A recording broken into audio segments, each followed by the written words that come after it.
gracious figure. Everything about her, including her words and actions, gave an impression of chastity and nobility, but that pair of breasts, which carved out a deep valley, was truly thought-provoking. Astrea, the goddess symbolizing order and justice, and the former patron deity of Elise, Gajono Kagaya, and the others.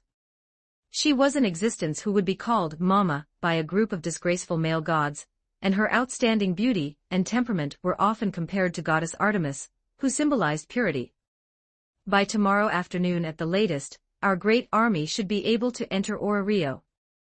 At that time, I will launch a purge against the disobedient gods. Astrea, you will lead the team at that time, wielding the sword of justice to weigh the good and evil of the world. Hearing the Luoshu's command, the goddess, who was almost buried by documents from all corners of the land, looked up, a complex expression of both satisfaction and helplessness appearing in her eyes. My respected lord, can't you catch a few more idle gods to serve you? There's no need to dump all the work on me alone. She wouldn't question whether the army could enter Rio by tomorrow afternoon. After all, in everyone's eyes, those stubborn elements who refused to surrender were merely mantises trying to stop a chariot. Whether to evaluate the spirit of doing something knowing it cannot be done is one thing, but the result was already predetermined. The key point was conquering the entire world was only the first step, subsequent effective governance was the real focus. From the official start of the war to the imminent occupation of Rio, which symbolized the center of the world, all these magnificent feats had occurred in less than a month. It sounded like a miracle, and in reality, it was indeed an army forged by miracles that could accomplish such a great undertaking. However, unifying the continent in name was easy, it only required sufficient military force. But to carry out deep-level governance, to truly integrate all races, civilizations, nations, and cities on the continent under the same order, was by no means something that could yield results overnight. That required time, and even more so, countless governance-oriented talents capable of implementing the Luoshu's will. For the former, one had to be patient and take it slow. As for the latter, the kingdom of Rakia simply did not have enough talent reserves, and the familiars that had defected were far from sufficient, so they could only employ local forces from the conquered nations who were willing to cooperate. Among these forces, there are many people with all sorts of strange ideas. Some submit on the surface but are actually accumulating strength, waiting for the right moment to rebel. Some, because of their past experiences, degenerate quickly after gaining power, knowing how to use their authority for evil without anyone teaching them, and there are others. Speaking of this, Astrea fell silent for a moment, looking at the Luoshu with a strange expression. Going around asking about your hobbies, and in the name of loyalty, scouring for all kinds of treasures, wealth, and even beauties. If I hadn't stopped them in time, I'm afraid those things would have already been sent to the front lines. That's really not surprising. The Luoshu raised an eyebrow, not finding such things strange at all. In history books, during eras transitioning from chaos to order, how many bizarre things that made people dumbfounded, and were unimaginable under normal thinking had occurred. An effective supervision process has not yet been successfully established. For now, we can only rely on the gods to watch them, and then have you, the goddess of justice, oversee the gods. Thank you for your hard work. Compared to officials in the mortal world who were not strong and could be cleaned up at any time, these gods, who were both capricious and possessed powerful force, were the ones most likely to cause huge trouble. Therefore, the Luoshu put most of the pleasure-seeking gods directly under his own nose, while entrusting various important tasks to Astrea, and other kind-hearted, trustworthy gods of order. The hard work itself is nothing, it's just that, including myself, there are only a few gods who can actually get things done. It's really hard to be in two places at once. The goddess of justice sighed. Honestly speaking, she had a rather favorable impression of the god of gods before her who had descended from beyond the heavens. This was not just because he had resurrected Elise, Kagaya, and the others, but more so because of the tendency dominated by divine authority in artistic works from the ancient Greek period. The brilliantly radiating Astrea would often stand behind Zeus's throne, symbolizing the justice held by the king of gods lightning. As the embodiment of order, Astrea from Danmarki had also thought in the past about assisting a great god capable of suppressing all the gods, to establish an order that could simultaneously constrain the heavens, the lower world, and even the dungeon. Unfortunately, in the current worldview, this idea was just a daydream that could never be realized under the mechanism of the God's infinite resurrection. An order without the support of power, and without the deterrence of punishment, was merely a castle in the air. But now, due to the arrival of the God from beyond the heavens, she had instead seen the hope of practicing her divine authority. Volume 138. Even the gods of the underworld are looking for fun, my lord, goddess Astrea, we have returned to report. The Luo Shu and the goddess of justice were chatting casually about various work matters when they heard a bang, and the tent flap was burst open. Elise, with her red ponytail tied up, rushed in a flurry. Behind her followed Ryu Lion, Gajono Kagaya, Lyra, and other former members of the Astrea familia.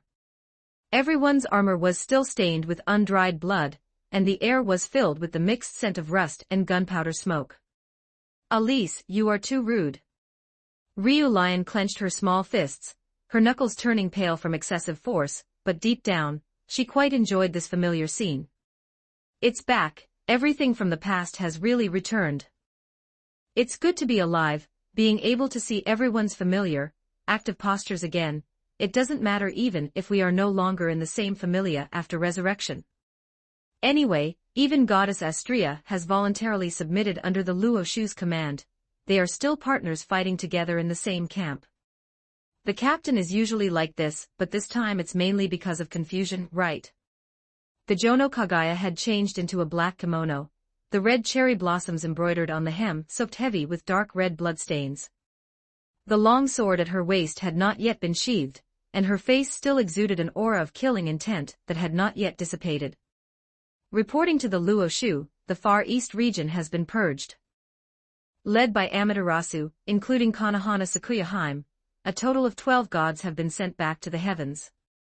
Those who remain are all weaker gods willing to cooperate with the local settlement and their respective familias. Very well, thank you for your hard work. The Luo Shu nodded slightly, signaling that he understood, and did not ask for more details, as if the change of government in this country was just a trivial matter. This was indeed the case. There were simply too many nations and races on this continent. The Far East was not particularly conspicuous among them, at least not to the point of requiring the Luo Shu's special attention. Bergen has also been brought under control.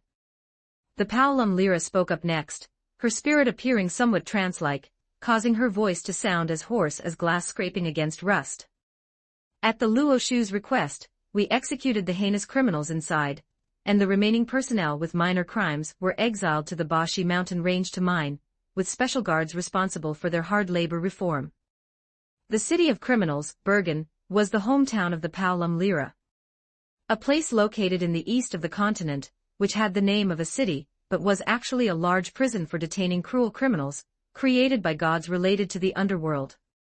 It housed criminals from the entire lower world who had their contracts with their patron deities dissolved, and their blessing of the gods sealed, and was even called warmer than hell by the gods.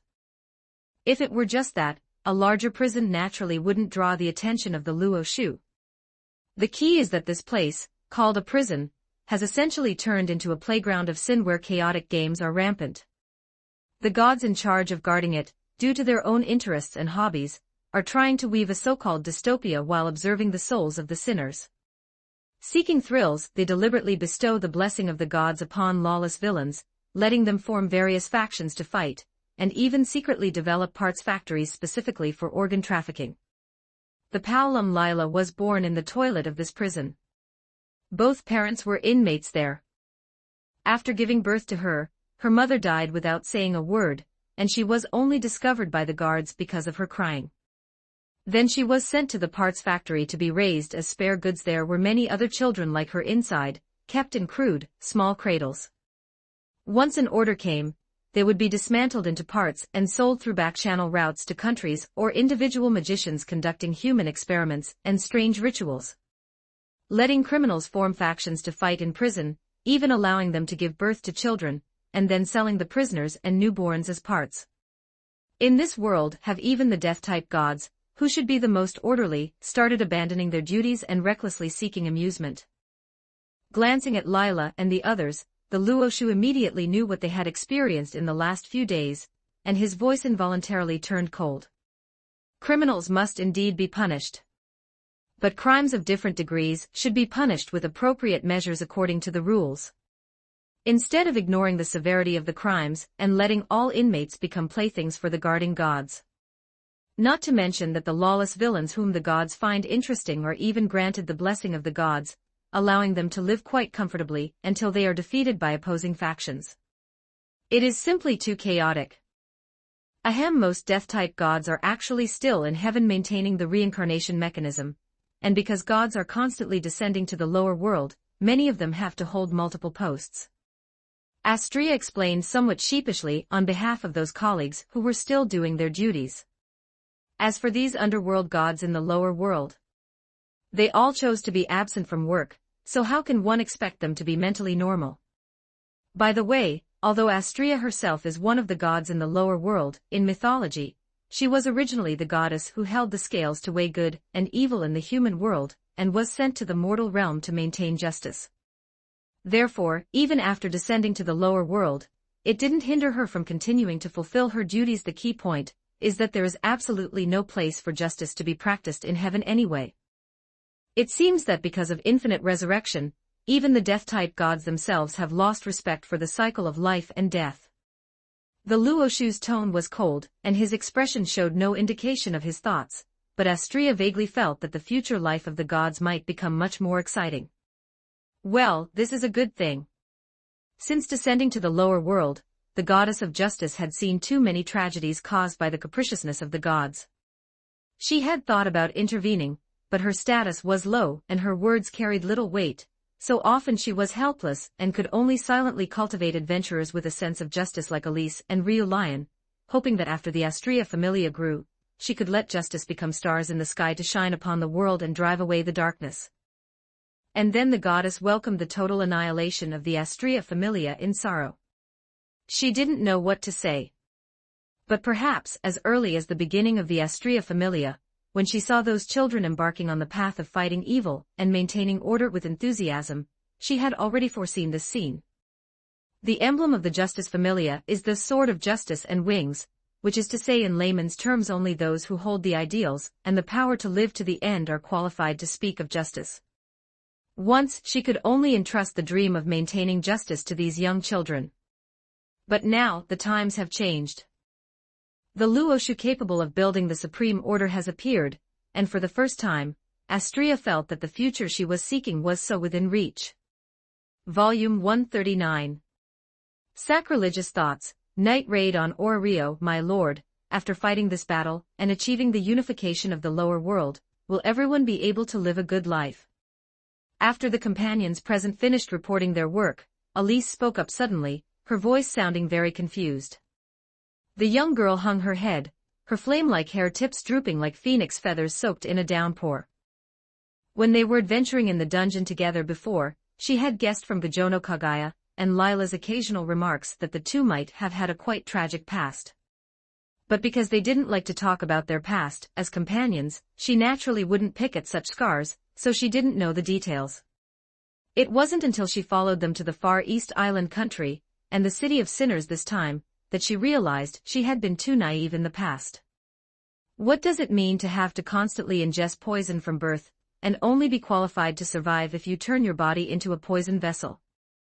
What does it mean to be sent to a parts factory as soon as you are born, with all your organs almost dismantled to be sold for human experiments?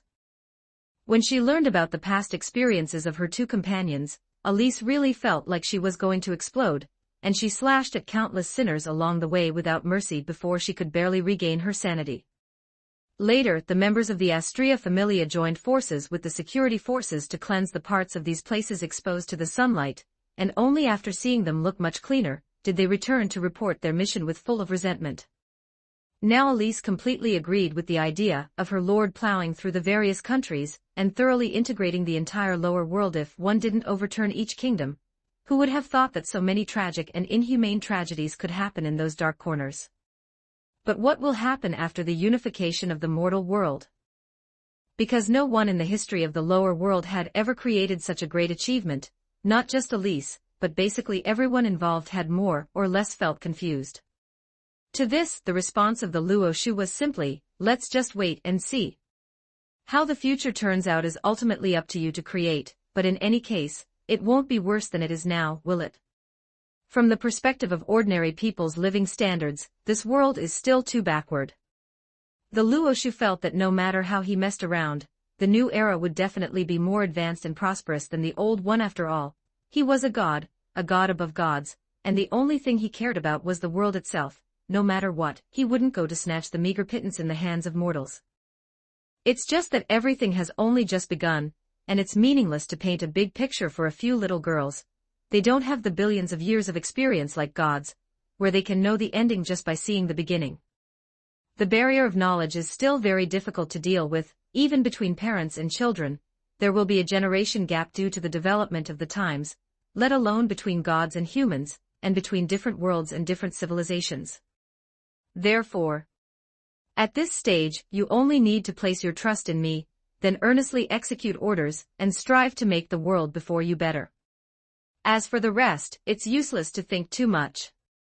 It's better to do more practical things in daily life. Unexpectedly, the Lord's answer was actually this. Elise opened her mouth, but finally found that she didn't seem to have anything to refute. She just felt a bit awkward, completely different from facing gods in the past, mainly because the gods of Rio liked to guide their familia members to think about various philosophies themselves, in order to observe the possibilities of the children in the lower world, so that their souls could shine with more brilliant light. As a result, now that it has changed to the Luo Shu, he directly says, don't think too much, it's all because you're idle, hurry down and do things. This style is completely different. Elise, Gajono Kagaya, Ryu Lion, you must be exhausted from the journey. Go get some rest for the night, there will be plenty to do tomorrow when we enter Rio. Seeming to find the troubled expressions of her children amusing, Astrea rested her chin on her hand, a faint smile playing on her lips. You have purged so many sinners, this world will surely become much clearer. Therefore, some answers do not need to be spoken. As long as you persevere, the future you hope for will be realized sooner or later. I understand. Under the goddess's gentle reassurance, Elise and the others felt the gloom in their hearts dissipate instantly. In short, we just need to work harder and make more people smile, right? Just like we have always done, by defeating the bad guys who love to cause trouble, and making the evil forces known as hypocrisy disappear, harmony and order will be born from it. Consequently, the red flower of justice, who had been a bit dejected just moments ago, immediately felt her blood boil, and her body was once again filled with positive energy. After bowing to the Luo Shu and the goddess, she left the tent with her team members, full of ambition and ready to rest up so they could immediately participate in the next execution of justice. They are all such good children. Seeing this, Astrea's soft smile deepened, and she turned to look at the Luo Shu, who seemed bored. My primary god, what is your opinion? The children of the lower world are quite adorable, aren't they? Perhaps, but it is difficult for me to view them as helpless, nursing infants in need of guidance, the way you old antiques do. If you really calculate by age, isn't everyone still a child? Adding the 20-plus years he lived on Blue Star, the Luo Shu himself was just an immature young man, who had recently graduated from university, and only been in society for a few years. Not to mention comparing him to gods, even if you limited the scope to the adventurer community, there were plenty of existences whose ages were several times his own. For example, those elves who looked to be in the prime of their youth, but were actually over 100 years old. That sounds truly enviable. A look of affection appeared in Astrea's eyes, though in her heart, she had already confirmed her guess. In the goddess's eyes, the Luo Shu possessed something that the gods had long since lost. That was the youthful vigor of setting a goal, and then moving firmly toward that direction. In the Danmaki world view, so-called gods were existences that did not possess the potential for growth from the very beginning. What they could do from the moment they were born, and what they could not do naturally, they could not achieve even after billions of years of effort. That was why they liked the children of the lower world who possessed infinite possibilities. Of course, this was actually a humble brag. Because the gods had not lost the potential for growth, rather, they had stood at the pinnacle of all things from the very beginning, taking whatever they wanted from the world. Thus they quickly became hedonists, playing around in the world in their daily lives, with absolutely no need to strive for anything. The gods of the celestial realm were accustomed to this, and did not find it strange. But one day, they suddenly encountered a visitor from outside the world who was full of vitality, and whose behavior was completely unlike that of a god. He was more powerful than the gods, the master of a celestial realm, a true god above gods, yet he did not lose his vitality like the gods. Instead, he was more high-spirited than any human. He was simply the ideal state that the gods of this world dreamed of. Many gods who had met the Luoshu speculated that this was the special nature of a higher-ranking existence, or perhaps it stemmed from the infinite unknowns of another world. In short, it was something that made the gods envious. But in Astria's view, the reason was perhaps simpler than imagined. The Luoshu before her had likely not yet been baptized by time, and had perhaps only recently gained consciousness as the origin of the celestial realm, equivalent to a child who had just been born. The Luoshu, sitting opposite the goddess, frowned and said with inexplicable annoyance, "Are you slandering me in your heart?" Having reached his level, intuition was sometimes more reliable than what one saw with their own eyes or heard with their own ears. "So you had better explain yourself, or be careful, or you might face punishment just for stepping out of the tent with your left foot first." Astrea. The goddess fell silent immediately. She certainly couldn't say that she had been thinking of the Luoshu as a child, just like Elise and the others, could she? If she really said that, it would be a grave disrespect, and she would definitely be sent back to the celestial realm to be melted down and remade. So it was that. Eyes narrowing slightly, the Luoshu instinctively understood the other party's thoughts, and then reminded her indifferently, "Don't think about such things in front of me in the future." As for the gods of the Danmaki world, guessing that he was actually still very young. They were, after all, a group of old foxes billions of years old. It was normal for them to be able to see some things when he was not specifically hiding them. Besides, it was no big deal. Regardless of whether he was young or old, did that affect the reality that after his true self received the baptism of the celestial realm's origin, he could slap all these gods to death with one hand. Looking across the myriad worlds, what was the point of simply living for a long time without being able to grow? Ahem, the lower world is about to be unified.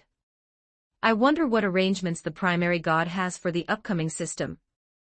After being warned, Astrea hurriedly cast aside the various wild thoughts in her head, and somewhat stiffly shifted the topic to work. Once all nations are under the same order, and after most of the black dragon and the monsters in the wild are cleared away, the human world will usher in a peace never seen before in its long history. This is certainly a great thing, but without the natural population reduction brought about by strife and chaos, in just 300, or at most 500 years, the human population of the lower world will rapidly expand to the point of filling the entire continent. By then, the originally stable nations will surely fall apart once again. At this moment, the goddess's vision seemed to have pierced through the future, seeing the day when order would inevitably meet its end. Simple evil thoughts and crimes could be suppressed by absolute force, but the objective reality of insufficient resources that would follow was a contradiction that could not be solved by simple violence. After all, if one is going to die anyway, it is better to be killed after putting up a fight than to be starved to death. Reaching this deduction, Astrea recalled the great struggle period 2 years ago, when she had discussed the concept of absolute justice with Erebus. At that time, her answer was absolute justice does not exist. If a single justice were established, and the entire lower world were unified without any more struggle, the children would instead wither and fade away as time passed. This was only because in a situation of scarce resources, status differences would inevitably arise even within an unquestionable justice. The further one went, the more this status difference would turn into a cruel absolute, forcing those with lower status to submit. Until submission turned into stagnation, and stagnation brought about decay, causing the world to rot completely amidst rule, tyranny, and subjugation. This problem was difficult to solve. Even gods had no perfect, one-size-fits-all solution. So she wanted to hear what the Luoshu thought. What kind of order did he envision that could be maintained indefinitely? Then the goddess heard a dismissive dash, groundless fears. The Luoshu looked down at the various documents with a calm gaze, not even intending to look up. If the lower world is filled, isn't there still the starry sky? If the starry sky is not enough, then head to the Kangmang world. With the population of the Danmaki lower world being less than 200 million, let alone 300 years, even if it developed without restraint for 3,000 years, it might not necessarily reach the carrying limit of the Kangmang world. Not to mention, the Luoshu would continue to connect more worlds and more universes in the future, causing the scale of the Kangmang world to continue to grow. The Heavenly Court is an order based on the foundation of expansion, constantly moving forward, constantly growing, and never stopping. Facing countless worlds and infinite space-time, it is too early to consider a period of rigid order now. Even if one day he truly stood at the peak of the myriad worlds and completely mastered all dimensions that could be explored, he would surely have research technologies like creating something from nothing, or infinite domains by then, so there would be even less need to worry about the problem of insufficient resources. Astrea. The goddess of justice remained silent for a long time again, and finally could only smile and sigh. As expected, the gods of our world still lack vitality. Even when they come into contact with the unknown, their thinking is difficult to change easily. It should be said that if it were really that easy to change, it would be difficult for them to persist through billions of years of boring time. Then change slowly. But before that, we must first do the things right in front of us well. With a casual word of reassurance, as if sensing something, the Luoshu suddenly looked up, his gaze piercing through the tent and shooting straight toward the dungeon city not far away. There the last resistance force of the lower world was gathering, attempting to grasp the only chance that might or might not exist. The city located above the dungeon, the place where the gods gathered, Ora Rio. Although late night had arrived, the adventurers of many familias had not gone to sleep as they usually did, but instead, contrary to their routine, gathered in front of the wide city gates. The number exceeded 3,000, all of them high-level adventurers of level 2 or above with decent combat power. They were elite combat personnel that all the familias still remaining in Ora Rio had managed to scrape together by working in unison. They were going to launch a night raid, taking advantage of Reikia's army before they were firmly established to give the enemy a show of force. Only in this way could they utilize the advantage of adventurers over soldiers. Surely, they couldn't let a group of warriors skilled in small-scale combat step onto the battlefield to fight head-on against an army when they had neither the advantage in level nor in numbers, right? Captain, do you think we can win? In the Loki Familia's ranks, a nervous-looking beastman looked toward Finn, who was standing at the very front holding a long spear, and couldn't help but swallow hard. I heard those monsters from the Zeus Familia and Hera Familia have all returned from the underworld. It doesn't matter who the opponent is, we just need to move forward and knock them all to the ground. Feeling the stinging pain constantly coming from his right thumb, Finn's expression remained normal, only shifting his gaze toward the Freya Familia's ranks on the other side. Specifically, it was the captain of the Freya Familia, Orario's only level 7, Otter the Brave. We will definitely win. Bearing the last hope of Ora Rio and the era of adventurers, they had no choice but to win. Volume 140. The Luoshu rules by inaction. The night was as thick as ink, with only a cold crescent moon occasionally parting the heavy clouds, stingily scattering a few strands of silver light, barely outlining the undulating contours of the wasteland. Carrying various top-tier potions and equipment bestowed by the gods, 3,000 high-level adventurers had already embarked on their journey. That was all the elite force that Ora Rio could bring out now. It could be said that once this raid failed, the era of adventurers would inevitably come to an end, and the fall of the dungeon city would also become a foregone conclusion. Therefore, inside the city, including the gods, countless relevant personnel were waiting silently, anxiously welcoming the arrival of tomorrow. Teacher, do we really not need to participate in this war? If Ora Rio loses. Atop the city walls, watching the figures of the adventurers moving into the distance, a pointed-eared elf with long orange hair, blue eyes, and white over-the-knee socks on her legs looked worried and couldn't help but ask the teacher beside her. Her name was Lafia Voridis, 10 years old, an elf student still receiving education in the school district, and only level 1. And the so-called school district on the surface was a large ship traveling around the world, but in essence, it was the #1 school in the lower world under Aurario's jurisdiction, recruiting talent from various countries on the continent. With strong strength, it was also one of the only 2 organizations that possessed level 7 combat power after the destruction of the Zeus Familia and Hera Familia. You are just students, not official adventurers. There is no need to participate in this era-defining war. Lafia's homeroom teacher explained, rest assured, whether Auraria wins or loses, the school district remains the school district. It will not affect the studies of you children. At most, the textbooks and courses you will need to learn in the future will be adjusted. Like the guild, the school district's stance had always been neutral, and it did not participate in the strife between different familias. Therefore, they had also received an overture from the Luo Shu. A warning would also be accurate. In short, it was forbidden for them to send any underage students to the battlefield. Fortunately, most gods who could settle down and devote themselves to the cause of education had gentle personalities, so both sides quickly reached a consensus, and no one in the upper echelons of the school district attempted to provoke the wrath of a god above gods. The school district remains the school district. The little Lafia was somewhat puzzled. But isn't the reputation of the kingdom of Rakia very bad? If they conquer Aurario, wouldn't the world turn into an Azura field where we have to fight every day? Speaking of this, Lafia could not help but worry about her hometown, Wizen Forest. It was a gathering place for elves with a relatively open atmosphere. It was precisely because of this background that Lafia did not have the arrogance and fastidiousness of other elves, and she could get along well with most of the teachers and students in the school district. She was a rare social-type elf. But more than 10 days ago, her hometown had fallen under the iron hoof of Rakia, and she did not know how her parents, relatives, and friends were doing now.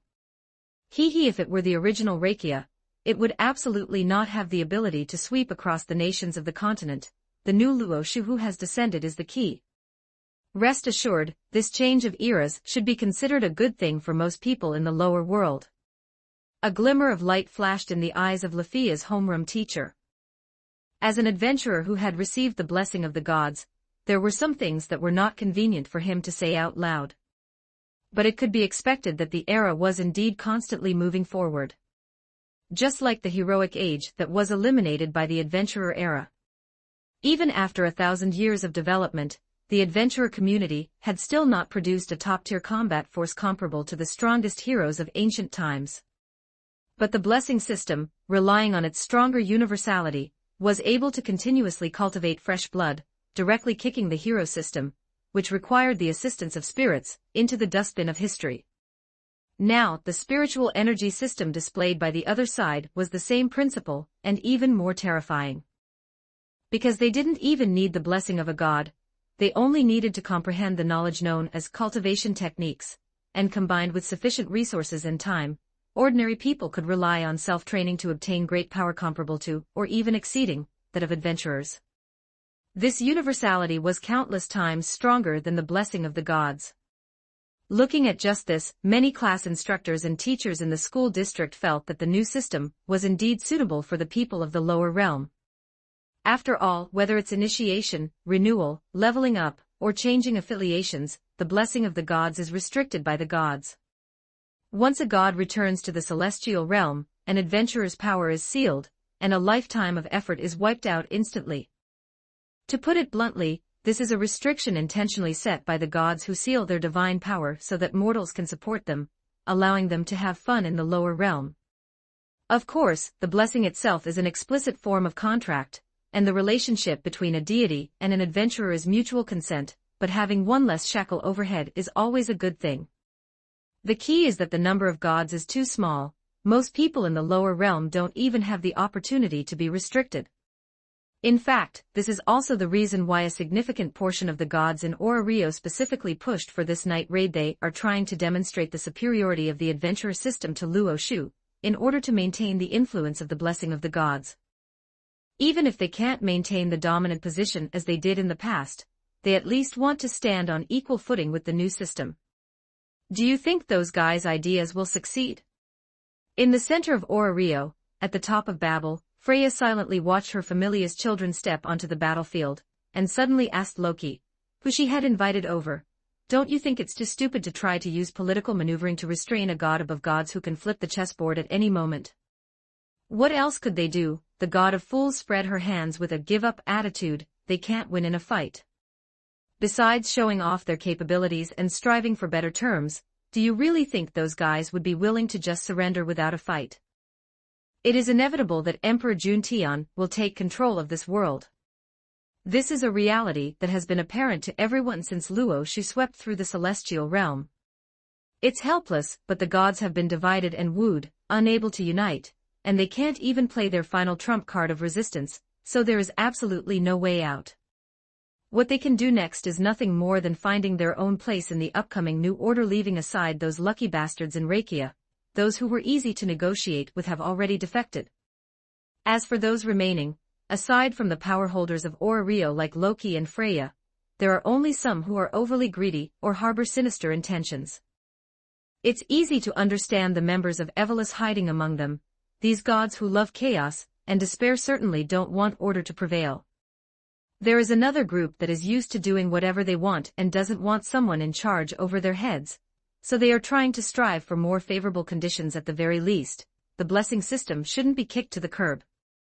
Just like the giants in secular regimes, aristocratic families, power cliques, academic factions, and financial conglomerates that occupy vast production and human resources. The gods' emphasis on the blessing is also because the system holds absolute control over adventurers. Undoubtedly, those who can be granted the blessing by a god are, in terms of talent, heart nature, luck, and perseverance, the elite of the upper middle class of a world.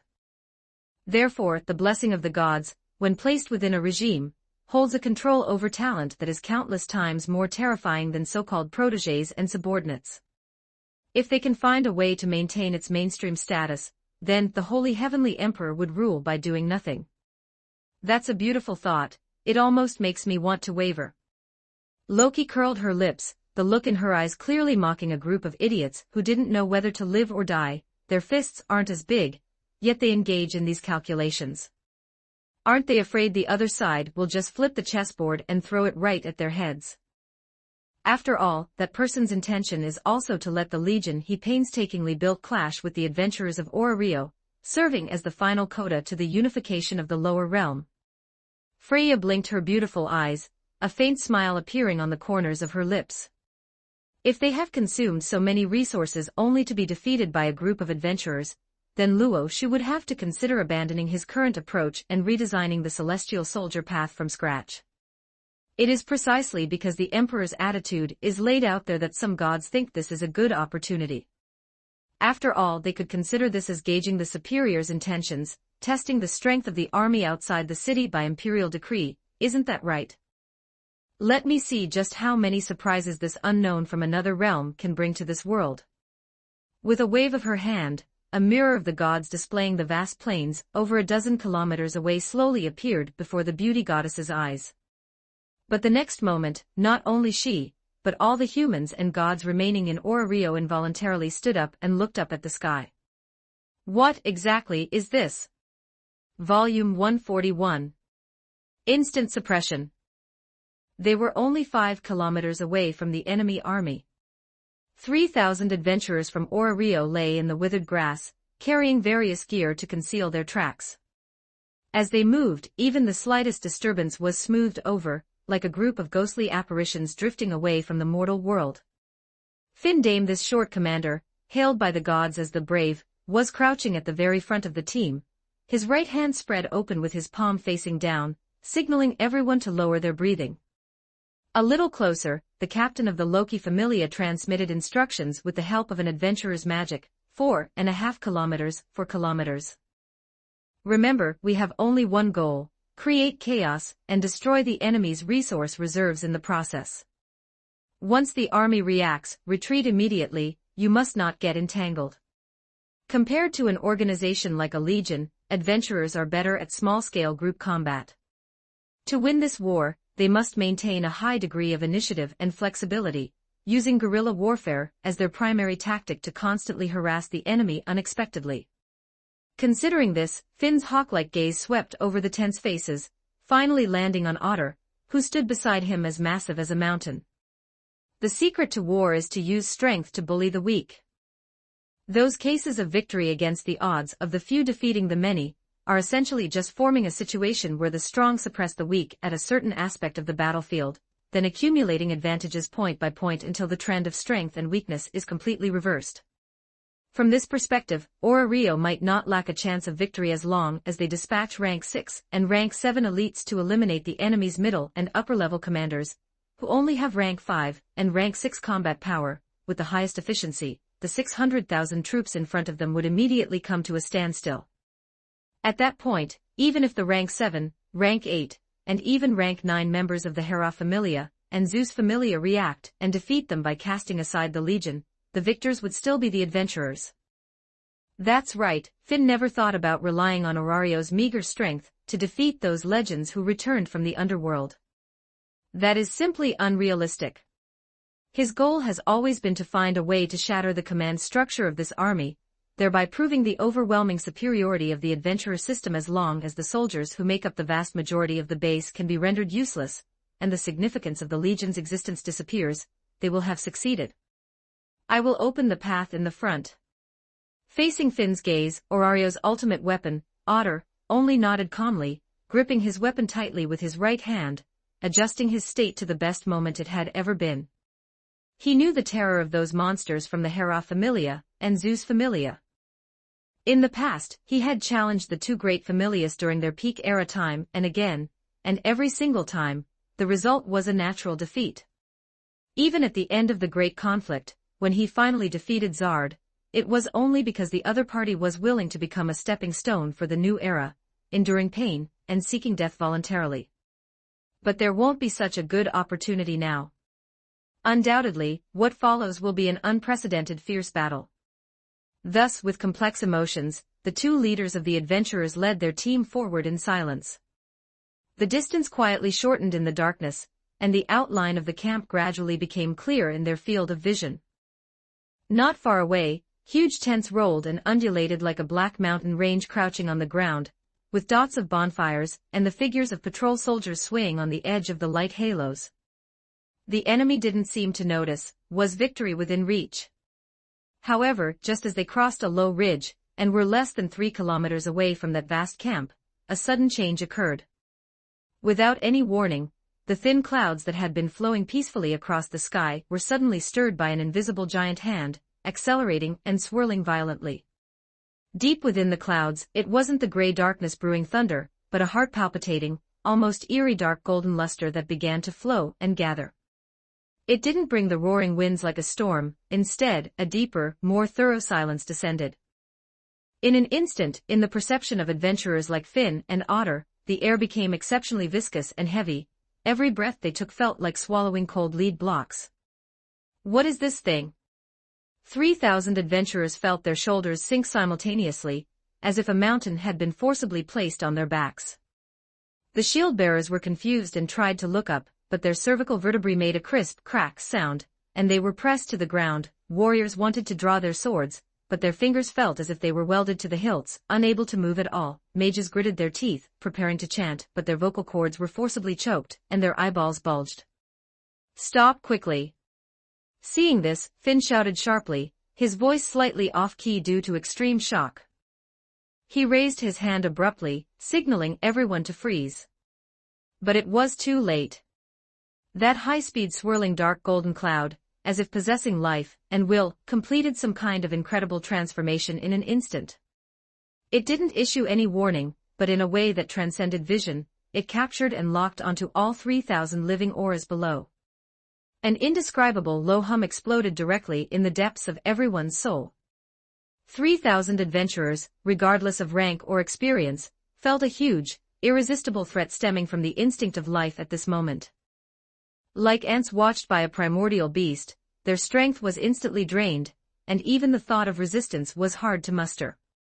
The sky is pressing down, someone exclaimed, their voice filled with unbelievable panic. Finn's heart sank to the bottom instantly. Such an eerie exposure, what exactly is going on? Countless possibilities flashed through his mind instantly. Special magic. Rare skills. or some unknown racial talent. But the coverage of this cloud was too vast. It not only enveloped the 600,000 troops, but was also constantly extending outward, covering over 10,000 square kilometers at a rough glance. No matter how hard Finn racked his brains, he couldn't imagine what kind of reconnaissance magic could have such a scale. The key is that within this magic's coverage, it also seemed capable of exerting pressure, mental deterrence, weakening the enemy, and various other effects. Is this something an adventurer can release? Hee little dwarf and little wild boar, to think you could charge the Legion on your own, isn't that a bit too arrogant? In the distance, Maxim, who was responsible for patrolling in front of the camp, walked out. The 600,000 troops were divided into 10 armies, and he, relying on his formidable hard power and decent command level, became the commander of one of them. Today happened to be his army's turn to stand watch. He had originally thought that Orario would make some move, and as it turned out, the clouds in the sky sent a warning. Inharmonious life auras had intruded into the army's reconnaissance range. So he decisively awakened the army from its slumber, and following that was the violent cloud entering a suppression state. Then countless soldiers saw the adventurers like Finn and Otter, who were forced to reveal themselves. Oh ho, they are all acquaintances. Actually, I'm not that familiar with this novel thing either. It's perfect to ask you intruders to test it out. Maxim smiled, the battle intent in his eyes so sharp it made people's skin sting. He raised his hand, his 5 fingers slowly closing. With that movement, the clouds in the sky, faintly rolling in a snake shape, suddenly bowed. Boom! There was no sound, but an invisible shockwave swept across the wilderness. 3,000 adventurers were pressed into the ground simultaneously, like a pile of wheat stalks crushed by a giant palm. Volume 142. Resonance of the will of the entire lower realm, Hero's Wish, truly spectacular. At the tent serving as the temporary command center, Luo Shu, Astrea, Ares, and other gods had already detected the enemy's tracks when the adventurers were preparing for the night raid. However, they clearly had no intention of interfering, just sitting calmly in the spectator seats, silently observing the Legion system's response capabilities in various aspects. Seeing that the clouds gathered in the sky could automatically sense enemies, and that even the various concealment gear and stealth magic worn by the adventurers could not deceive this sensing, the gods of Rakia, who had had their military camps infiltrated by countless enemies, felt deeply satisfied. Even Hermes, the god of travelers, remarked, "This thing called Cloud Chi is a bit scary. If I don't unseal my divine power, even I wouldn't be able to enter and exit this legion as freely as before." Later, when they saw Maxim guiding the Cloud Chi to press 3,000 adventurers directly into the ground, some combative war gods were even itching to try it themselves. In the eyes of these gods, accompanying the aura of the 10 armies awakening simultaneously, the originally dead silent military camp suddenly erupted with a hair-raising resonance. There were no heaven-shaking war drums, no loud bugles, but the gathering of the chi and blood of 600,000 soldiers was like a dormant volcano being ignited instantly. In the center of the camp, countless visible scarlet rays of light rose from every tent and every soldier. Like believers receiving a supreme summons, these lights frantically gathered toward a certain point in the sky. They intertwined, wrapped around, and underwent fusion in the air, transcending the limits of physics, and finally condensed into a terrifying giant python that blotted out the sky and sun. The giant python's body coiled and knotted, as if it could pierce the firmament. Its hideous head was raised high, and where its eyes should be were 2 burning dark red flames, coldly overlooking the 3,000 intruders who were as small as dust below. Just by looking at it, the opposing adventurers felt as if their blood was about to be frozen by that gaze, and their souls were trembling. And its strength was worthy of the ferocity it displayed. Under Maxim's guidance, the snake-shaped Cloud Chi only slowly separated a tiny portion, and with the majesty of crushing everything, it swam down and crushed all the enemies on the ground into the pit. It was only because there was no intent to kill on this side, otherwise, none of the 3,000 adventurers lying there would have been left with an intact corpse. I suddenly remember, according to the standards set by the Emperor, this army seems to be far from reaching the most basic passing line, right? Watching the army that marched out of Rakia so easily suppress the adventurers of Orario, Ares was boiling with excitement, while also unable to help but fantasize about the standard legion that Luo Shu mentioned, which required meeting 3 basic requirements to barely be considered qualified. And this still isn't the completed form. Don't forget to like and subscribe to Novels Wonderland. Starting as a great celestial venerable, rising from the wilderness to the supreme ruler of all realms. Chapter 26-50 including Zeus and Hera, a large number of deities who had joined later were instantly stunned. If they couldn't tell that Ares wasn't lying, they would have thought this bastard was bragging again. It's still far from enough. Lowering his eyes to watch the rank-and-file soldiers in the distance following orders and moving constantly, the Luo Shu's face remained as calm as ever, showing not a hint of smugness. Normally speaking, to convert even the thinnest cloud energy, you need at least 10,000 soldiers who are at least Tier 5. Starting from the Tier 5 Qi-nurturing realm, practitioners can actively absorb the spiritual energy between heaven and earth, transforming the internal energy filling their bodies into true energy. By using a large number of powerhouses at this realm as soldiers, resonating through the practice of the same source techniques, they are able to forcibly plunder the heaven and earth energy within a certain range, using true energy as a medium to convert it into an appropriate amount of cloud energy to suppress the enemy and bolster their own side. Of course, directly invoking cloud energy to attack is also possible, but it is relatively wasteful. At this stage, this grand army, which had only been formed after recruiting a large number of combatants from the various nations of the continent, did not actually meet the basic requirement of at least 10,000 Tier 5 soldiers. But where quality is lacking, quantity makes up for it. With the combined blood energy of 600,000 Tier 3 soldiers, paired with several thousand middle to upper level officers of at least Tier 5, they ultimately managed to produce the Legion's cloud energy. But it still looked somewhat impure and incomplete. Your standards are truly terrifyingly high. Hermes looked at the area within a radius of several hundred miles.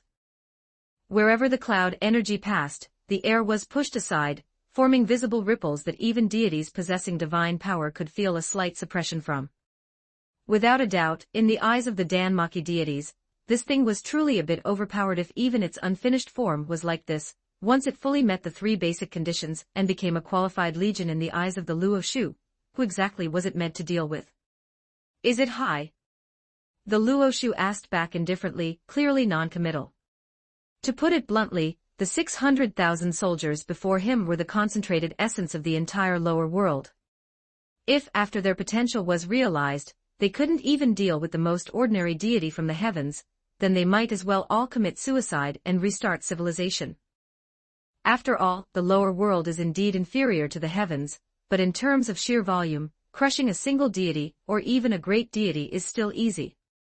The key lies in how to convert the instinctive will of the lower world into assistance that the Legion can borrow. Just watch slowly. Unaware of the deity's thoughts, and in fact having no time to care about such things, Finn only felt that his past worldview was about to be shattered. Fortunately, Maxim had no intention of a massacre. He simply used just the right amount of force to knock out most of the upper-level adventurers, while those like himself, Riveria, and Otter, who were level 6 or level 7, could still barely manage to support their bodies and stand up.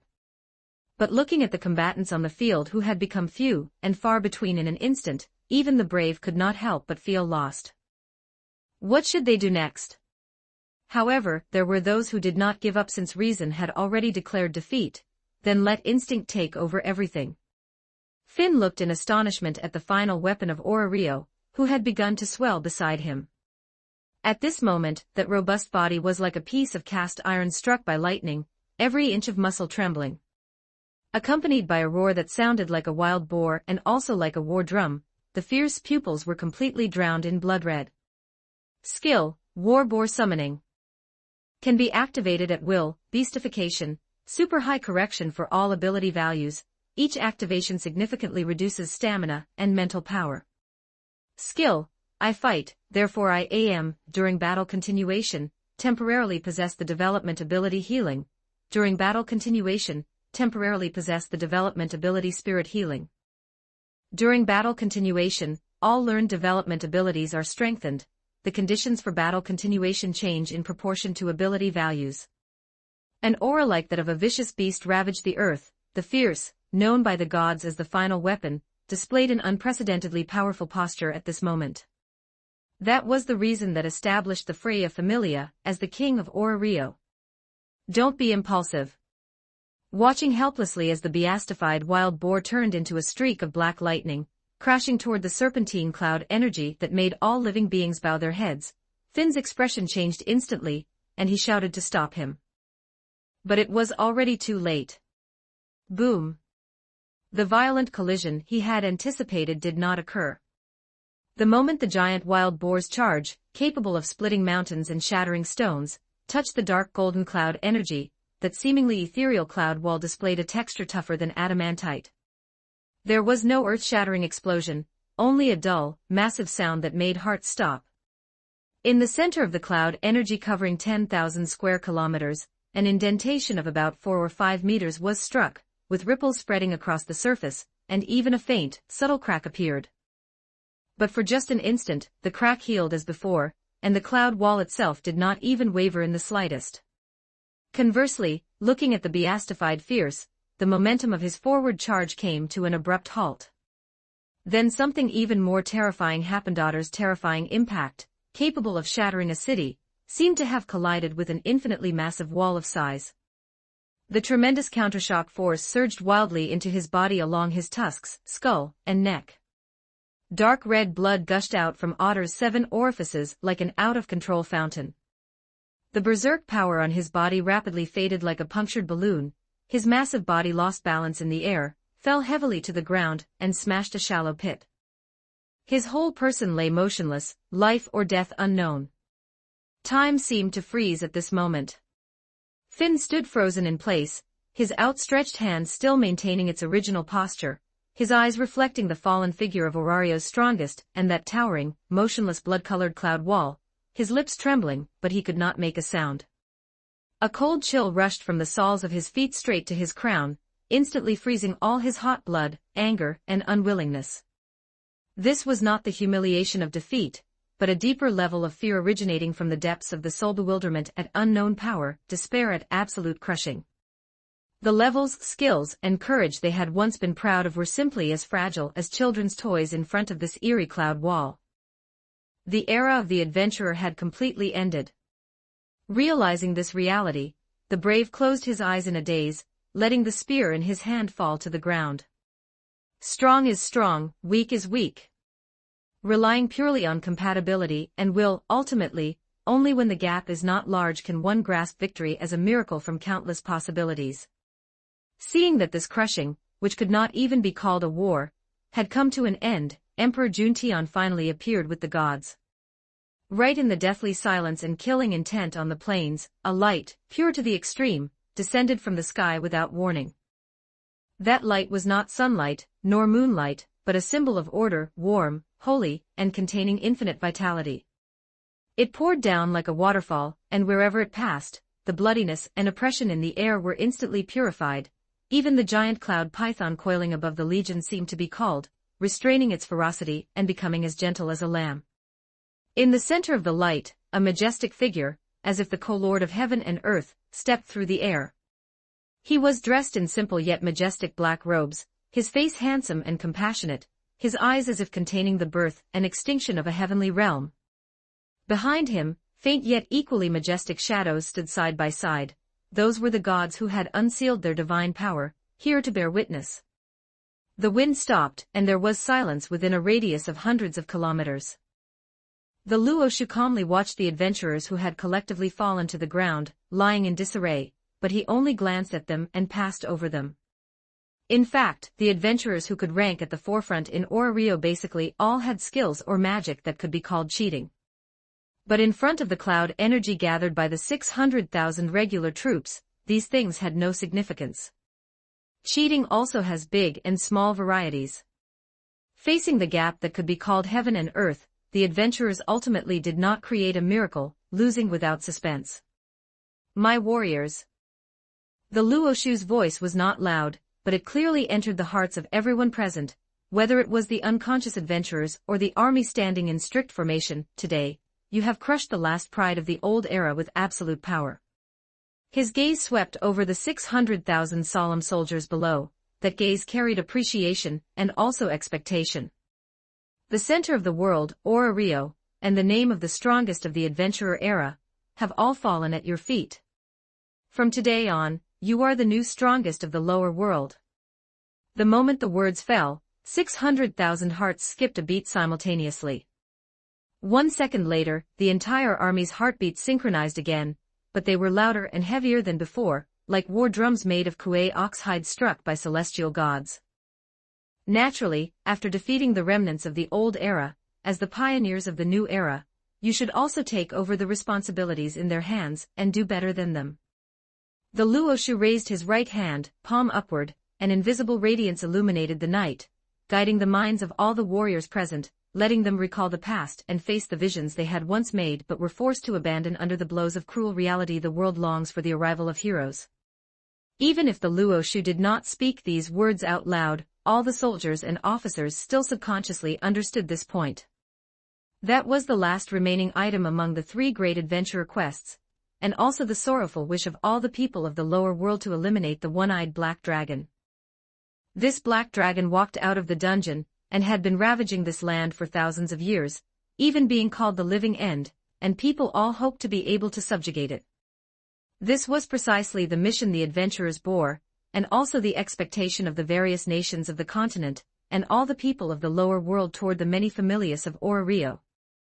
But just 10 years ago, the adventurers, who had developed to their peak, had already failed once, which led to chaos in people's hearts, and many evil forces took advantage of the gap to rise. The Dark Age, accompanied by the shadow of doomsday, swept across the land, and even now, there is still no end in sight. And now, they had gathered the power of all the nations and races of the lower world, and had defeated the dungeon city located at the center of the world head-on. Then, naturally, they had taken over the qualifications, and must bear the responsibilities that the adventurers fulfilled. You are stronger than the adventurers, and you will become the heroes carrying the expectations of everyone in the lower world. The Luoshu's declaration was like the morning bell and evening drum, every word beating into the depths of every soldier's soul. At first, there was a deathly silence. Excluding those resurrected legends, the expressions on the faces of most of the ordinary soldiers, who at most had been level 1 2 months ago, froze. That was a complex expression mixed with bewilderment, astonishment, and disbelief. They had just experienced an unbelievable battle, witnessed power that transcended cognition, and as one of them, had defeated an enemy they had never imagined before. And now, this high and lofty god was actually telling them that they were the heroes who had been expected for thousands of years, destined to defeat the Black Dragon and save the world. But this bewilderment only lasted for a moment. Born in this world, who didn't have a wish to become a hero when they were young. They came from all corners of the world, they had various different backgrounds, they had once been hostile to each other, but what of that? Now we are the strongest legion that defeated the adventurer era. In the future, we will become the dawn of salvation to subjugate the incarnation of the end. Mainstream humans, Palams, dwarves, elves, beastmen, Amazons, at this moment, regardless of race and nation, many warriors crossed barriers, various emotions intertwined and flowed in the night sky of Ora Rio, finally converging into a common wish. Black Dragon. We will become the heroes who subjugate the Black Dragon. I don't know who it was, using all their strength, who let out the first hoarse but incomparably firm shout. This shout, like a stone thrown into a calm lake, instantly stirred up 1,000 waves. We are heroes. For the world. For civilization. For parents and relatives. The voices of 600,000 people gathered together, no longer a chaotic roar, but a resonance from the depths of the soul, a symphony of will. Their chests were held high, their eyes were as firm as steel, and their blood was surging and roaring. The entire legion, personal joys, sorrows, fears, and bewilderment, were all replaced by the same great emotion.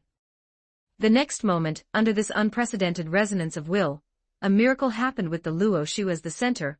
A soft yet incomparably brilliant golden light suddenly erupted. That light was triggered by the Luoshu, but it did not come from him himself, but originated from the souls of the 600,000 soldiers below. Their faith, their glory, their determination, at this moment perfectly blended together, forming an incomparably huge core composed of pure will. Embark on your journey, the Luoshu raised his hand and pointed toward the looming labyrinth city on the horizon. It is time to take control of Rio. Stand side by side with your comrades, raise your blades, end the calamity of the one-eyed black dragon, pierce through to the very bottom of the dungeon where monsters endlessly breed, and return peace to the world. As the order fell, the entire battlefield fell into a strange silence. One by one, the soldiers turned in silence, their footsteps firm as they marched forward. Invisibly and intangibly, a soft hum that seemed to come from the source of the world resonated. A torrent resembling liquid gold surged into the sky from above the heads of the 600,000 soldiers. It was not a physical entity, but a radiance condensed from the resonance of pure will. Its essence was so dazzling that it dispelled the final darkness before dawn, illuminating the entire wasteland as if it were broad daylight. Military soul heroic wish unreasonably, every god who witnessed this scene realized a brand new soul, transcending individual limits and belonging to the entire army, was born at this very moment. Ares gazed at the golden radiance illuminating the heavens and earth, feeling the majestic power within it that redefined the very concept of war, and his eyes could not help but moisten. Astrea, Zeus, Hera, Hermes, and other gods could not help but fall silent, ultimately only able to sigh, "I've lived long enough to see everything." But the children of the lower world truly never fail to disappoint the gods. Volume 143. Welcoming the royal army with food and drink, the brilliant light illuminated the earth. When military soul heroic wish was born, dyeing the wasteland in sacred gold, an invisible and intangible yet vast ripple of will, centered on the 600,000-strong army, roared and spread across the entire lower world. At this moment, as prayers accumulated over thousands of years of civilization were awakened, all kingdoms and all races in the human world were lit up simultaneously. The beastmen scattered across various nations, the Amazons of Telskura, the elf groups in the elf secret realm, and the forest of Villia, including mainstream humans and various demi-humans, countless citizens of the lower world who harbored fear of the one-eyed black dragon in their hearts and longed for the arrival of heroes were inexplicably stunned for a moment. They fell silent in panic, excitement, and anticipation. After looking at their companions and confirming they were not hallucinating, they instinctively entrusted their wishes away. Faint hope was transmitted, and the not-so-firm beliefs of ordinary people transformed into flickering points of light. But as drops of water gather to form an abyss and grains of earth pile up to form a mountain, the torrent of brilliance formed by countless prayers roared, crossed time and space, and merged into the strongest army that had already decided to shoulder the duty of saving the world. No one questioned it, no one blocked it, all the citizens of the lower world reached a consensus in the face of the same wish. At this moment, whether it was conflicts between races, dirty dealings between different kingdoms, or clashes of faith, in the face of the irrefutable great cause of slaying the one-eyed black dragon and saving the world, they were all as insignificant as dust. Even if it was fleeting, for a brief moment, all barriers were dissolved. Across the entire lower world, in the depths of the subconscious of billions of living beings, that common longing for the arrival of heroes, that had lasted for thousands of years finally found its vessel. Thus, the military soul, which had just been born and was still in its embryonic stage, grew rapidly with the support of civilization, developing to a point that shocked even the gods. Rio, the highest point of Babel. When the continuously spreading will of the military soul surged over and completely covered the entire labyrinth city, Loki leaned against the windowsill, and the sake jug in her hand fell to the ground with a clatter. The liquid flowed over the goddess's shoes, but she did not even notice. The eyes of this trickster god, known for her cunning, were now filled only with the light gathered from human hearts. The military soul took shape, using the thousands of years of longing from the civilization of the lower world as nourishment, and in the eyes of gods and mortals, it faintly manifested a raised battle flag. The flag fluttered quietly in the distant night sky, squarely declaring war on the dungeon, demonstrating an unyielding will to fight to the death against all monsters, and the one-eyed black dragon of the end. The times have truly changed. There are more and more things that gods cannot understand. Interesting, truly, it is so interesting. A hint of intoxication flashed in her eyes as Loki muttered softly, her voice so low that only she could hear it. Beside her, the goddess of beauty's eyes pierced through space, gazing at the golden light tearing through the sky in the distance, her fingertips turning slightly white from the force. A military soul. A collective organization like an army can condense a shining soul. Because she loved souls that displayed brilliance, Freya, who had always been keen on collecting warriors, was now somewhat doubting her worldview, her voice unusually devoid of its consistent laziness and elegance. No, it is not just the shared will of 600,000 mortal bodies. It also carries the prayers of billions of living beings in the lower world, the expectations accumulated by a civilization over thousands of years. God of gods who descended from another realm, what kind of seed have you sown? Seeing this, Loki, who had been somewhat dazed, could not help but laugh out loud. So you can also show this expression. It was worth it. Even if I only saw this scene, it was worth it. But in the next moment, the trickster god's laughter gradually ceased, and she ultimately revealed a trace of complex and indescribable loneliness.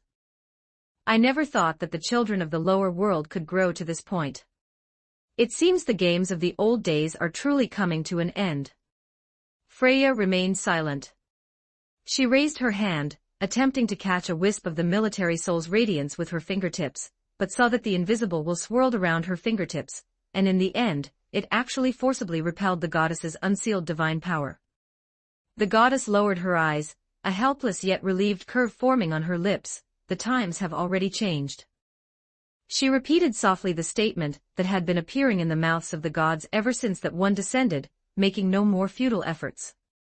Thus, the two thrones of the old era looked simultaneously toward the army dozens of miles outside Rio, that was continuously advancing toward the labyrinth city, silently watching this coronation ceremony led by mortals in the lower world. Meanwhile, in the altar beneath the guild, Uranus also could not help but open his eyes. Amidst his shock, a touch of gratification appeared on his kind face. Being able to witness this extraordinary entity of will made his 1,000-year confinement and prayers to the dungeon worthwhile. The facts proved that all of this was worth it. As long as they had enough time, the children of the lower world would eventually be able to stand up and make their own voices heard. Fels and Royman, you two hurry. After silently appreciating the military soul that carried the radiance of civilization for several minutes, until the 600,000-strong army was already approaching Rio, the god of creation finally reacted and hurriedly ordered his mercenaries and guild administrators to send people to welcome the new king into the city. On the walls of the labyrinth city, little Lafia looked at the golden light surging from afar with longing. She could feel that her own insignificant feelings had also merged into it, becoming a part of supporting the Legion against the incarnation of the end. It's just that, thinking about it, it's still not enough. Just watching like this is too frustrating, isn't it? Teacher, can I join them too? At 10 years old, having always been absorbing knowledge and growing in the school district, the young girl had not yet been beaten by reality. She was at the most imaginative and pure age. She also wanted to be a hero who slays the one-eyed black dragon and saves the world. Not just you, I, your teacher, also feel as if I've found a second spring. This is a time of boiling blood. A battle-ready smile appeared on the elf teacher's face. Looking at this formation, this duel with the one-eyed black dragon, whether it succeeds or fails, will inevitably be the final battle of the lower world. As someone who was once an adventurer and later entered the field of education, how could she miss this unique opportunity? And there was certainly more than one or two people with such thoughts. In essence, the entire Rio, whether they were warriors, logistics personnel, or ordinary people, fell into an uncontrollable ocean of fanaticism when the military soul, which condensed the Legion's will and the radiance of civilization, radiated across the world. To put it bluntly, as the center of the world, the people living in Rio were definitely the group with the firmest will to fight against the one-eyed black dragon and the dungeon.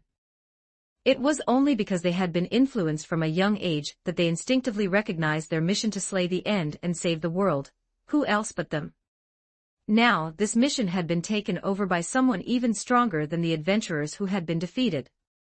While this reality was indeed disappointing, this little emotion was completely irrelevant. Regardless, the common wish of billions of citizens of the lower world for thousands of years was truly likely to be achieved in this era. That was enough. Therefore, when the 600,000 soldiers, who should have been conquerors, arrived at the city gates, Rio lit up with 10,000 lights. The Luo Shu and his party were welcomed with an unimaginably warm reception, which was not unexpected.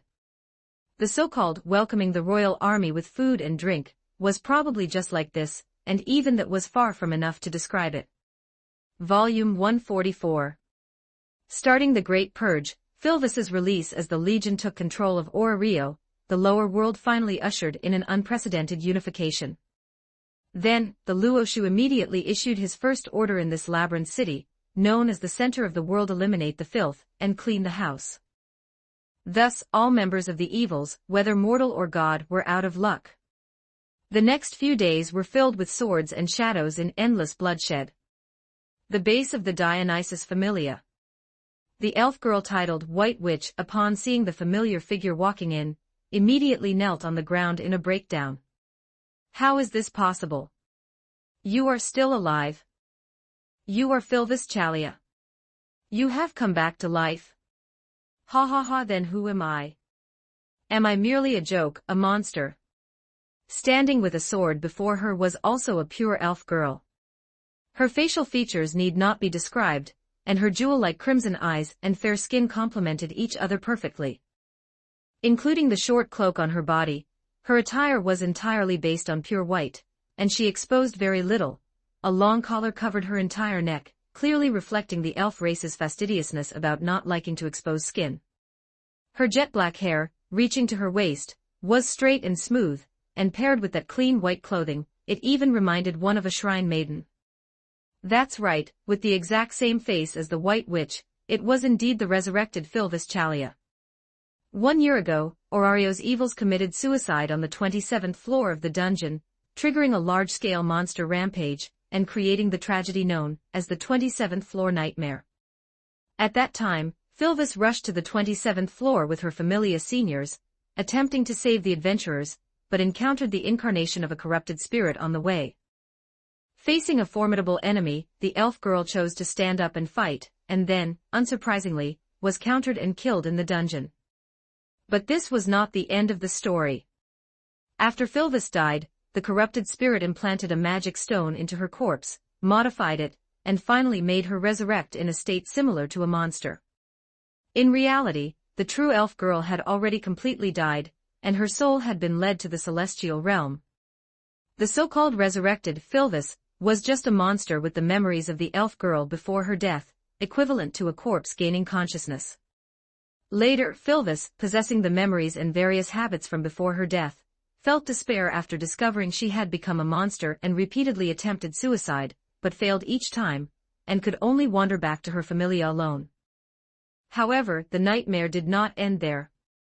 Returning to the base, she learned that her Familia's main god was actually connected to the evils, and was even one of the leaders. Dionysus saw the monster like Philvis, and realized that there were special existences like corrupted spirits in the dungeon.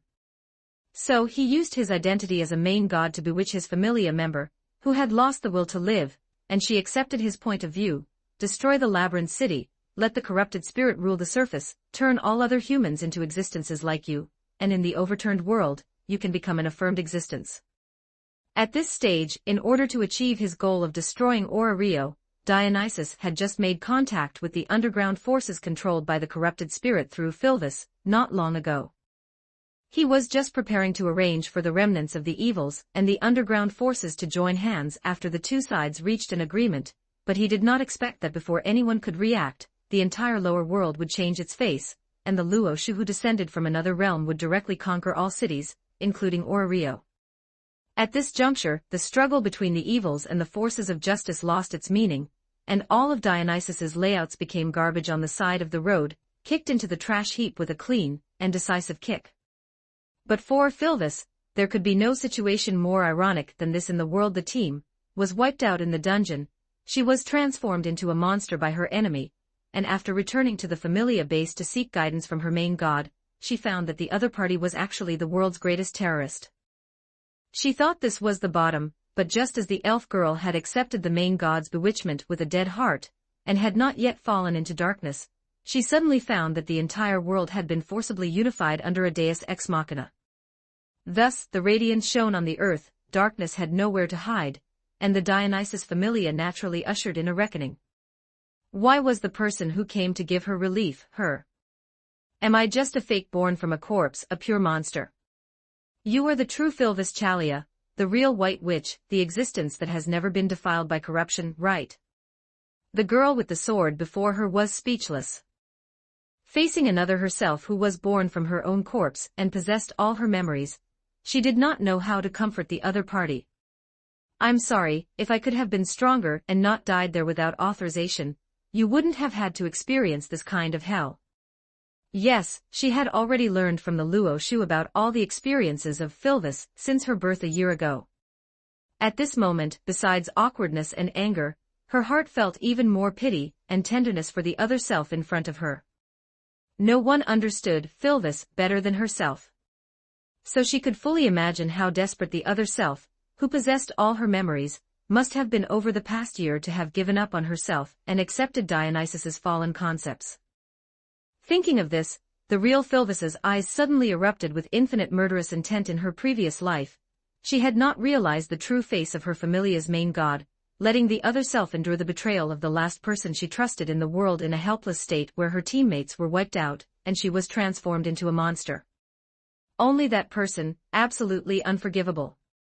Absolutely don't say such things to me. The elf girl with the magic stone implanted in her body had a pale face, and could not accept the apology of the real one in her eyes. As an adventurer, dying with dignity on the battlefield against monsters is the glory of a warrior, there is no error in that. Chapter 28. It is me. It is the corrupted spirit. And that evil god who deceived everyone. It is we who desecrated your death, leaving your soul with no peace. If anything, it was truly wonderful to be able to see my pure, untainted self once more. That's right, she was merely a fake who should never have been born in the first place. The real Philvis Chalia would never be a disgusting existence that, after being transformed into a monster, sided with evil, sought to destroy the dungeon city, and let filth rule the surface. No need for more words, just kill me here. The sword-wielding girl remained silent. Looking at the complex expression on the other self's face, a mixture of the desire for death and relief, she knew that saying anything else was meaningless. In this world, elves are a race with extremely high self-esteem. Even in daily life, they only allow those they acknowledge to touch them. No elf who reveres purity could tolerate their corpse being used by others. Likewise, no elf with self-respect and self-love could accept being transformed into a monster. She understood that letting the other self continue to live in this body implanted with a magic stone was tantamount to pinning her in hell to endure the most painful torture. At this moment, the only thing she could do, the only thing she should do, was to grant the other self release. Without hesitation, Philvis Chalia began to chant, preparing to use her most proficient magic to send the other self on her way. Rest well for a while. Once I have achieved merit, I will pray to the Lord God for a miracle, and then I will reshape an untainted body for your soul. That Lord of endless radiance. Murmuring the title that Luo Shu gained in the lower world the moment the army soul was born, the white priestess, who believed herself to be merely a fake, shook her head gently. Please, I beg of you, live on as a pure elf. I am merely a stain that desecrated your glory. I should never have appeared in this world. I only wish for you to walk forward on the path of radiance, and never lose your nobility. Having said this, Philvis closed her eyes. She was happy, for she could feel that the magic cast by the real one could indeed eliminate her, who could not even commit suicide. Perhaps it was a gift bestowed casually by that god. But regardless, being able to die at the hands of the still pure Philvis was her best ending. Goodbye, the real me. Volume 145. It said, now is the time. When Philvis granted release to the other consciousness born from her own flesh, the familia's patron god was likewise cornered deep within their base. Should I say this was expected, Dionysus? You really are a member of Evolus. Hermes pinched the brim of the hat on his head, looking coldly at the god before him whom he was still somewhat familiar with. I remember when you were in heaven, you loved creating chaos, often inciting the gods to kill each other, wanting to see fear and despair from it. It was just a pity that the gods were immortal, even if killed, they would resurrect. Therefore, they always treated mutual slaughter as a pastime, grinning throughout, and it was normal to be fighting to the death one moment and shaking hands the next. Thus, the gods didn't care at all about Dionysus's series of actions, mostly treating them as amusement to pass the time. This made the god of wine, who loved frenzy, very dissatisfied. Finding it boring, he couldn't be bothered to engage in such activities anymore. After descending to the lower world, he immediately began to practice secrecy, keeping his lips sealed regarding his familia's intelligence.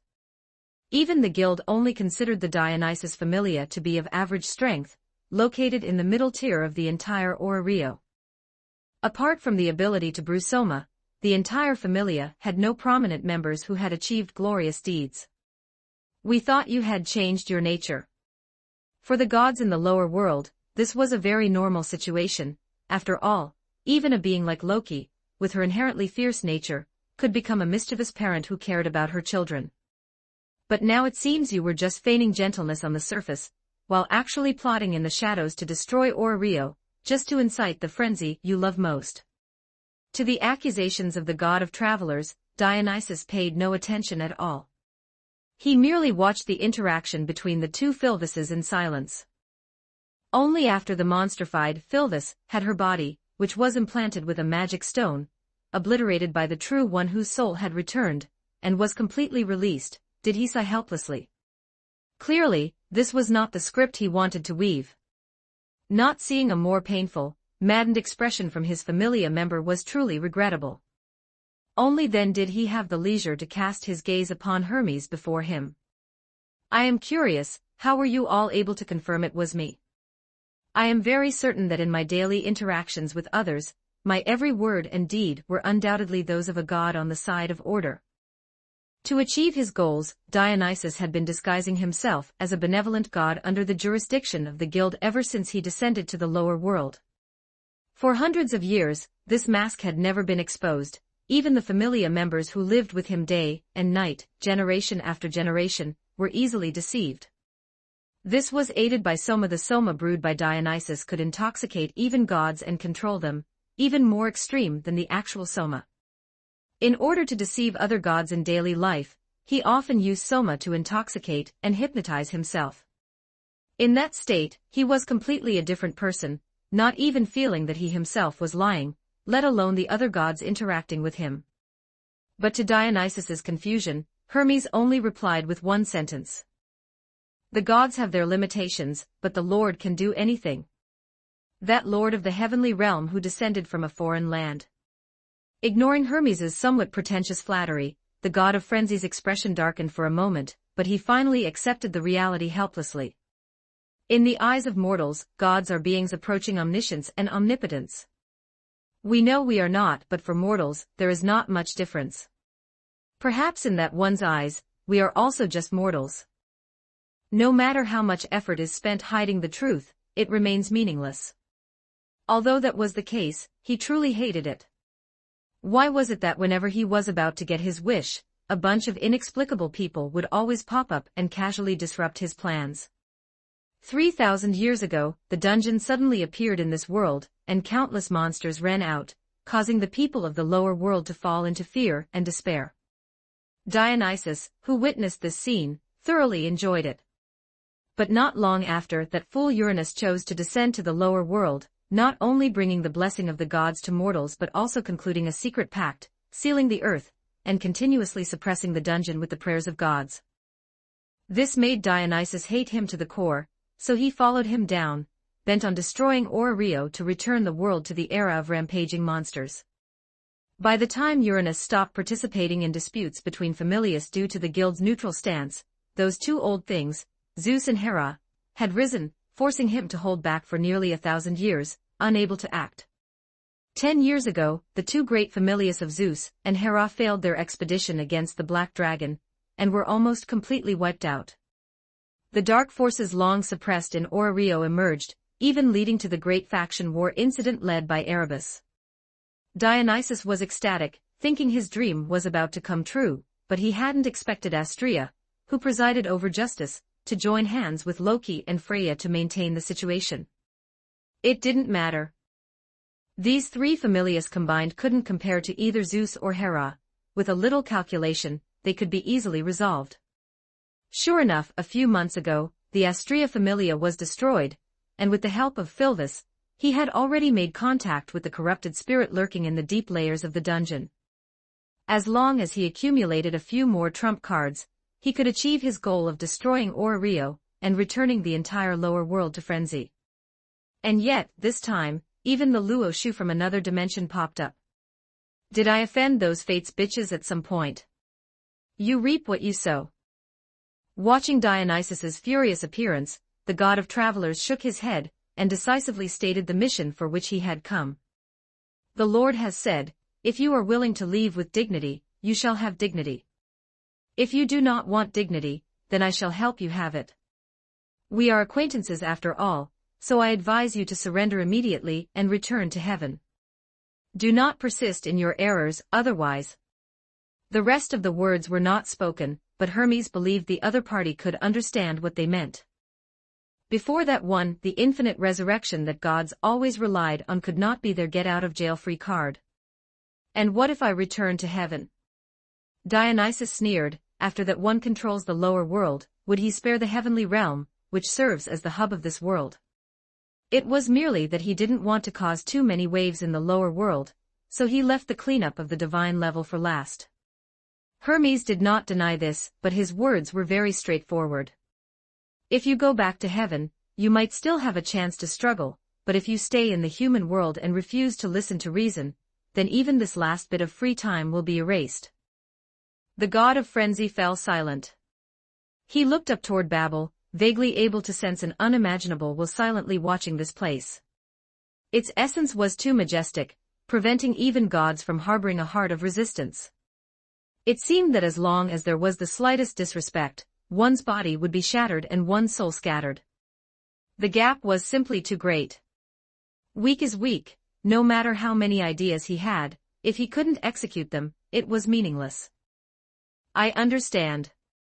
I am willing to accept repatriation, and give up this life to return to heaven. No matter how unwilling he was, Dionysus could only accept reality. At least, after returning to heaven, with the indulgence of the heavenly realm's origin toward gods, he might not be unable to find a way to protect himself. But I will absolutely not die at your hands. Only the familia member I value can deliver my final execution. Hearing this request from the god of wine, filled with strong will, Hermes did not object but instead looked with him at Philvis, who walked in from outside, holding a sword.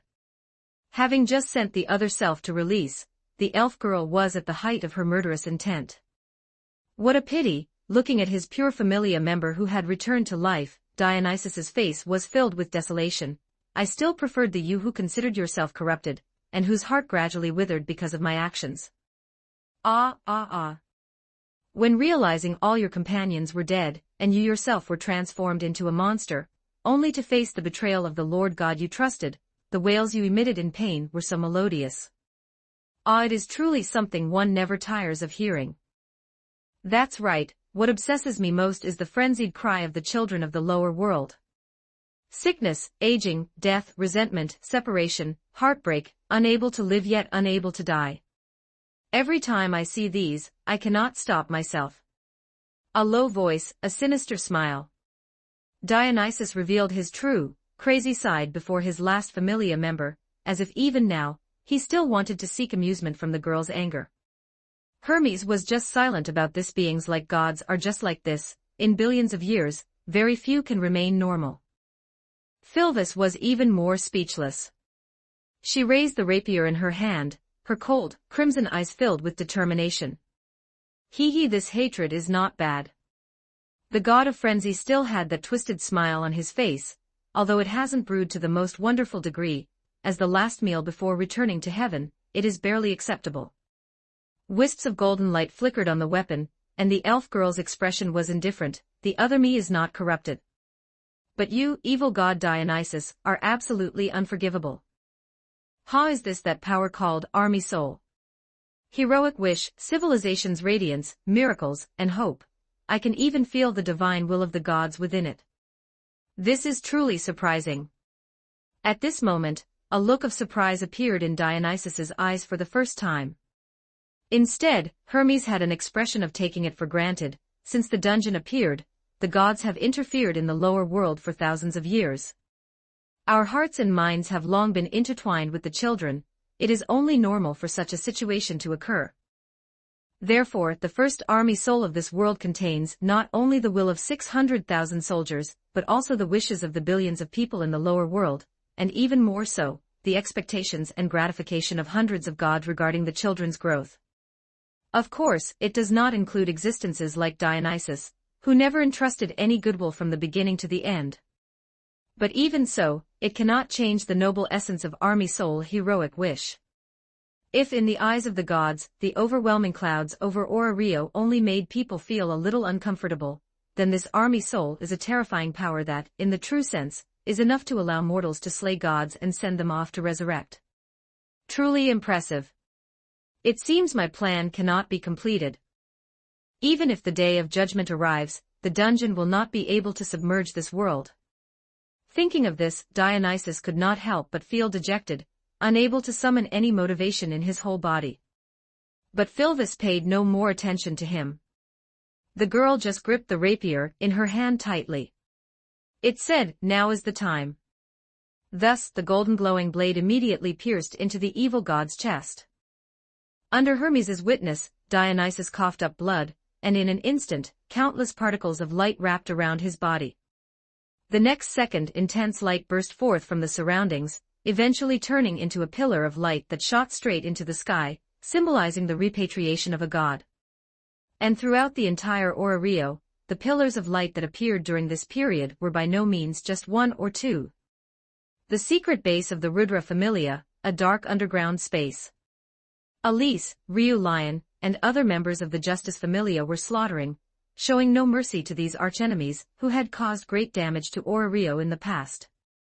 Goddess Astrea took out the sword of justice, pointing directly at the evil god who controlled Evolus on the opposite side. "A few months ago, you took care of my children, didn't you?" Chapter 29. Facing the culprit responsible for the fall of Elise, Gajono Kagaya, Lyra, and others, the goddess of justice had completely abandoned mercy, filled only with a hatred to tear the bastard before her into pieces. To this, Rudra was naturally extremely smug. To be able to turn the symbol of justice into such a volatile state, it seems I've done quite well. But the next second, this deity who loved to admire the hateful gazes of others revealed a look of displeasure. It's a pity that an inexplicable visitor from beyond appeared halfway through, otherwise, the last surviving child of your family would surely have become a physically and mentally exhausted vengeful ghost, showing me the most wonderful expression. Sure enough, whether it is justice or evil, all entanglements and disputes of ideology must ultimately be settled by the strongest power. Astrea did not object to this statement. After all, justice is meant to be upheld by the sword. But the vast majority of people in this world yearn for stable and peaceful order. The evil you yearn for is nothing but a shadow that can only shrink into corners. Rudra made a prophecy like a philosopher who had seen through the world. The order maintained by violence will also be destroyed by violence.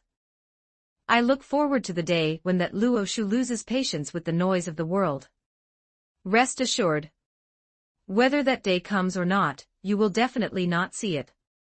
The sword of justice swept across, and a huge pillar of light immediately erupted on the spot. Corrupted spirit.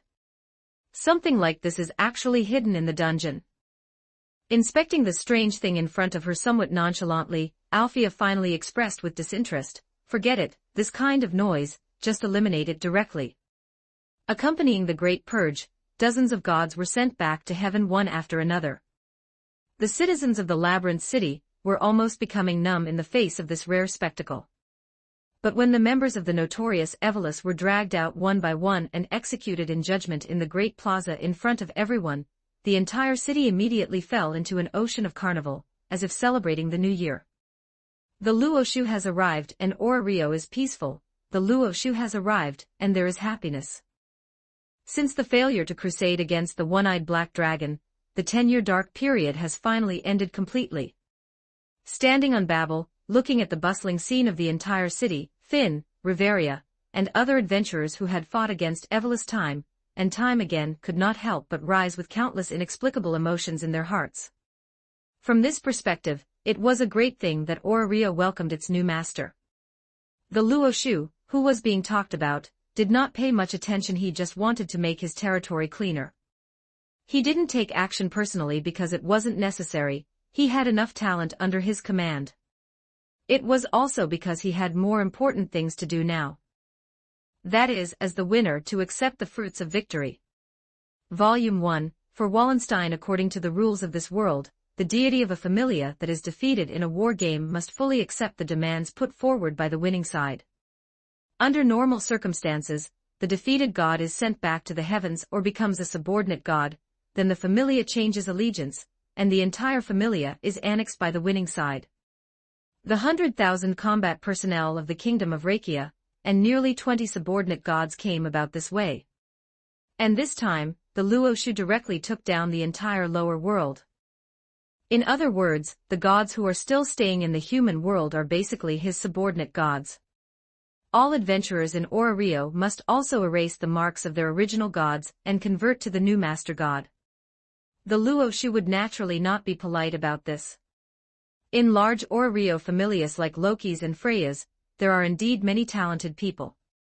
As long as these elites among the adventurers are trained for a period of time, they can be immediately inserted into the army and become the backbone of the middle and upper levels. But the army is a direct force built by the Luo Shu himself, and no familia marks of any god other than him are allowed to exist within it. This is the bottom line. Anyone who dares to reach out without permission must be prepared to welcome heavenly punishment. Of course, gods like Hephaestus and Hermes, who had joined early like Zeus and Hera, could still retain their respective familias. The premise is that their familia members have no intention of joining the army. Anyone who wants to join the legion cannot have the affiliation mark of any other god on their body. In this regard, all the gods and adventurers in the lower world had no objections and accepted it very calmly according to past common sense in their cognition, that 600,000 strong army was a superlarge familia belonging to the Luo Shu, so it was natural that one must convert to join it. So in the last few days, the Luo Shu has been signing master-servant contracts with the gods of Orario, and by the way, taking over the members of the familias under them. Like those resurrected legends, after cleaning off the original god's mark, the blessing system was set to the adventurer autonomous update mode. After all, the Luo Shu did not have the leisure to update the status of the 800,000 resurrected people, and the 600,000 strong army, which added up to more than 1 million familia members, every day.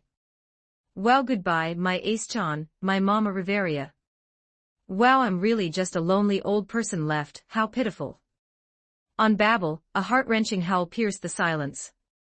Seeing her own familia truly disbanded from now on, and all members branded with the marks of other gods, the clown god Loki finally broke down. She was like a cat whose tail had been stepped on, rolling on the ground, with tears and snot flying. While howling, she tried to hug the girl with golden hair and golden eyes, whose features were as correct as a doll, beside her. But she was silently dodged by the blonde girl, and could only pounce on a pillar. The scene was once like a drunkard thrown out of a closed tavern. Seeing this scene, as the ruthless character who dismantled other people's familias, the Luo Shu just supported his chin with one hand, as if enjoying an impromptu comedy, and added insult to injury lazily. Don't worry, not only your familia, your station, all your property. From today on, even you yourself will belong to me. If you continue to make noise here, be careful that I hang a sign on your neck with the words, the most useless goddess in the lower world written on it. Loki was immediately furious, and wanted to say something more. But Riveria and Finn on the side looked at each other, sighed at the same time, and directly grabbed the arms of the god of trickery from left and right, half dragging and half pulling her away from this awkward venue. That's enough, Loki, don't stay here and embarrass yourself anymore. It was really too noisy. Even on this occasion, she still wanted to take advantage of Ace. As for being sad because the familia converted, there must be part of the reason, but it is impossible to develop to the point of rolling on the ground. After all, the current situation is that everyone from the main god to the familia has been rounded up by the Luo Shu. Since everyone belongs to the same person, what is the difference from usual besides having a big boss on top? Doesn't goddess Astrea still live with Elise, Gajono Kagaya, and others every day? Not to mention, weren't you quite active when you signed a contract with the Luo Shu before and wanted to go to another world for adventure? I don't want to leave. Loki kicked her legs, drawing a desperate arc in the air, and her crying faded away, "Ace, Ace, save me." But the blonde girl, who was used to being harassed by the clown god, had no intention of turning back to look at her antics. She walked quietly to the Luo Shu, looked up, and stared at the new master god in front of her without blinking. The Luo Shu observed the sword princess in front of him, who still looked very young, with great interest. The delicate body wrapped in pale blue light armor, and the soft limbs extending from the armor were dazzlingly beautiful.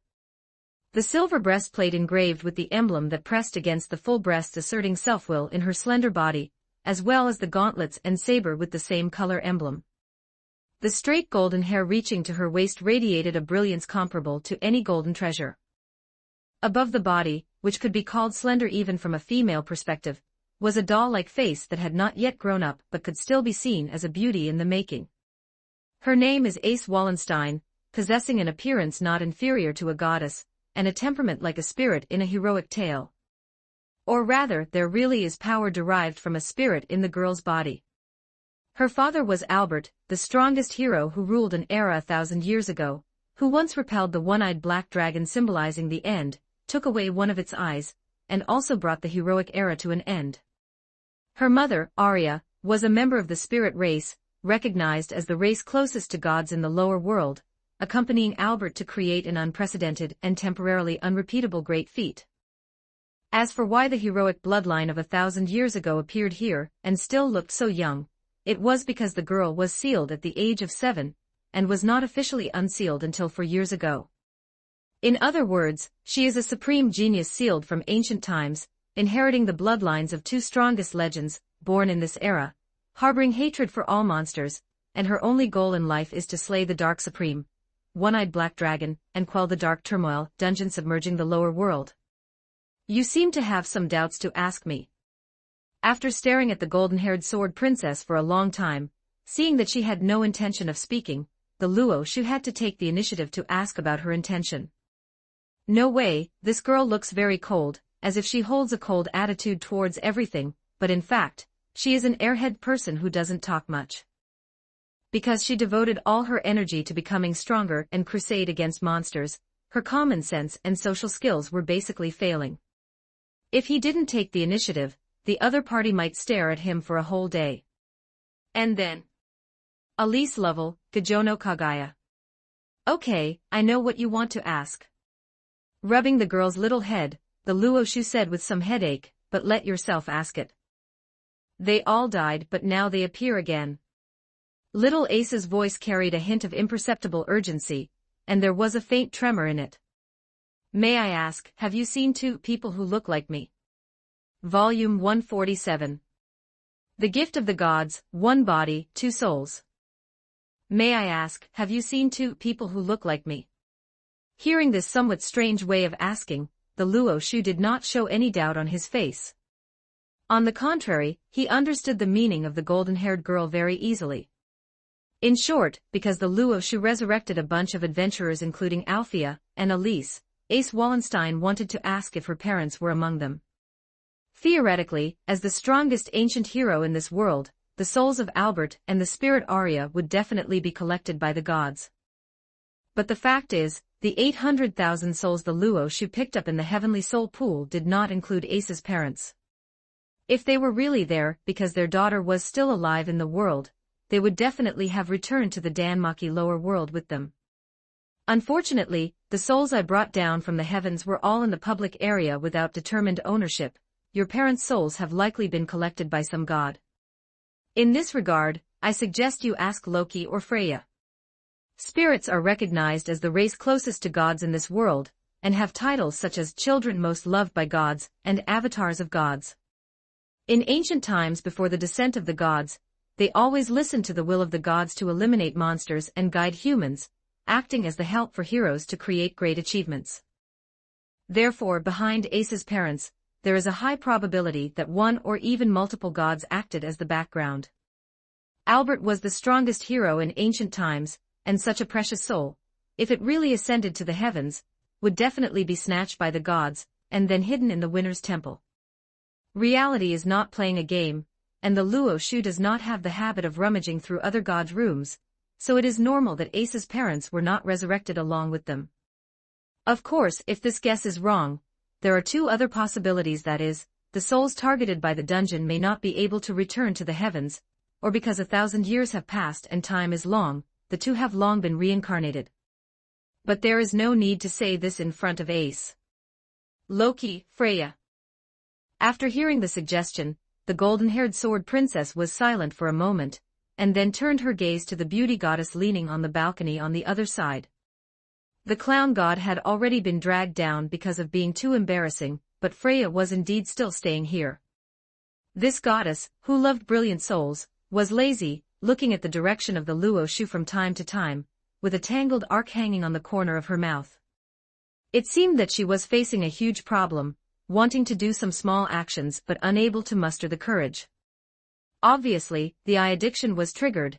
This curious beauty goddess wanted to try to peek into his soul the first time she saw the Luo Shu. But the moment she operated her talent, a chill originating from the divine authority suddenly struck.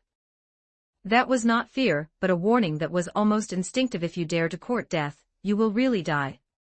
So she had maintained the expression of curiosity mixed with fear until now. The whole person stiffened there for a long time, did nothing, and even seemed not to care at all that all members of the familia were converted. Chapter 30. Naturally, Luo Shu did not bother with this guy. He had already warned them, if the other party insisted on courting death, then they could blame no one but themselves when they truly had to pay the price. Want to spy on his soul? If you can pierce through the dual protection of the heavenly realm's origin and the blessing system, then by all means, go ahead. If you can't, and you want to deliver yourself to his doorstep, taking a divine shortcut to return to the origin, then God wouldn't mind swallowing the free takeout in one gulp. After sending the airhead girl away, Luo Shu simply got up and left the upper levels of Babel. The gods still remaining in the lower world had all signed subordination contracts, and would go to the Kangmang world to work for him in the future. The adventurers had also finished their conversion, and afterwards, they would join the Legion along with all qualified combatants in the mortal realm. After a short period of training, they would set off to crusade against the Black Dragon, jointly ending the long-cherished wish of the lower world's billions of living beings for thousands of years. During this time, Luo Shu had nothing to do for the moment. However, Zeus and Uranus seemed to have contacted the heavenly realm and discussed something, saying that the gods wanted to offer him a gift.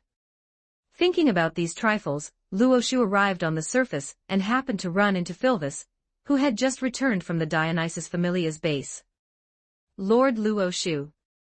He raised his hand to signal that she needn't stand on ceremony.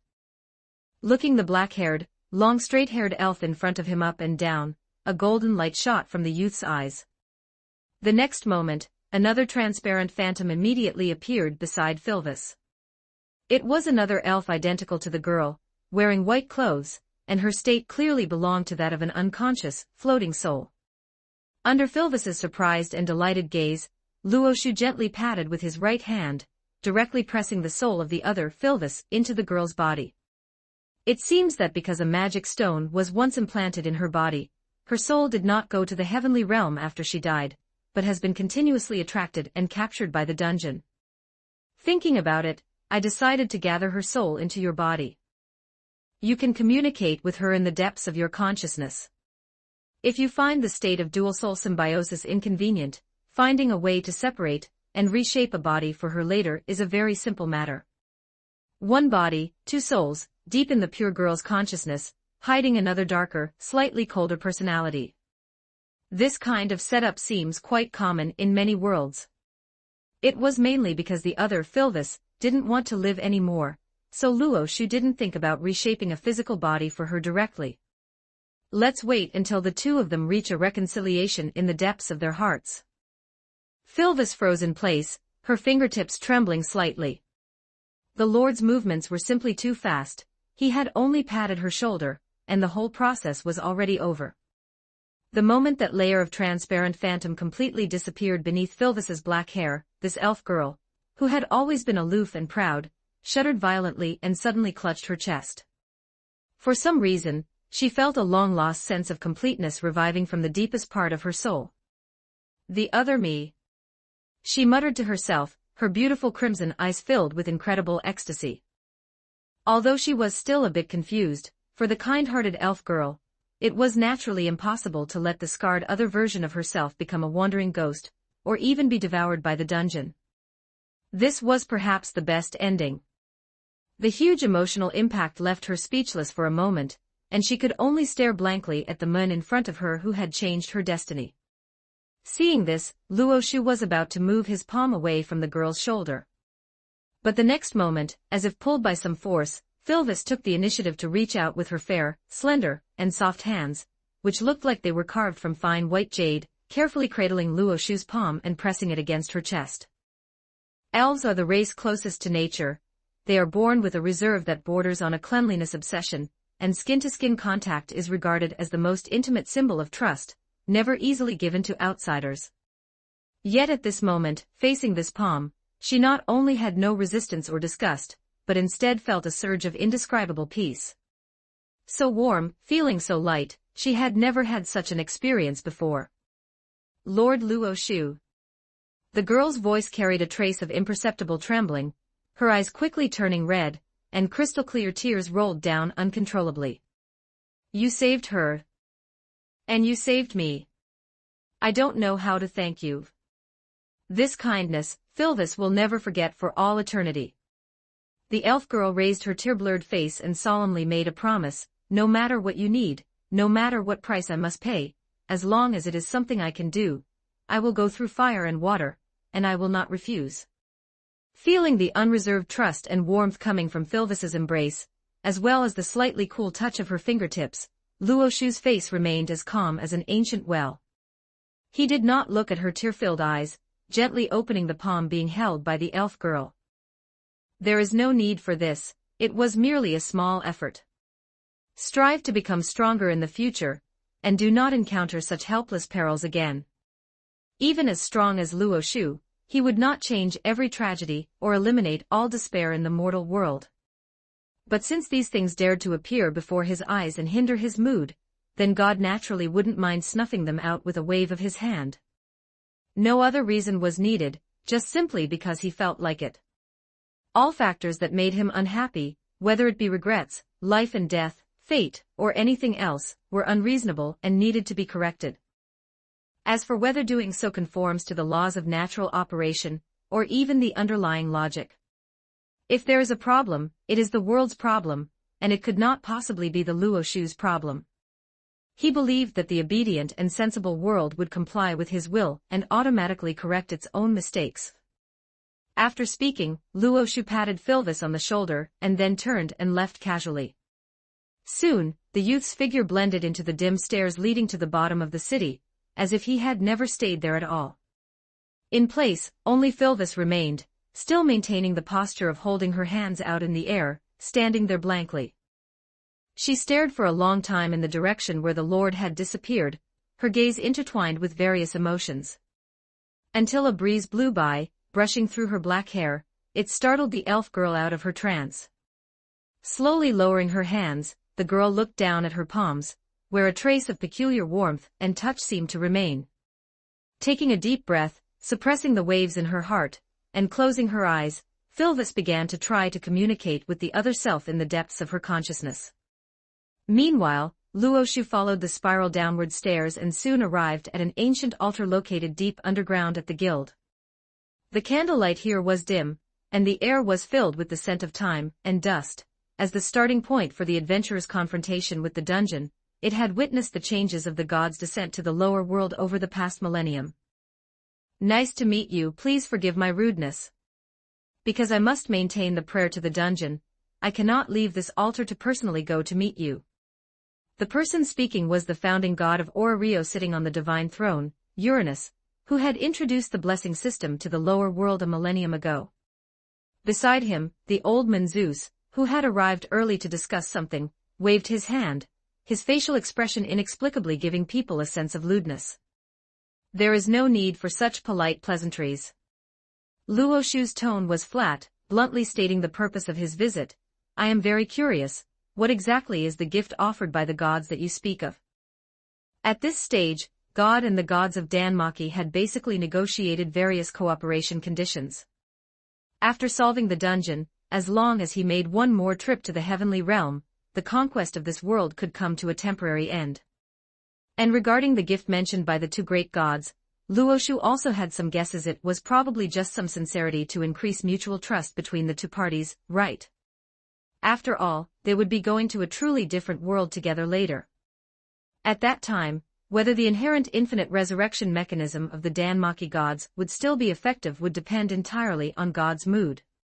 Sure enough, Uranus hesitated for a moment before speaking out the joint resolution of the many great gods of the heavenly realm. It is like this: I wonder if you are lacking a beautiful goddess by your side to attend to your daily life. Unsurprisingly, the simplest and most effective way to increase mutual trust between two forces was marriage. In fact, during this period, Uranus had contacted the heavenly realm through special channels, and the things he had discussed with those great gods were far more than just one or two matters. For example, the gods of the heavenly realm had once tried to gather all authority, and use the great power of the heavenly realm to deduce the true origin and background of Emperor Juntian. The result was naturally a blank slate. Even the origin of the heavenly realm could not probe an existence that transcended the worldview. So the question arose: was the person in front of them really just a god of gods who ruled over a heavenly realm? Reality proved that through the hub of the heavenly realm, the gods could at most travel to other continents or lower worlds under the same worldview. But even if the only god who truly controlled the origin of the heavenly realm appeared, it would be impossible to cross the worldview solely by oneself and travel at will to a true different world that had no connection to the heavenly realm. Undoubtedly, this Luo Shu, who had descended from a foreign realm, must possess traits that existed above the origin. He was a great being of another level. When they reached this conclusion, all the gods were shocked to the point of disbelief, suspecting whether they had fallen into an illusion. But Uranus actually felt that this was a good thing, since the difference in levels between the two parties was so great. There was no need to worry about the gods being slaughtered and eaten for meat as soon as they arrived on the other party's turf. Then what was there to hesitate about? Of course, it was to decisively offer a goddess to solidify the connection between the two parties and increase intimacy. Marriage. Hearing this request, God was already prepared. There was indeed no need to refuse such a thing that was beneficial to both sides. The problem was, who is the specific candidate? Luo Shu decided that if these two old things dared to propose an unchaste goddess like Ishtar, he would definitely beat them up on the spot. Ahem, let me be the one to say the rest. Before Uranus could speak, Zeus suddenly jumped out, winked at Luo Shu, and chuckled. It's like this: I have a sister, who is broad-minded and has beauty of national grace. Although she is a bit short, and her face is a bit petite and young, the appearance of the gods is fixed at birth, so I believe God certainly won't mind. The key is that my sister brings prosperity to the family and the house. As long as she is there, it guarantees family harmony and everything prospers. She is definitely the most suitable candidate for marriage. Luo Shu. I probably know who the broad-minded, national beauty goddess you are talking about is. The problem is, does the other party know that you, old man, call her sister so affectionately? The hearth goddess, Hestia. This was the character the gods had brought forward to marry Luo Shu. An existence that was surprising, yet not very surprising. After all, hundreds of millions of years had passed, and the number of gods had neither increased nor decreased. Throughout the entire heavenly realm, there were not many goddesses who could always keep themselves pure, and were suitable for marriage. If one really wanted to pick, one could only look within the circle of those few virgin goddesses. It couldn't possibly be that they would actually send a beauty goddess, right? That would be purely asking for a beating. They were, after all, old foxes over 100 million years old. Along the way, Zeus and the other gods naturally could not have failed to see that Luo Shu was clearly not interested in those goddesses who played around. After all, if he really had that intention, those enchantresses who could be called the guardian goddesses of the Amazons would have long ago actively pounced on him, using the techniques they had honed for countless years to suck out his bone marrow. Thinking about it, it was also normal. One marries a virtuous wife and takes a concubine for beauty. For an existence like a beauty goddess, playing around outside when there is a need is fine, but how could anyone bring one home? Were they really not afraid of the temple turning into a cuckold's paradise, with various action movies being staged in every corner every day? Lord God, let me tell you, although my sister is lacking in height, her capabilities are sky-high. Zeus continued to introduce her enthusiastically, although she is not as enchanting and curvaceous as Freya or Aphrodite. When it comes to dignity, holiness, and warmth, no one in the entire heavenly realm can surpass her. She is our goddess of the eternal sacred fire, Hestia. Hestia, whose other side is Vesta, represents the ever-burning sacred fire in the language of the gods. Although she is unassuming, as the one who governs the ever-burning sacred fire, her divinity is extremely high, and even many great gods in the heavenly realm show her respect. To put it simply, the sacred fire of the heavenly realm corresponds to the hearth fire of the human world, so Hestia is also the goddess of the hearth, while simultaneously serving as the guardian goddess of the family. To a certain extent, it is perfectly fine to regard her as the head of the goddesses and the eldest sister of the gods. Of course, in the past, the gods would certainly not have acknowledged this status. Most of the time, they would only refer to her as the lowly goddess or the virgin goddess. The former is due to her physical appearance, while the latter is because, in the heavenly realm, she never interacts with males. But regardless, given Hestia's status as the guardian goddess of the family, she is absolutely the most suitable candidate to represent the gods in a marriage alliance with the Luo Shu. The gods' intentions were obvious: marry the goddess of the sacred fire, and we will honor you as our patriarch. From now on, the two realms will be one big family. After Zeus finished speaking, Uranus also added at the appropriate moment, Hestia symbolizes family and protection. Her joining will add a stable cornerstone to our alliance. And the ever-burning sacred fire governed by Vesta symbolizes immortal life, which might allow you to better understand the essence of the gods. In short, no matter how one looks at it, a marriage alliance with Hestia holds many benefits for both camps. However, the two great gods also emphasized that this was merely a suggestion. If he truly felt it was inappropriate, the Luo Shu could completely designate another candidate. For instance, Astrea, who usually gets along quite well with the Luo Shu, is also a top-ranking candidate. The problem is that she governs order and justice, and for most gods who advocate pleasure, her stance is simply too extreme. They could not stop, nor would they try to stop, whatever thoughts the Luo Shu himself might have. Astrea's personal actions and final destination have nothing to do with the overall structure of the heavenly realm. But if there were even the slightest chance of choice, the gods would not want the goddess of justice to ascend as the representative of the entire faction. On one hand, the power of pillow talk is terrifying.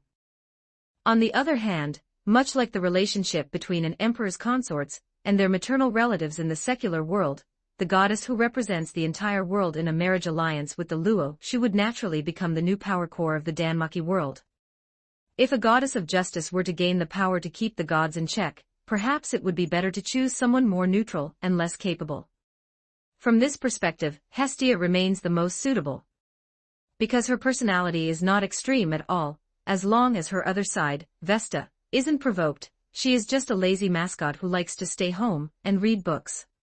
A mascot is good. The matriarch of the gods should be a mascot. Otherwise, whether it were the justice governing Astrea, the wisdom symbolizing Athena, or the purity-obsessed goddess Artemis ascending, the gods feel the future would be pitch black, making one wish they were dead. The Luo Shu pondered for a moment and roughly understood these guys' thoughts, feeling a bit amused in his heart. However, the goddess of the hearth and family is indeed suitable for the heavenly court in its initial stage. Truth be told, they had also considered all factors before selecting Hestia as the most suitable candidate for the marriage alliance. Moreover, compared to goddesses he didn't know at all, he naturally preferred an existence he was relatively familiar with and understood to some extent. Thus the Luo Shu did not hesitate, and agreed to the marriage alliance on the spot. As for what Hestia herself thought, since the many great gods led by Zeus and Uranus dared to propose this suggestion, they must have already prepared her psychologically. Otherwise, would these guys dare to act on their own and throw a bomb that could explode at any moment at him? If they truly had such courage, the Luo Shu could only express his admiration. In any case, one goddess certainly couldn't blow him up, but it was hard to say for this bunch of audacious troublemakers. After finalizing the marriage alliance between the two realms, the Luo Shu left the guild altar, and, holding the thought that he was already there, turned toward the dungeon. This is the labyrinth that suddenly appeared in the lower world 3,000 years ago, and it is also the root of the fierce monsters scattered across the entire continent. Among the adventurers, it has always been considered a special existence with self-awareness. Because this labyrinth harbors hatred toward the gods and reacts instinctively once it senses the divine power of the gods, Uranus, upon hearing that he was going to the dungeon, directly dispatched the guild's mercenary, Fels. The other party's strength wasn't particularly high, but he excelled in his profound knowledge and familiarity with all kinds of intelligence recorded by the guild, making him sufficient to serve as a guide and commentator. For thousands of years, in the era before the gods descended and before humans had received their blessings, monsters from the dungeon could invade the surface without restraint. These monsters multiplied on the surface and gave birth to offspring, which is why traces of countless monsters filled every corner of the lower world. After the gods descended, most of the entrances connecting to the dungeon were sealed, leaving only the one in Rio open. To prevent monsters from continuing to run out, the people of ancient times built a skyscraper named Babel over the entrance, which serves as a lid, and is also a passage exclusively reserved for adventurers to enter and exit. In fact, 1,000 years ago, Rio had also built a similar lid structure, but it was smashed by the gods while they were laughing when they descended. Fels did not comment on this and only continued to recount various common knowledge about the dungeon. After we came down from the passage, we arrived at the first floor of the upper floors. The entire labyrinth has a conical structure, divided into the upper floors, middle floors, lower floors, and deep floors. The further down you go, the larger the floor area becomes, and the stronger the monsters that can be generated, so the floors that adventurers can explore also correspond to the comprehensive strength of their respective familia. At the current stage, the highest record for dungeon exploration within the guild is the 71st floor, provided by the Zeus and Hera familia, but the one publicly announced is only the 59th floor. The reason is very simple. After the two great familia fell, the successor Freya and Loki familia simply did not have the strength to fill the gap, and they couldn't even explore the publicly announced 59th floor. If the true record were really exposed, the fighting spirit of the entire Rio would likely plummet to the bottom immediately, and who knows how many adventurers would give up struggling in despair. However, now that the era of adventurers has ended, there is no need to continue hiding this information. The Luo Shu nodded. Standing in the center of the passage worn down by countless adventurers, a golden light flashed in his eyes, and his vast consciousness covered the entire first floor and continued to spread downward. First to enter his sight were a group of goblins and dog-headed monsters called kobolds. With a slight fluctuation of his will, this group of bottom-tier monsters immediately turned into powder, leaving only crystals emitting faint energy fluctuations in their place. These things are called magic stones. They are the crystallization of all monsters' magical power and the source of their life. Once removed or shattered by someone, the monster will directly turn into ashes. Besides this, some monsters will drop precious items after death. These are the more developed parts of their bodies that can exist independently even without the magic stone. They are highly valuable in this world, and many high-level weapons are crafted from such materials. First floor, second floor, third floor. It wasn't until he detected something interesting on the 27th floor that the Luo Shu stopped extending his consciousness further into the deep layers. Meanwhile, Fels watched, dumbfounded, as magic stones and materials nearly covered the surroundings in just half a minute. Especially two of the most conspicuous magic stones among them. With this size and fluctuation, could it be that they were taken directly from the floor boss? A floor boss can be thought of as a boss active in a specific area. Its strength is usually 2 levels higher than the monsters on the current floor. But the first floor boss in the dungeon is on the 17th floor, and the second is on the 27th floor. How did this person take their magic stones while on the first floor? Hiss, my head hurts. I shouldn't use conventional logic to consider the actions of such a god above gods. The Luoshu did not care about the thoughts of the person beside him. He merely inspected the quality of these magic stones, and then let them fall to the side. To be honest, he was a bit disappointed, let alone this trash that was at most level 6. Even if all the monsters on the lowest floor of the dungeon were added together, they wouldn't compare to a single hair he pulled out. Just now, he had recklessly swept across many floors with his will. As an existence with self-awareness, the dungeon naturally couldn't have no reaction at all. But it was meaningless. Even Uranus could use divine prayer to calm the dungeon's riots. The Luoshu just slightly increased his force and suppressed the turbulence of the entire labyrinth. And so, the dungeon, in a fit of rage, just got angry for a moment. Volume 150. Let the dungeon live, are you moved? The status of the dungeon is indeed superior to that of the gods, and even the great gods of this world are far inferior. At first, the Luoshu had guessed that it might be the dark world opposite to the heavenly realm in the Danmaki worldview. Now, having explored it in person and suppressed it casually, he realized he had overthought it. It should be said that the dungeon is indeed, to some extent, a place where negative energy in the Danmaki worldview gathers, but at most, it can only brawl with the lower world, which is this planet under his feet. It is still 108,000 miles away from being able to challenge the heavenly realm. After confirming this fact, the Luoshu only felt a bit of pity in his heart. Normally, because of the stability of a triangle, many worldviews with gods and demons would naturally evolve into a structure where the 3 realms coexist. The heavenly realm as the core of order, the human realm suitable for living beings to multiply, and the earthly realm that presides over the cycle of life and death, and even serves as a gathering place for countless negative energies. Netherworld, hell, abyss, demon realm, return to ruins. The manifestations of the earthly realm may vary, but such a dark world opposite to the heavenly realm should always exist. From a macro perspective, the Danmaki worldview is actually no exception, but having personally studied the dungeon, the Luoshu realized that the essence of this world should be the supremacy of the heavenly realm. Among them, the human realm is divided into numerous lower worlds. Any single lower world, taken separately, is still sufficient to crush the gods in terms of volume, but because there is no spokesperson, it can only become a playground for the gods. The theoretically existing earthly realm is even more miserable. Even the most fundamental mechanism of the cycle of life and death has been completely annexed by the heavenly realm. Erebus, who launched the Great War event 2 years ago, is the god symbolizing the primordial underworld in this world, but he is merely a member of the ordinary gods of the heavenly realm, not even a great god. Then there is another important mechanism that the earthly realm should have, gathering negative concepts such as sin, ominousness, and destruction, thereby carrying the dark side of the world, which is a garbage recycling station like hell or the return to ruins. If there are no surprises, the dungeon under his feet is performing similar duties.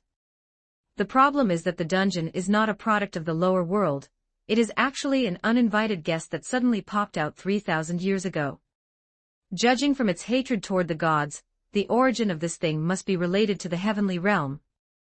Perhaps in the process of the heavenly realm's operation, it instinctively felt that such an existence, which carries the world's dark side and breeds monsters, was not suitable for the birth of gods, so it simply threw it into the lower world. If this is indeed the case, then in other lower worlds connected to the heavenly realm, there might also be products similar to the dungeon.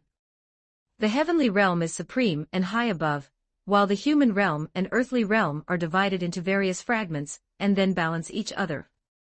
This kind of worldview is actually quite interesting. Having deduced the origin of the dungeon with great interest for a while, the Luoshu could only sigh that the vast universe is indeed full of wonders. It's just unclear whether this pattern evolved naturally over hundreds of millions of years, or if the gods of the heavenly realm pushed it together for fun. Shaking his head, the Luoshu decided he could ask those old fossils about it later. As for the dungeon in front of him, He might as well pack it up and take it with him when he returns to Kangmang. With this thought in mind, the Luoshu moved his thoughts, and the environment around him changed for a moment. By the time Fels reacted, he found that the two of them had already arrived in front of a hidden cave. Wait, this seems to be... The skeleton sage draped in a black robe, had a sharp voice, and looked around in disbelief. He was very familiar with the cave in front of him because he often dealt with the peculiar creatures inside, so he had been here many times. But how could the Luoshu know about this encampment? Well, he could cross space and time with a single thought and descend here directly from the first floor, so it didn't seem surprising that he knew a bit more. After all, he is an existence even more majestic than the omniscient and omnipotent gods in the eyes of mortals. Fels couldn't help but feel uneasy in his heart. May I ask, Great Heavenly Venerable, what is your opinion on the Xenos here? The so-called Xenos refers to a group of special existences born in the dungeon but possessing rationality. Because they are neither pure monsters nor humans, they are an alien species despised by both sides. Among some human power holders, there is even a hobby of keeping them as high-value playthings. But most adventurers are actually unaware of this group, and if they encounter them, they just kill them as ordinary monsters. Among the gods, Uranus, who prays to the dungeon daily, was the first to know of their existence. Because he felt pity for their plight, he even dispatched personnel from time to provide relief to the Xenos. But even the founding god who holds the highest nominal authority in Rio dared not openly grant the Xenos the right to walk on the surface. The hatred between humans and monsters over thousands of years is not that simple to eliminate. He could only secretly fund the Xenos to survive in the dungeon and join forces with the Ganesha Familia to try to hold the monster festival, attempting to change the world's hatred toward monsters in a subtle way, waiting for a turning point to help this group integrate into the surface. Then there is Fels, as Uranus's mercenary. He is also the messenger responsible for contacting the Xenos, so he is very familiar with those existences. Now, seeing the Luoshu expose the hidden place of the Xenos without a word, he felt instinctively uneasy in his heart. The lower world has already been unified. The next step is the conquest of the dungeon, settling the karma between the two sides that has lasted for thousands of years. The Luoshu calmly recounted the future that billions of people on the surface were looking forward to. During this period, all living beings will either stand with the Legion or turn into powder together with the monsters in the dungeon. There is no room for a third party to stand in between. In short, the dungeon is easier to deal with than imagined. The Luoshu has basically completed what he needed to do in the Danmaki world, and it is time to wrap things up and prepare to return to Kangmang.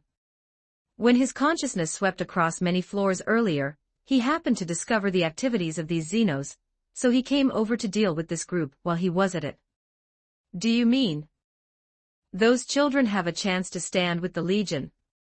Chapter 32. Upon understanding the implication within, Fels felt it was inconceivable, and his tone immediately turned excited. After all, with the Luoshu's immense power, if he truly wished to eradicate the Xenos, it would be a matter of a single thought. There would be no need to make such a special trip. Go and call them all out. The Luoshu did not make any direct promises. But Fels could naturally understand this attitude of tacit consent, and thus was immediately filled with motivation. I understand, I will go in now.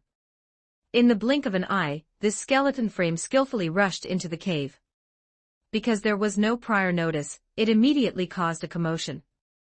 Withdrawing his perception, the Luoshu did not pay attention to the communication inside, but instead looked up at the void, with various possibilities of the future appearing in his eyes.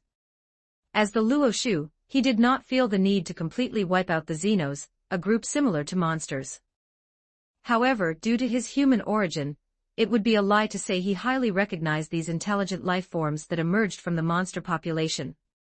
The reason he paid attention to this group was merely because, before transmigrating, he had been moved by certain people and plot points in the story. He now had the ability, and did not feel the need to deny this sentiment, so he decided to let reality develop according to his will. The dragon girl Ween would only be born years from now, and after the dungeon was broken through, it was highly likely she would lose the chance to be born. Then let her be born now. Locking in the fate of the dragon girl's premature birth from countless possibilities, he made the dungeon comply with his will.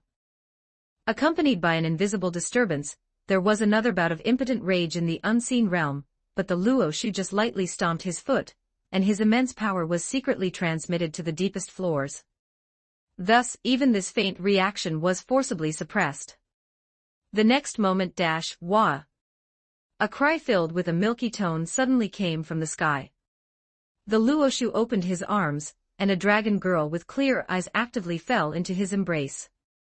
With pale blue skin and beautiful long hair, and pointed ears similar to an elf's but slightly larger, the girl's overall appearance was still human, only possessing hard, sharp nails and a few dragon scales. Because she was just born, the dragon girl had no covering on her body. Innocent and naive, she did not have acquired shame, just curiously observing the young men she saw at first glance. The Luo-Shu tapped his finger, and a kimono identical to Haruheim's appeared on the girl. Ween, your name will be Ween from now on, don't forget it. The dragon girl blinked, nodded obediently, and then instinctively wrapped her hands around the Luo-Shu's neck, emitting a childish, milky voice from her mouth. Ween Ween. The Xenos are creations of miracles. They might be reincarnated souls of monsters, or perhaps the souls of fallen adventurers that were devoured by the dungeon, with some fragments starting a new life under the mechanism that breeds monsters. In short, they are complete entities like monsters from the moment they are born, even possessing some memories of their past lives, and having varying degrees of learning ability. What's the commotion outside? Who is this newly appeared kin? Among us, are there any kin who emerged from dragon-type monsters that look like this? Wait, all of you behave yourselves, do not offend the Luo-Shu. Perhaps because the commotion of Ween's birth was a bit too loud, the Xenos group who were communicating with Fells inside soon swarmed out. The Luo-Shu glanced over, and an invisible pressure swept through every corner of the surroundings. Just like the autumn wind sweeping away fallen leaves, the Xenos were one by one pressed to the ground. Even if there were existences among them comparable to first-class adventurers, it was meaningless. Because they spent their entire lives being hunted by both humans and monsters, the Xenos naturally developed into a sensitive group. They cared deeply for their kin, but it was very difficult for them to give trust to strangers they met for the first time. This was normal. So the Luo-Shu decided to show his sincerity to avoid wasting time. I could easily kill all of you but didn't, so you had better listen to me obediently. The effect was also obvious. The many Xenos immediately recognized the Luo-Shu's benevolence and were deeply moved. Volume 151. Blessing and Oath, Cannon Fodder Manufacturing Factory. It doesn't fit my aesthetic at all. Looking at the Xenos in front of him who looked like rabbits, lizards, minotaurs, or even goblins, the Luo-Shu frowned immediately. Not to mention inner qualities like moral character, just this appearance approaching monsters, it would be strange if they were accepted by ordinary people. Of course, there were a very small number of Xenos whose appearance was very close to the mainstream population of this world, with only some monster characteristics still showing obvious differences from humans and demi-humans.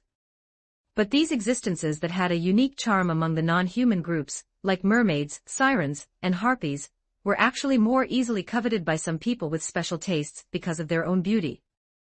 When the Luo-Shu previously launched a great purge of Rio, he discovered that some familiars engaged in slave trade loved to capture these races with non-human charm, specifically to sell them to nobles of the mainland countries as playthings. In short, the daily situation of the Xenos was those who were ugly had no human rights, and would be killed by adventurers as monsters. Those who were beautiful were too valuable and easily attracted the attention of slave traders. In the end, they could only hide in the dungeon, fighting wits and courage with real monsters, and barely surviving. It sounded miserable. No wonder a god full of compassion like Uranus would think of secretly funding them. But if the Luo-Shu were to evaluate it, this group falling into their current situation was also a very normal development. It can only be said that they originated from the dungeon, shared the same source as monsters but developed intelligence, which was a tragedy from birth. Who I am, what my status is, I believe Fells has already made it clear to you. Looking around at the Xenos who were easily pressed to the ground, with eyes full of anxiety, panic, and fear, the Luo-Shu chose to get straight to the point. In a word, the decisive battle between the surface and the dungeon is imminent. and there will be no place for a third party in between. So do you choose to submit or die? Hearing such an unceremonious declaration, the leaders of the Xenos looked at each other, and felt a sense of relief in their hearts. It was the same logic. The god before them had already rounded them all up. If he really wanted them to disappear, there was no need for any nonsense. Respected God above gods, we are honored to listen to your will, but because of our appearance, the humans on the surface have always treated us as monsters to be killed. Therefore, it is not that we are unwilling to submit to you, but we do not know what we can do for you with our meager strength and humble status. The one who spoke was a siren, also a central figure, an early member of the Xenos, Ray. This was a humanoid monster girl with golden wings replacing her arms. Her lower body was giant claws like a bird, and feathers extended from both sides of her waist to cover the junction of her upper and lower body. She was also a moderate in the Xenos group who longed to coexist with humans. Therefore, after sensing the Luo Shu's intent, she immediately represented all her kin to express their attitude. They were very willing to accept the incorporation from the Luo Shu, but were very worried that they did not have corresponding utility value. It sounded cruel, but this was the truth. The reason the situation of the Xenos group was so miserable, besides the factor of their origin, was ultimately because they were simply too weak. Their numbers were scarce, and they had no top-tier combat power, or a Rio could easily annihilate them by sending a few large familias. So they really couldn't imagine what they could do after joining the Luo Shu's command. And for these outcasts who were not tolerated by the world, having no utility value was definitely a very scary thing. I have my own arrangements for this aspect, you just need to obey orders obediently. Undoubtedly, for all order-aligned gods in this world, incorporating these groups with monster scales, claws, and wings was a thankless task. For 3,000 years, the deep blood feud with the dungeon had long been engraved in the civilization's common knowledge of everyone on the surface. Under these circumstances, wanting the world to treat an intelligent race that emerged from the monster population rationally and kindly was simply being too detached from reality. As for whether they were innocent, whether they could communicate, whether they had intelligence, who cares about that? Or rather, it was precisely because they possessed intelligence that they should be rooted out while they were still weak, otherwise there would inevitably be endless trouble in the future. After all, possessing intelligence and being able to communicate meant that they could learn the knowledge of human civilization, imitate the use of tools, and build towns and nations just like humans. They might even find ways to unite the monsters in the dungeon, using monsters as an army to assault Rio and invade the entire surface world. You must know, because a large number of kin had been killed or captured, there were also factions among the Xenos that did not trust humans. But the gap was there, which led to the moderate faction that wanted to coexist with humans having the upper hand. If their strength was not weaker than the surface, what would spread in this group would likely be the radical ideology of fighting their way out of the dungeon. As long as one thought clearly about this point, any god could calculate that making the Xenos integrate into the surface was absolutely a nearly impossible thing. Uranus was naturally no exception. But as an immortal, he also had infinite patience to try and make mistakes, to weave a beautiful future where both sides sacrificed the least. Based on this logic, he was willing to help these poor souls in his eyes.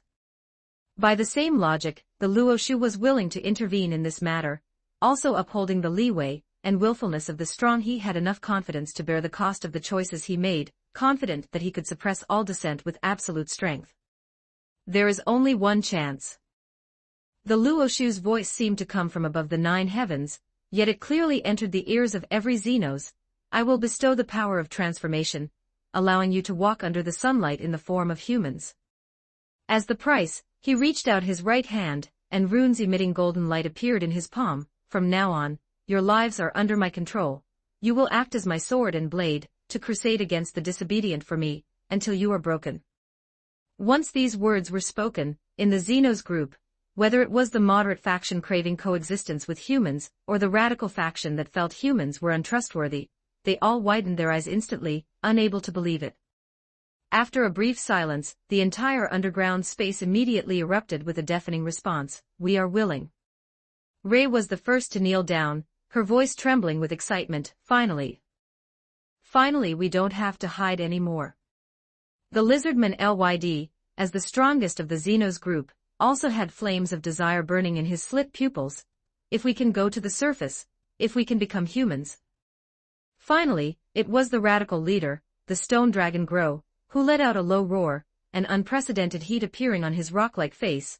As long as our kin can live under the sunlight, it doesn't matter if you take this life. More Xenos knelt down one after another, the Arachne let out a sharp cry, the Harpy flapped her wings, and all the voices converged into the same oath, we are willing. The Luoshu nodded slightly, and golden light burst from his palm, like a rising sun in this dark underground. The light grew brighter and brighter, eventually turning into countless golden threads that submerged into the chest of every Xenos. The contract is formed, merged into your blood and soul, immutable for all ages. In an instant, a miracle descended. Wisps of golden light like flames ignited from the siren's chest. In the flames, the wings belonging to the bird faded away, replaced by a pair of slender, delicate arms like jade. Ray only felt an unprecedented warmth spread throughout her body. She looked down and found that her feathers were falling off piece by piece, and a simple garment had appeared on her body at some point. This is my arm. I have arms. And my feet have changed too, I have really become a human. The young girl excitedly used the arms she had dreamed of, stroking her transformed body up and down. She stepped out with the legs that had just transformed, and because she was not used to human legs and feet, she almost stumbled and fell to the ground.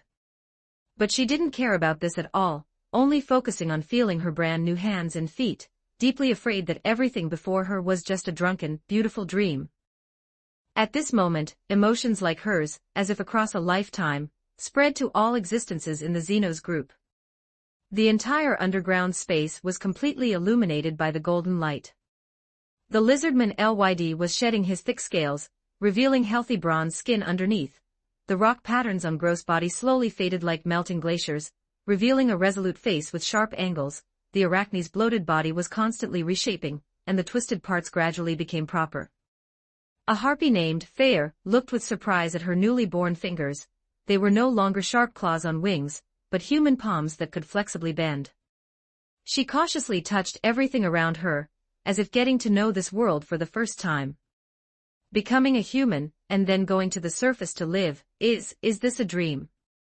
Hiss, it hurts. Lyd, you bastard, why did you hit me? If it hurts, it probably isn't a dream, ha ha ha.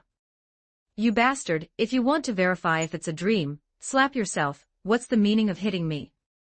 That's not important, the important thing is that now we can all go live under the sunlight. Tears, cheers, hugs. The once diverse-looking Xenos now all possessed true human forms. They touched each other's cheeks, confirming this incredible change. Some knelt on the ground kissing the stone floor, some ran towards the underground river, seeing their brand new faces in the water. Divine might like a mountain, divine grace like the sea. At this moment all fear and confusion receded like the tide, replaced by the gaze of all the Xenos as if looking at a savior. Even Fells could not help but be moved by this miracle, unable to help but sigh in his heart. It had only been a few minutes, and the status of this person in their hearts had likely already surpassed Uranus, reaching an unprecedented level. How does it feel to become a human? Without stopping the emotional release of the Xenos, the Luoshu stood with his arms crossed, watching Ray, who was still immersed in the changes of her form, sitting on the ground, stroking her feet with both hands, wishing she could play with every part of her body for 3 days and 3 nights. To be honest, the dexterity of these hands doesn't compare to my original wings, and my strength seems a bit lower, but I feel great, unprecedentedly comfortable. Having experienced this, even if I were to die the next moment, I would have no regrets in my life. Try to live a long life, then. I went to the trouble of spending my energy to help you take human form, not so you could just die like this. Understood. Ray's expression immediately turned serious. If she hadn't witnessed the light, she could have endured the darkness. Now that she had experienced what it was like to be human, if she were forced to return to the past where she could only hide in the dungeon, she would definitely go crazy. Your will is the direction of our future. Whatever the command, please just give it. We will swear to carry out your will even at the cost of our lives. Seeing this, Lyd and Grow immediately ran over and knelt heavily on the ground, their foreheads pressed against the cold stone floor.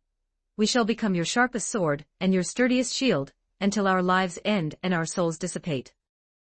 Without any rehearsal, all the Xenos instinctively echoed in unison, until our lives end and our souls dissipate. Thus, in the depths of this dark underground, a vow to be upheld by a race for eternity was officially formed.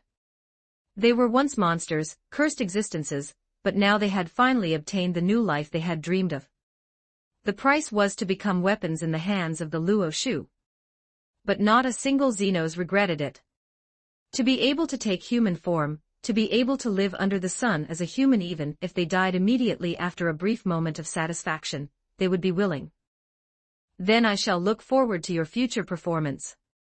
Having accepted their oaths, the Luo Shu looked away and turned his gaze toward the depths of the dungeon, where countless possibilities for the future emerged. Although he didn't think much of the dungeon's strength, he had to admit that this thing was indeed a high-quality factory for producing cannon fodder. After all, normal life forms have a juvenile growth period after birth, with only the duration varying between different species. The reason dungeon monsters can be deployed onto the battlefield the moment they are born is because their nature is closer to mass-produced items than living beings.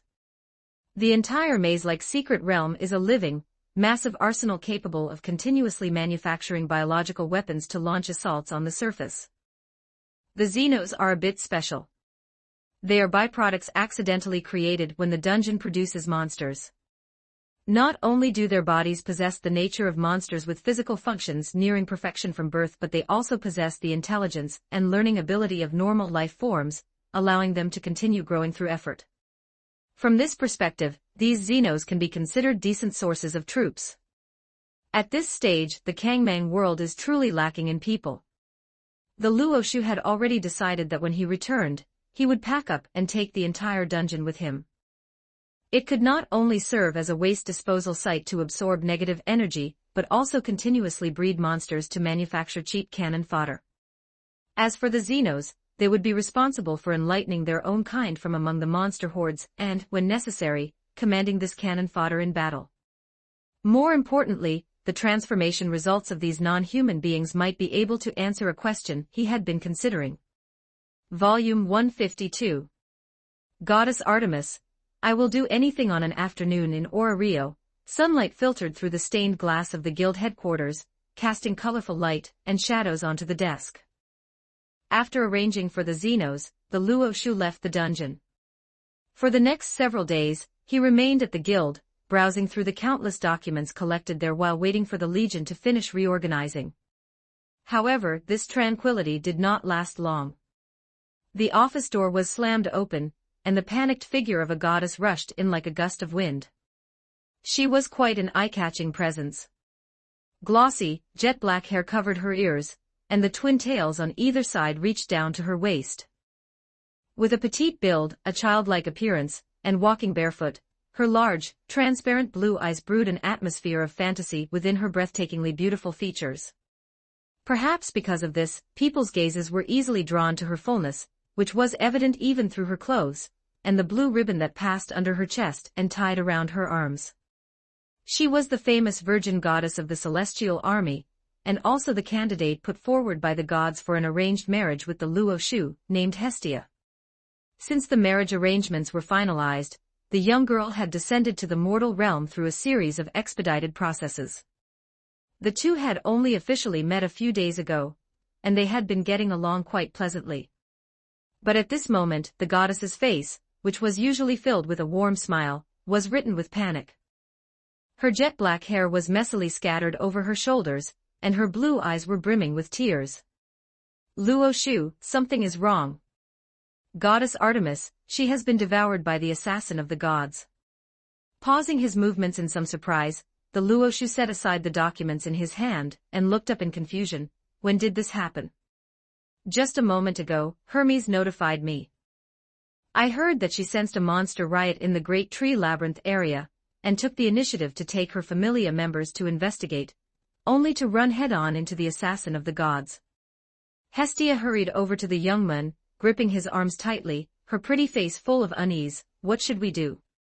Even if it's a god, if they are devoured by that kind of monster, they will be sealed. The so-called assassin of the gods is a monster specifically created by the dungeon to retaliate against gods, designed to counter the gods' divine power. Their raw strength might not be that great, and some of them might not even be a match for top-tier adventurers, but most gods are just throwing their lives away when they face them. It sounds absurd, but it's true. In the original world line, when goddess Artemis faced the Scorpio, Antares, she was willing to be sent back to the celestial realm just to unseal her divine power in order to save her cherished familia members. As it turned out, even after regaining her divine form, she was no match for Antares and was quickly devoured. The key point is that the assassin of the gods was created with the goal of killing gods, not sending them back to the celestial realm. After being devoured by Antares, goddess Artemis couldn't even return her soul to the celestial realm. She remained trapped within the monster, unable to be released. One could only say that when facing an opponent capable of infinite resurrection, sealing them eternally and maintaining them in an undead state is indeed the most appropriate solution. The dungeon does have a brain, after all. Why did she suddenly run to the great tree labyrinth area? With this doubt rising in his heart, the Luoshu deliberately deduced the heavenly secrets, then instinctively paused, stopping the deduction as if nothing had happened. So, it turned out he was to blame for this. A few days ago, he had kicked the dungeon and caused it internal injuries. Unable to vent its frustration, it could only rage impotently, eventually causing a monster riot in the major secret realms of the world. Of course, there was likely the push of so-called fate involved, which caused goddess Artemis to just happen to be passing by there with her familia. In a sense, the goddess was fated to suffer this tribulation. It wasn't about shirking responsibility, but rather that the concept of fate really exists in this world. As the goddess in charge of chastity, goddess Artemis was born with a divine artifact called the Arrow of Orion, whose purpose is to be drawn by a certain hero to specifically shoot and kill the assassin of the gods, Antares. It could be said that some stories were already fated hundreds of millions of years ago, when the goddess was first born from the celestial realm and received the name goddess Artemis, two sides of the same coin with Diana. Of course, the fate mechanism that only operates within the world is meaningless to powerful existences descending from outside the world. The Luoshu didn't think this was worth caring about, so he simply snapped his fingers. Immediately, the void fluctuated, and the figure of a goddess with blue hair and green eyes, exquisite features, and a pure, awe-inspiring aura appeared before the two. In her hand, she held a weapon that looked like a long spear on the outside but was actually an arrow. She was alert, scanning her surroundings, seemingly puzzled as to how she had been dragged away without any power to resist. Goddess Artemis. Hestia let out an exclamation and hurriedly jumped over to hug the girl. Wow, I was so scared when I heard something happen to you. How are you even worse at taking care of yourself than I am? When they were still in the celestial realm, the two goddesses were very close friends who often cried and laughed together. After coming to the mortal world, Hestia had been planning to get together with her good friend. As a result, only a few days after descending, she heard the news that her friend had been devoured by a monster, which almost made her heart stop. Fortunately, Herman was capable, otherwise, the girl really wouldn't have been able to think of a way to save goddess Artemis for a while. She couldn't very well go and throw her own life away, right? It's Hestia. No, wait, when did you descend to the lower world? Having encountered such a great change and suddenly seeing a long-lost friend, the blue-haired goddess first showed joy, then some confusion, until she saw the Luoshu at the side and realized what was happening. This image is Emperor Juntian. Was I brought back to Orario by you? Goddess Artemis and the Luoshu were meeting for the first time. The goddess had also established a familia in the lower world, but they did not often stay in any one country or city. Instead, they roamed all over the place, and their daily activity was hunting monsters in the wilderness. Naturally, goddess Artemis was aware of the Luoshu's actions to unify the lower world. But her entire familia only had about 20 members, didn't even have a fixed base, and didn't hold power in any country or city, so there was naturally no need to participate in it. Therefore, the goddess had continued her hunting hobby during this time. She was somewhat interested in the information about the other world sent by Hermes, but she mostly just went with the flow, waiting for the overall decision of the celestial realm, and had no intention of proactively seeking out the Luo Shu. After all, she was a goddess of chastity who didn't like to associate with men, and among the gods, she was even jokingly referred to as the disciplinary committee member. But now, realizing her current situation and recalling the information she had obtained from other gods, Goddess Artemis knelt on the ground without hesitation, her blue hair falling down to cover half of her face. Great God! The goddess's voice was hoarse and weary, her face filled with infinite regret. I beg you to save those children. Hestia gasped and subconsciously took half a step back. Goddess Artemis, your familia, could it be? Leto, Lant. They are still young, they shouldn't end like this. Goddess Artemis looked up, her eyes full of pain and self-reproach. It is I, this incompetent goddess, who failed to protect them. My familia members, those children who followed me on hunts, they were all buried under the clutches of Antares. I was inside it, watching helplessly as that monster tore all those cute children apart. Seeing her good friend in such a miserable state, Hestia couldn't help but reveal a look of heartache in her eyes. She dared not imagine what kind of desperate situation she would fall into if this happened to her, and all the family members she acknowledged met with accidents. More importantly, she now realized that her close friend's body seemed a bit off, not quite like a real flesh and blood body.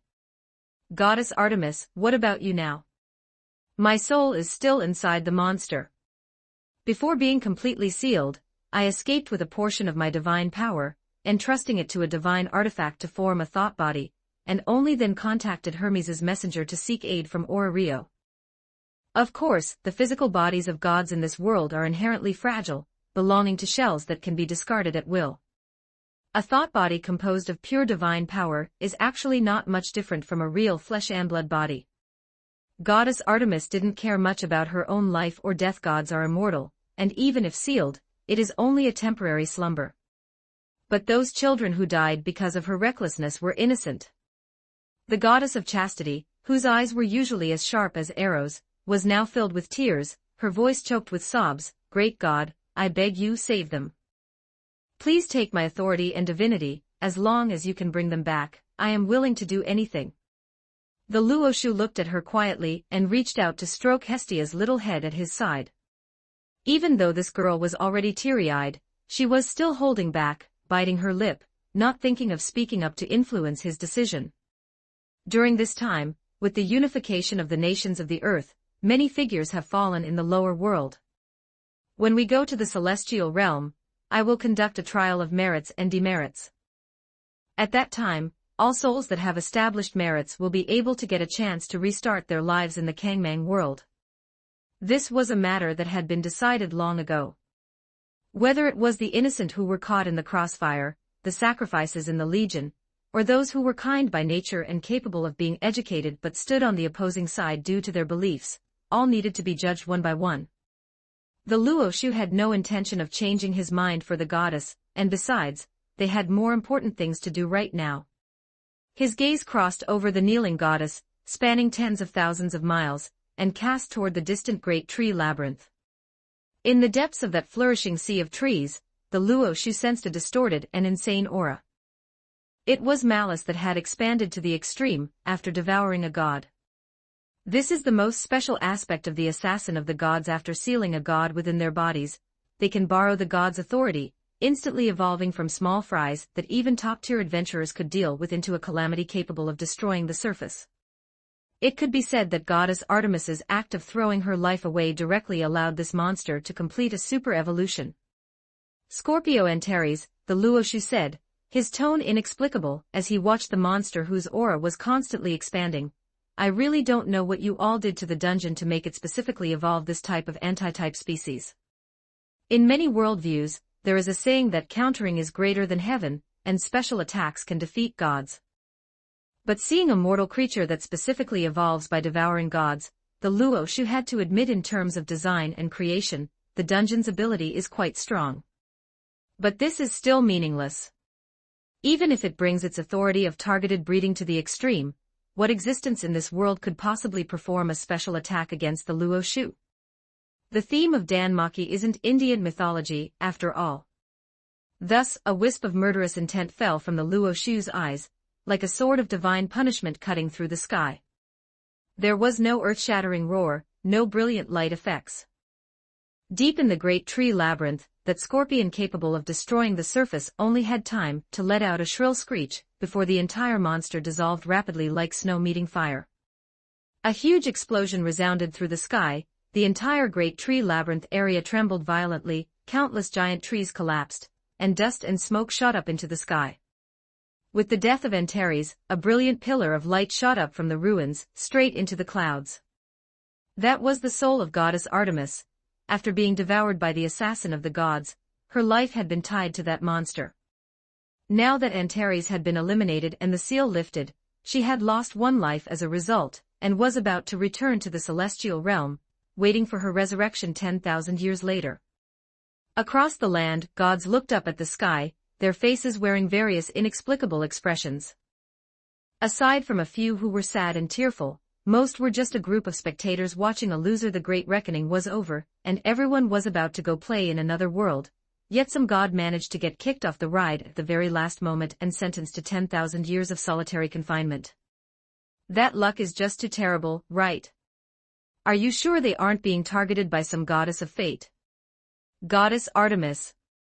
At the guild headquarters, watching the fading projection of thought before her, Hestia breathed a sigh of relief that her friend had escaped, but a hint of regret instinctively appeared on her face.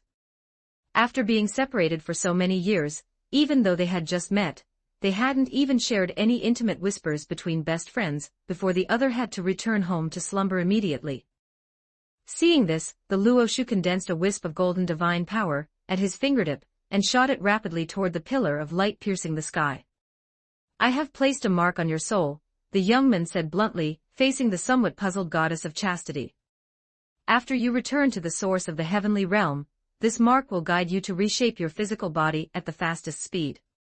However, what would be reshaped certainly wouldn't be the divine shell from the Danmaki worldview, but a powerful divine body under the sacred Tao system that would be pulled to ascend to the Kangmang world. He had long thought about studying the most important resurrection spring in the Danmaki heavenly realm. Originally, he had been prepared to make Ares or Hermes commit suicide once.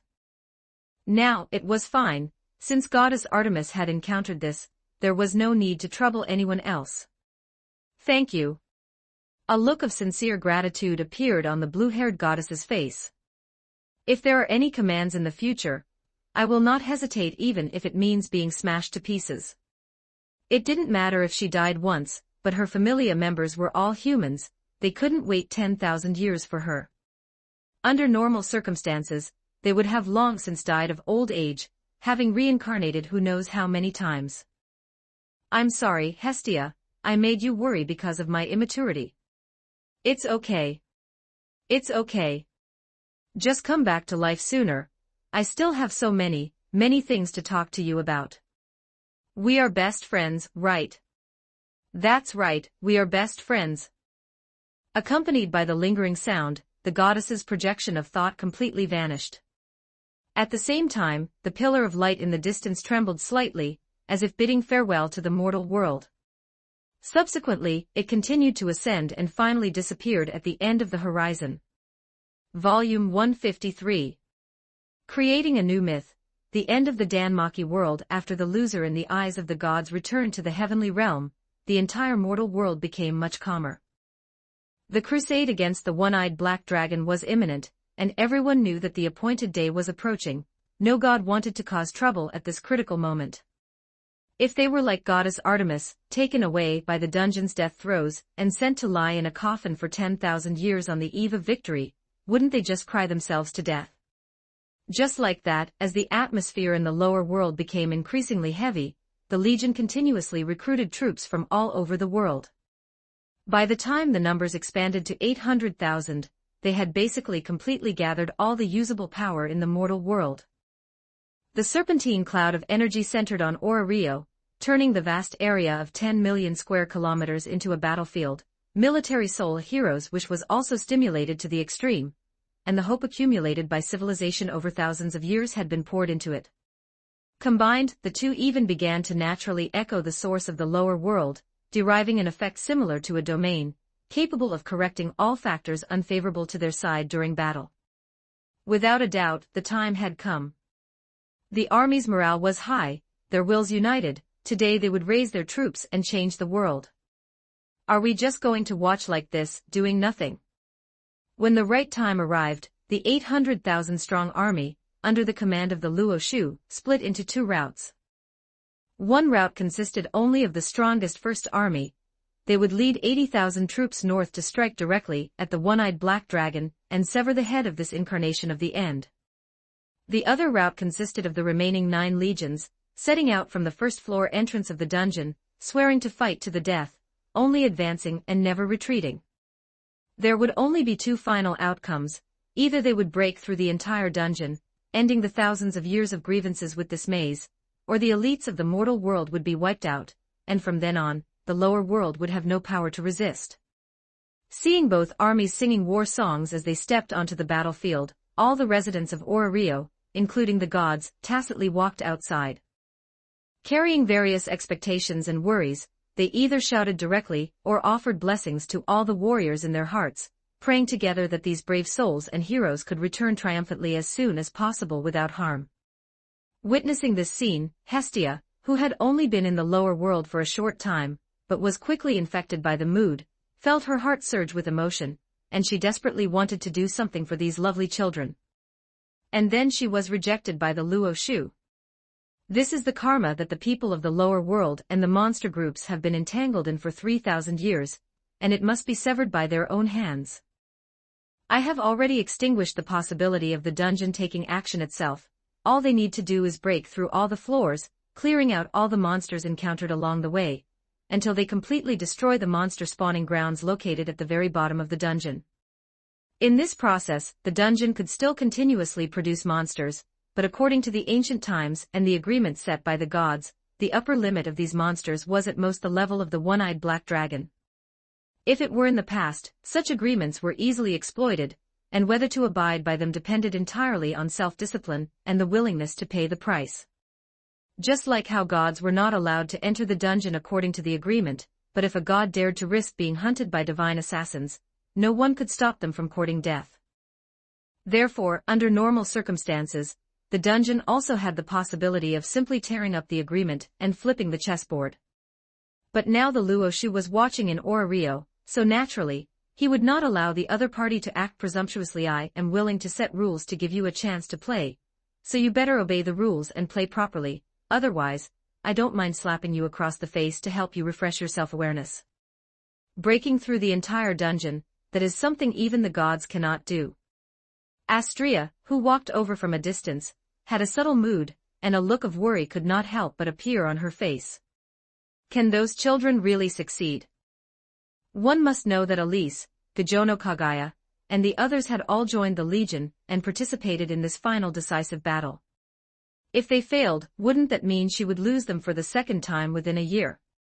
She absolutely did not want that to happen. Even for me, having always been in the heavenly realm, I have heard other goddesses speak of the terror of the one-eyed black dragon. Is it too much to force those children to face this incarnation of the end now? Hestia gripped the Luo Shu's sleeve tightly. As the goddess symbolizing family and protection, she really found it hard to imagine what a terrifying scene it would be if 800,000 warriors were wiped out and every family in the lower world was weeping in sorrow.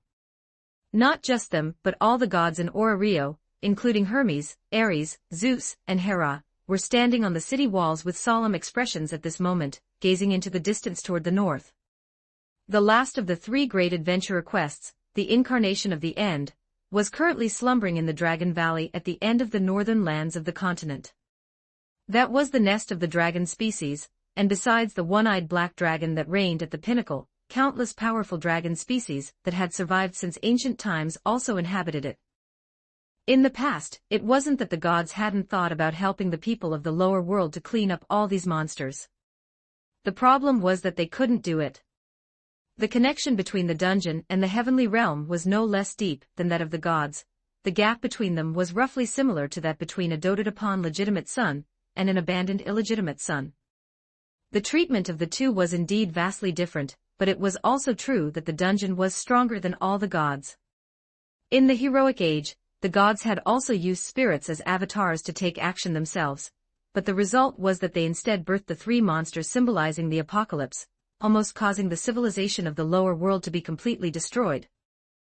Coupled with the fact that the opponent's status was special, and it was a part of the world's cycle, the gods had no way to guide the heavenly realm to destroy it directly, so they had spent thousands of years only able to continuously delay the arrival of the day of the end. Now, the moment of the agreement had arrived early due to the Luoshu's interference. With the great power displayed by the emperor, theoretically, the win rate should be 100%, and the gods should not be worried. But this wasn't because the Luoshu didn't intend to take action personally, but rather to let the children of the lower world settle all of this themselves. Of course, they also believed this was the most appropriate choice. The children should indeed be allowed to burst forth with the most brilliant radiance. It was just that they would still worry when they should worry. The gods of this world were just like that. They cried when they wanted to cry, laughed when they wanted to laugh, and whether they liked a person or hated something, they expressed it clearly. The Luoshu expressed understanding of this and didn't feel there was a problem, but at this moment, he was still a bit helpless. At least have some confidence in my arrangements. If it is just the one-eyed black dragon, you should be guessing how many seconds that beast can hold out under the Legion's offensive. The blood energy and true chi of the 80,000-strong army converged into a cloud of energy, and there was no lack of many experts above the 7th rank among them. Under the condition that special attacks were ineffective, how could the one-eyed black dragon possibly overturn this legion? What was even more critical was military soul hero's wish. That was the resonance of the will of the lower world's people that had continued for thousands of years. As long as it was unfolded, every soldier in the Legion could replicate and use all the techniques that had once existed and currently existed in the entire mortal world, including various skills and magic of the adventurers, and could even borrow a portion of the techniques belonging to the gods. Ursa Major, Vengeful Princess, Liaris Freeze, I fight therefore I am. There were quite a few cheat-level abilities in this world, and all gathered in one legion, even if only temporarily. It was enough to easily slaughter a black dragon whose hard power did not reach the divine realm within seconds. Is it that exaggerated? Watching Hestia's incredulous appearance, the Luoshu did not have the slightest intention of being smug. In the myriad worlds of the heavens, there are plenty of things more exaggerated and outrageous than this. What does this count for? It is the same gathering of a civilization's radiance, placed in the Ultraman setting next door. Even the Dark Ruler could be defeated. Placed in the Dragon Ball setting, gathering the energy of a planet could even destroy enemies capable of crushing galaxies with a snap of their fingers. The power originating from the human heart can truly create miracles in some worldviews. And the Danmaki world they were currently in undoubtedly possessed similar properties. Here, compared to energy systems like cloud energy, the military soul was actually something easier to condense. After all, in the Danmaki worldview, the most important essence of life had always been only the soul and will. Therefore, the Luoshu did not directly take action to solve the Black Dragon and the dungeon, just to let the people of the lower world personally fulfill the long-cherished wish that had lasted for thousands of years, wanting to see if, after the results came out, it could usher in a further sublimation of the military soul. Imagine it, you are a warrior, and because of your courage, you are quite famous in your local area. But this continent has a large population. Such ability can at most be considered 1 in 200, and there are fully 800,000 existences like you or even stronger. Yet, as ordinary as you are suddenly conscripted as a member of the strongest legion in the mortal world, forced to embark on a journey to defeat the world-destroying demon dragon and save the lower world. You are very afraid, and you feel that your weak self will surely never return. But that is the end that has threatened the world for thousands of years.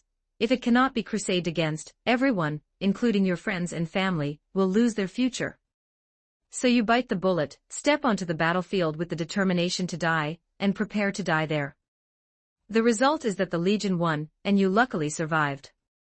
In the 3,000 years of the lower world, the long-cherished wishes of countless sages who went before you have been realized by you. You have taken back hope, allowing future descendants to smile on this land. Friends and family in your hometown are proud of you, and all your compatriots on the land view you as heroes. Your radiance reaches the heavenly realm, and the emperor also recognizes it, blessing you to ascend to the heavenly realm, with infinite glory, standing side by side with the gods. From now on, you will be legends, you will create new epics, you will become indelible myths, turning into stars to shine through the ages. In short, maximize the emotional value. If it works, that's best, and if it doesn't, he won't suffer any losses. Now that he has signed contracts with all the gods, he has gained more than expected in this world, and the rest is merely incidental gains. Therefore, compared to the gods, the Luo Shu's mindset is very good, not worried about the outcome at all. He is more concerned with his subsequent return to Kangmang, and some arrangements for Danmaki. And reality did not exceed his expectations. When the seventh late night passed and the moment the dawn was about to arrive, some invisible fluctuation abruptly emerged from the depths of the dungeon, and then spread to the will of all life in the lower world. Instinctively, whether gods or mortals, a glimmer of realization arose in their hearts. The grievances entangled with the dungeon for 3,000 years have ended. Volume 154. Great changes in the Kangmang world, suppressing and killing solar Zhuzhou and lunar Yueying in the vast heavenly realm, inside the Miluo Palace. Silently, the Luo Shu's original body had already detached from the Danmaki world and returned to his foundation. Phew, it really is most comfortable to stay in one's own home. Squinting his eyes and feeling the blessings descending from all parts of the heaven and earth, with the great power expanding geometrically within his body, the young man subconsciously let out a comfortable hum. At the same time, as the Luo Shu's thoughts turned, immediately, another figure wearing a crown with 12 tassels and a dragon robe with 12 patterns appeared in this palace. This was the Luo Shu's Dharma body as Emperor Juntian, responsible for managing all matters in the heavenly realm while his true body was away from Kangmang. Both were of one mind and body, their wills and memories were never disconnected, and naturally, there was no need for him to talk to himself. Therefore, the Dharma body quickly dissipated into a stream of original energy and merged into the true body, making the aura radiating from the young man even more powerful. It can only be said that the initial stage of starting a business is truly arduous. A dignified Luo Shu has to be split into two, having to work hard outside while not neglecting internal construction. Fortunately, for someone at his level, hard work can eventually yield results. Not to mention the rich rewards from the Danmaki world, the Dharma body left behind had also done quite a few things during this period. Chapter 35. First are the 7 great divine beast races: Azure Dragon, White Tiger, Vermilion Bird, Black Tortoise, Qilin, Kuei Ox and Kuanping. After creating the 7 primordial kin, Emperor Juntian used them as templates, gathering the energy of the 5 elements, wind, and thunder to shape hundreds of similar beings. Although these later divine beasts were significantly inferior to their leaders, they were at least at the level of lower-ranked exotic beasts, making them barely usable. Then there were the over 800,000 souls that had been resurrected previously. The ancient heroes and legendary adventurers from the Danmaki world, after accepting the reality of living a second life, quickly threw themselves into the construction of the heavenly realm under the instructions of the Luo Shu. However, because their numbers were sparse, they had only developed a small portion of the central area of the heavenly realm for the time being. The Luo Shu named it White Jade Capital, planning to build it into the future capital of the heavenly court. Currently, the entire city is divided into 3 rings. The core is the palace city centered on Miluo Palace. The middle ring is the inner city reserved for heavenly court officials and heavenly soldiers and generals to reside and conduct their daily work. The outermost ring is the area for the daily activities and businesses of the capital's citizens.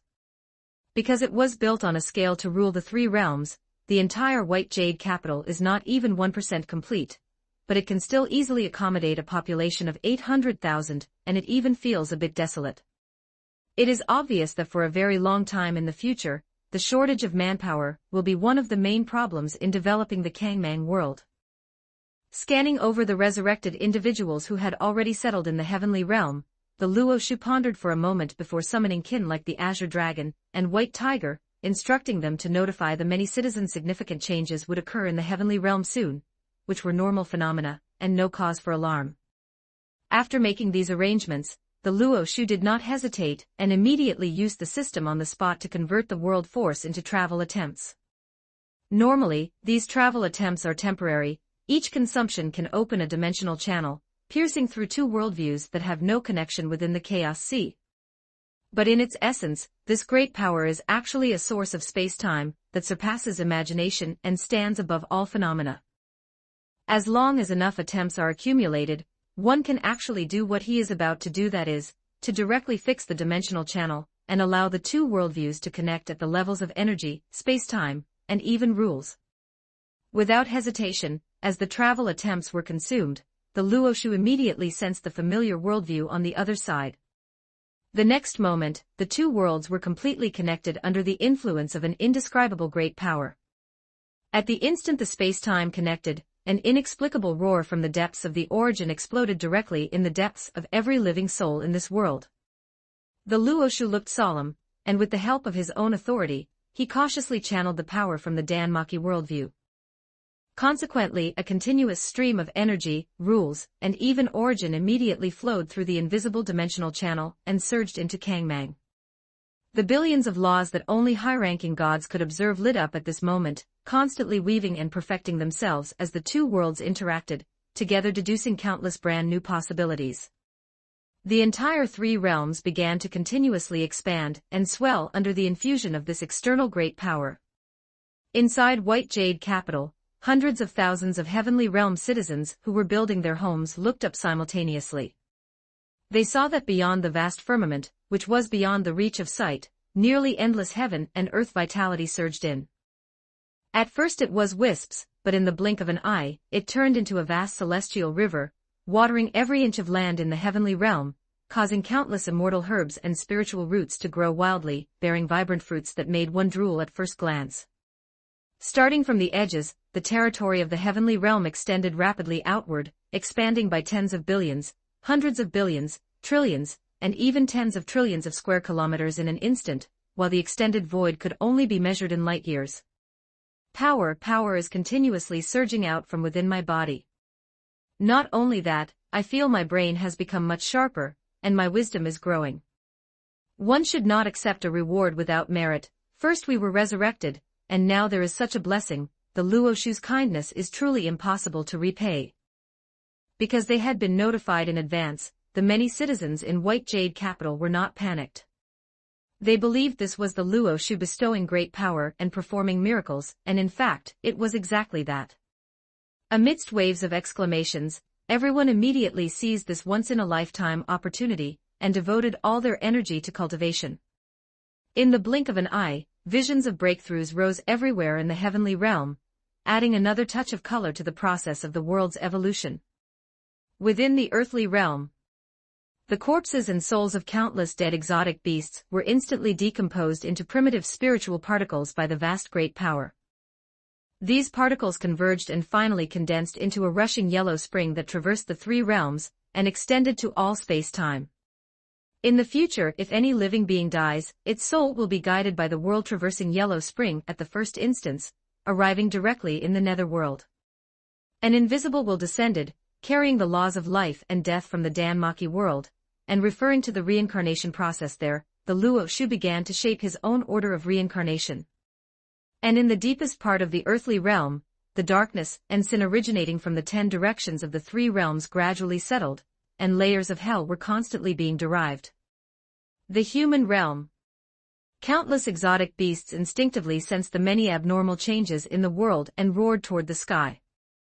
Chaos, Tao Tai, Tao Wu, Cheongqi, each fierce beast symbolizing the end and disaster, sensed that the surrounding space-time had suddenly become heavy, no longer as easily torn apart as before.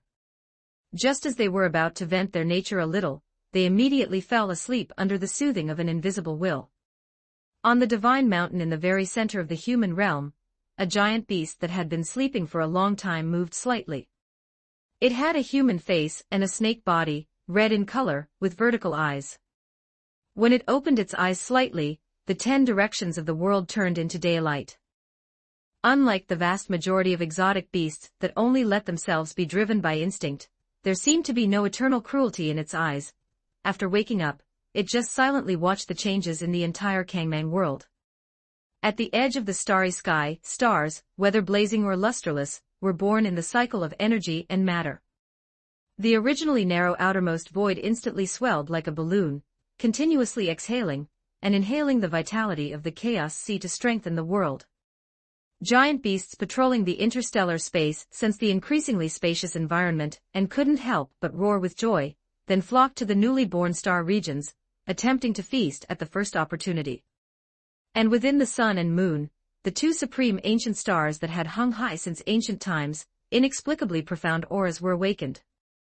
The unimaginable beings within moved their bodies slightly, causing a ripple in space-time that was about to sweep across the three realms.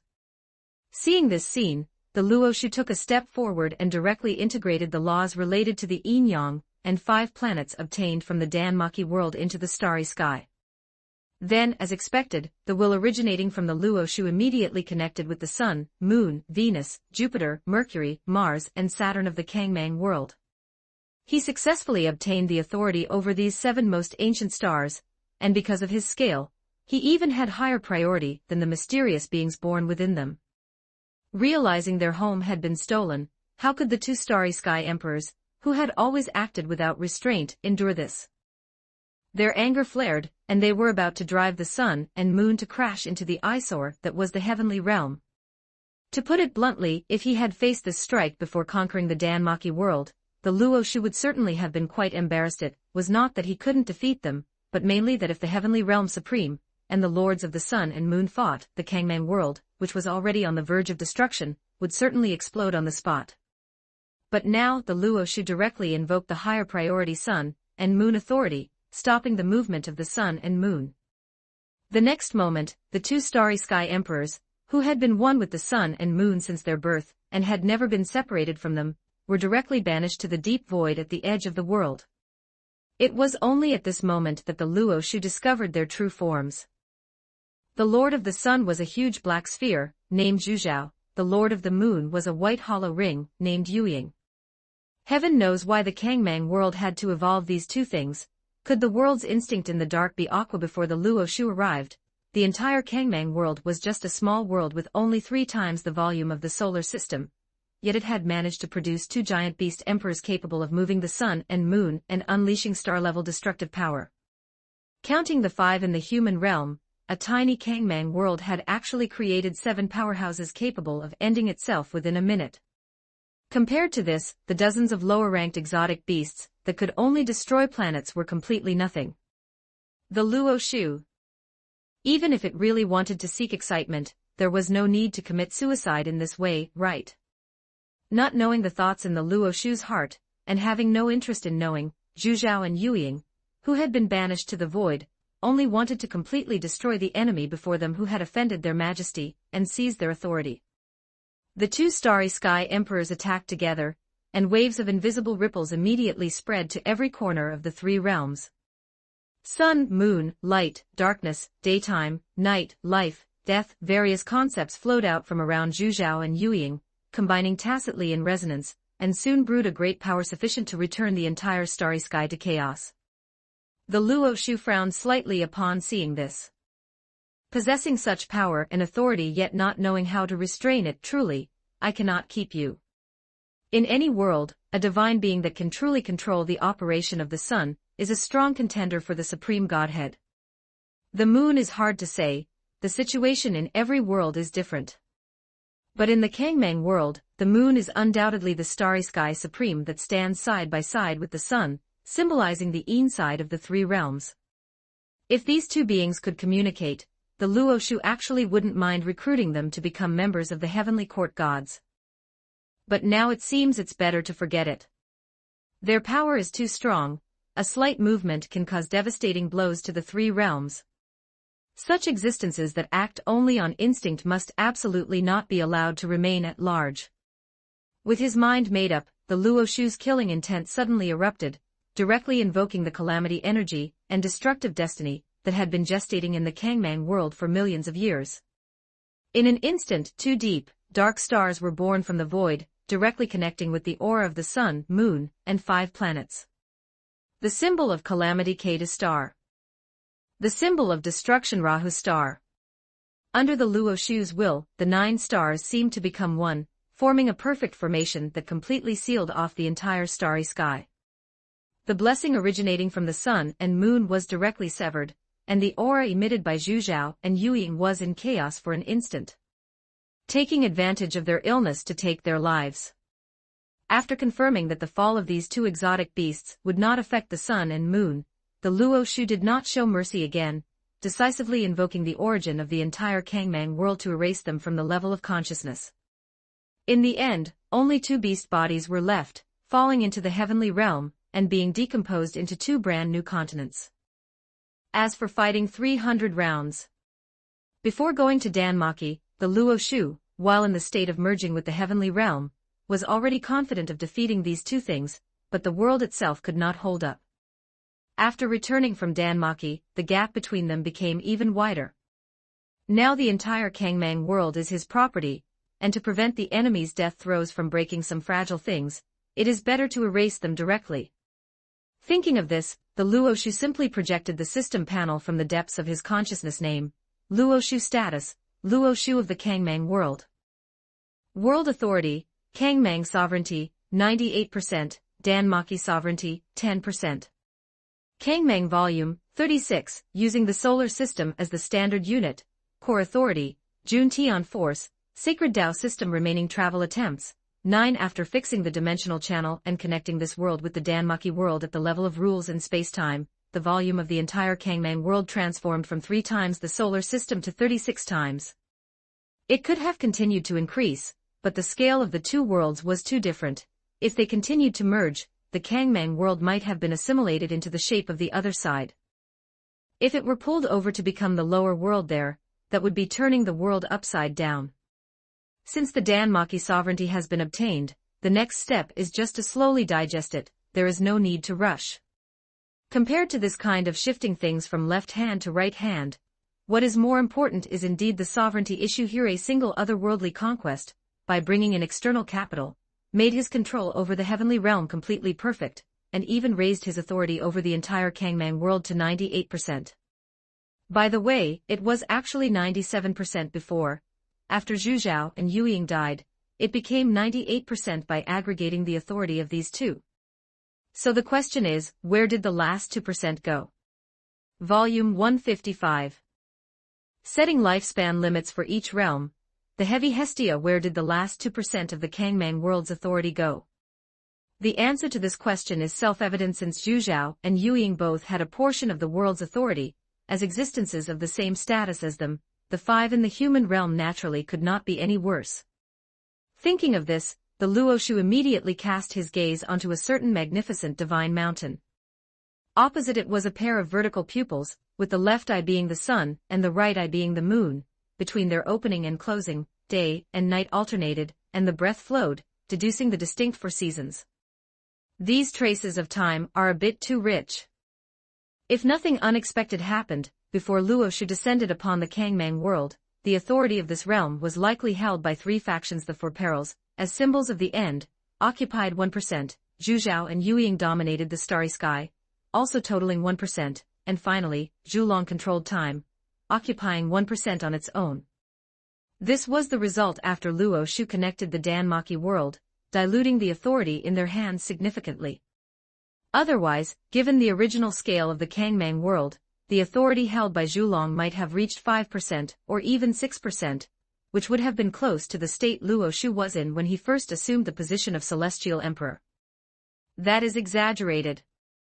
Under normal circumstances, unless a world is truly on the brink of destruction, forced by necessity, or has given up entirely, no world would ever devolve so much authority. But now, as long as he is willing, he can reclaim the remaining authority at any time, and become a consummate celestial emperor who breathes with the world, shares its destiny, and is 2 sides of the same coin. At that time, he will be the entire Kangmang world. The 3 realms and the starry sky will all become part of him. The sun and moon will turn into his eyes, the stars will weave his hair, mountains and rivers will forge his flesh and blood, the spirituality of all living beings will converge into the will of heaven, and even the cycle of time and space and the flow of causality will be nothing more than a momentary thought. It looks absolutely dreamy, making one wish to turn it into reality on the spot. Then, Luo Shu withdrew his gaze and chose to close his eyes for the moment. He possessed a certain level of self-awareness. As an ordinary person from Blue Star, the reason he was able to become the Celestial Emperor the moment he descended, apart from the Kangmang world being desperate and truly needing a savior, was more importantly the protection from the system interface deep within his consciousness. Without this layer of insurance, a true mortal would have been completely assimilated the moment they received the baptism of the celestial realm's origin, becoming a mere avatar of the world's origin called a celestial emperor, but in reality, a puppet. Regardless of whether the instinct of the Kangmang world harbored malice, the result would only be this.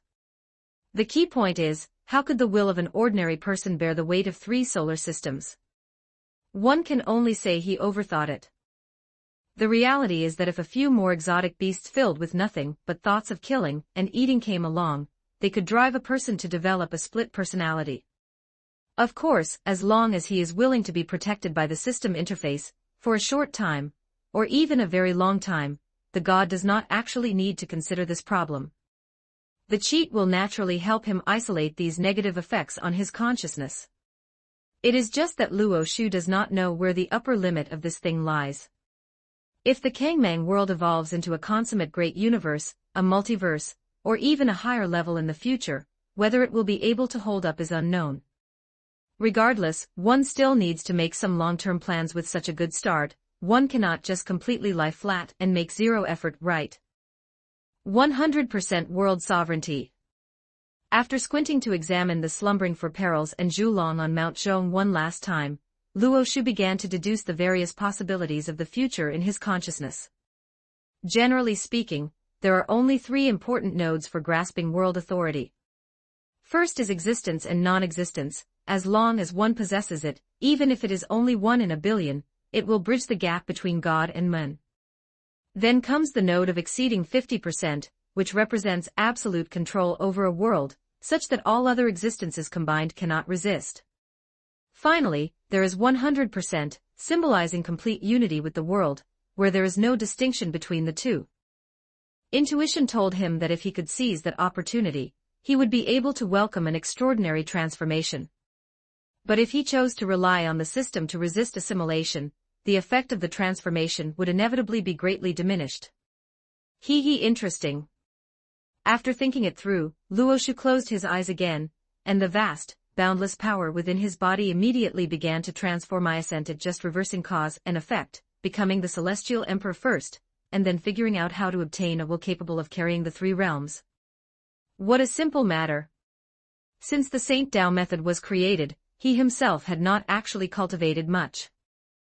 Now, with just a slight operation, he immediately rushed to the 9 stages of the mortal realm, domain, where he could manifest his mental image, and turn a radius of 100 miles into his home field. For a normal person who reaches this step, destroying a city with a single blow, being called a god in feudal ancient times, or sweeping through modern society single-handedly would be easy. Luo Shu casually set a lifespan limit for it. Let's make it 500 years, which is not short. To break through further, one needs to forge an altar in the spiritual sea of consciousness by combining divine sense with treasures containing the aura of the 3 realms, and then use luck as a sacrifice to leave a mark of one's destiny in the celestial realm, which will light up a life star and allow one to step into the demigod realm. The purpose of such an arrangement is also very clear. It is to allow the subjects of the lower realms who have fixed dimensional channels, and even the geniuses of foreign realms, to carry the luck and power of other worlds to ascend to Kangmang.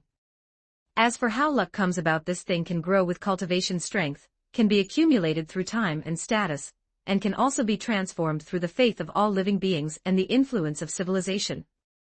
There are simply too many ways. For an existence capable of cultivating alone to the 9 stages of the mortal realm, it is basically impossible to lack it.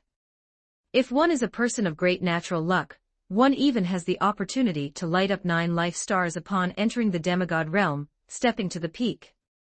Such an existence can already powerfully suppress a radius of 1,000 miles, and sinking some large islands of less than 1,000,000 square kilometers is not difficult. As for the lifespan, 1,000 years is about right. Luo Shu does not prevent them from seeking methods to extend their lives, but if they still cannot break through to the next realm after 1,000 years, it is recommended to restart early and look forward to the next life. As the celestial emperor thought this, the corresponding rules immediately appeared within the three realms. His own aura was connected with the sun, the moon, the 5 planets, Rahu, and Ketu, directly using the 9 luminaries as his own life stars, and he traversed the 9 stages of the demigod realm in a single thought. Reaching this step, the practitioner can rely on the resonance of the 9 life stars to draw in the primordial energy of the celestial realm, manifesting it as the pure fire of the celestial realm in the spiritual sea of consciousness. Until the altar in the spiritual sea shatters in the pure fire, one can unify the talents of the 9 life stars and smelt them into a certain type of mysterious authority of the primordial energy system. Once the authority is formed, it brings about a comprehensive sublimation of essence, energy, and spirit, transforming divine power, divine soul, and divine body, which is the complete achievement of a lower god.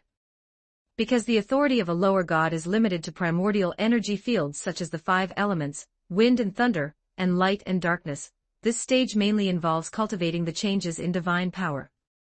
By drawing in the primordial energy of the celestial realm, one can comprehend the mysteries of the myriad primordial energies, and constantly condense and sublimate one's own divine power. A newly promoted conventional lower god has a scale roughly equivalent to a continent, and their lifespan is set at 3,000.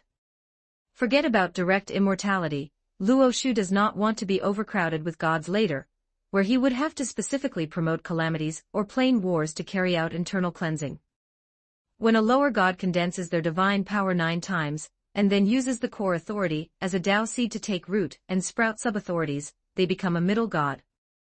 This stage begins to determine the direction of the path. By comprehending suitable laws and rules, the authority in the field of primordial energy is transformed into rule-based authority that is more compatible with one's own nature. For example, from the authority of fire, one can extend sub-authorities such as brilliance, temperature, firewood, vitality, and combustion, and then directly transform from a fire god of the primordial energy system into a nature god, civilization god, philosophy god, or even a destruction god in other fields. To make an analogy, the gods of Danmaki are roughly conventional middle gods who have just broken through, at least possessing surface-level combat power. But Luo Shu naturally cannot give them the authority of eternal immortality and infinite resurrection. An ordinary middle god living for 10,000 years is enough. If they still cannot break through, they should stop wasting the resources of heaven and earth. Does this seem a bit stingy by comparison? But the immortality of the gods of Danmaki was exchanged for infertility, and the complete severance of growth potential. Whatever strength they were born with is what they will have in the future, even after hundreds of millions of years, they will not increase by even a fraction. A middle god of the Kangmang world transforms once every time they extend a sub-authority. After 9 transformations, they step to the peak, and can suppress all the gods of Danmaki with one hand. At that time, whether it is infinite resurrection or eternal sealing, it will truly be within a single thought. If anyone is dissatisfied, I believe these gods who have been bored for hundreds of millions of years will definitely be willing to exchange, and God can also provide friendly assistance. In short, with the change of rules within the 3 realms, the realm of Luo Shu naturally rose to the 9th stage of the middle god. These 2 stages were not difficult at all for him, he just needed to go through the motions. The key was to continue breaking through upward. Before this, Luo Shu actually hadn't thought about what kind of existence form a high-ranking god should be. After all, there is no suitable reference in Danmaki, and as for those high-ranking exotic beasts in the human realm that rely entirely on being born and raised by nature, it is better not to mention them. But now, since bearing 100% of the world's sovereignty has requirements for individual will, let's promote toward this aspect. The next moment, the celestial emperor's divine body, divine soul, and even authority immediately shattered, all turning into firewood to burn, pushing the self-will of Luo Shu to sublimate. 3 seconds later, the intangible will began to derive soul light, bones, and flesh, until the divine soul and divine body were reshaped, and the high-ranking god realm was successfully achieved. For Luo Shu, this was just converting the vast power obtained from the baptism of the world's origin within his body, thereby obtaining the characteristics of the corresponding realm. But if a normal person were to break through, they would need to shatter their divine body, divine soul, and authority, merge their pure will into the void, and communicate with the shallow-level information between heaven and earth. If they could complete the sublimation before being completely lost and recondense their divine body, they could ascend to high-ranking God. If they cannot, breaking through realms is certainly risky. Even if they completely turn into the Tao, they cannot blame others, they can only blame themselves for not having enough foundation and insisting on courting death. The standard for a conventional high-ranking God should be to control the rotation of planets with their will, being a walking celestial body themselves.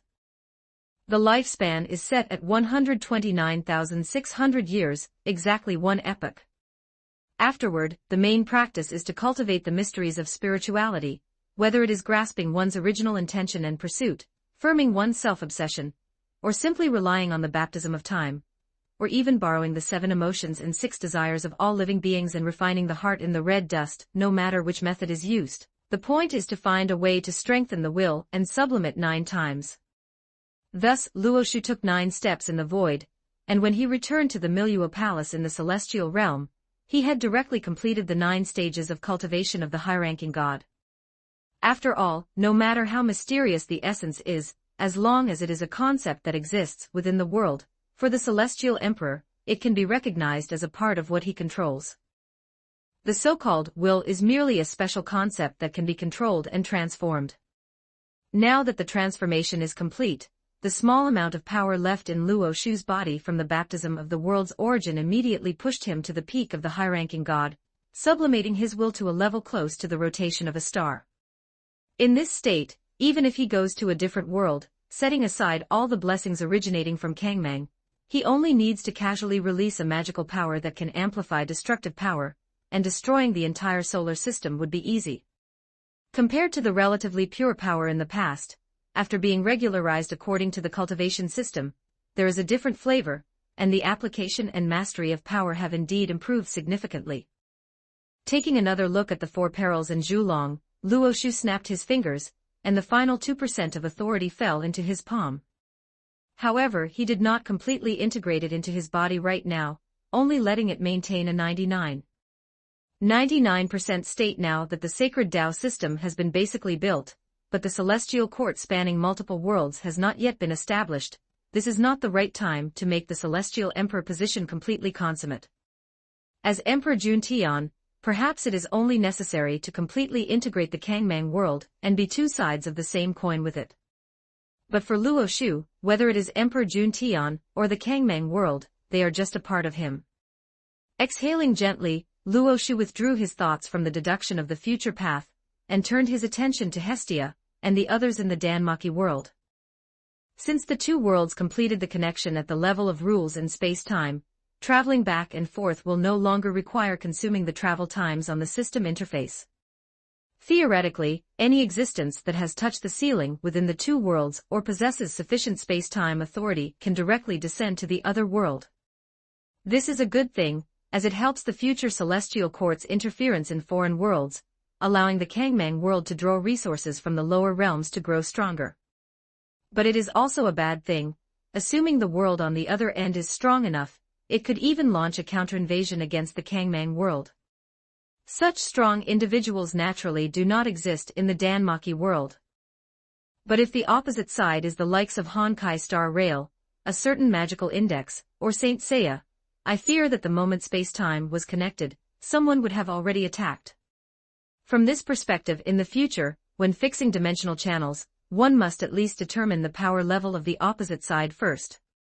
It is best to do the same as conquering the Danmaki world, finding a way to get partial authority over the other world first. In this way, by gathering the authority of both worlds, one can completely lock down space-time, no matter how strong the opposite side is, as long as they have not transcended the worldview, they won't be able to run out. Very good, experience +1. But now, let's bring those boring guys over first. Danmaki world, or Rio. A group of gods gathered on the top floor of Babel, waiting eagerly for the time scheduled by a certain god before his return. I really didn't expect that there would be a day when the dungeon would be packed up and taken away. Walking up to the blue ribbon goddess, the god of craftsmanship, Hephaestus, handed over a glass of juice, her tone subtle. Not being able to see the children going in and out of it every day is actually quite unsettling. But this is a good thing, isn't it? Having arrived in the lower realm only a few days ago, Hestia could not understand her friend's sentiment at all, only putting her hands on her hips with a face full of pride. My Luoshu is the best. He easily solved what the gods couldn't do even after spending 3,000 years. Hephaestus was a bit speechless, but she was also relieved about this. I thought you would loathe this marriage, which is almost an exchange of interests. I didn't expect that I was overthinking it.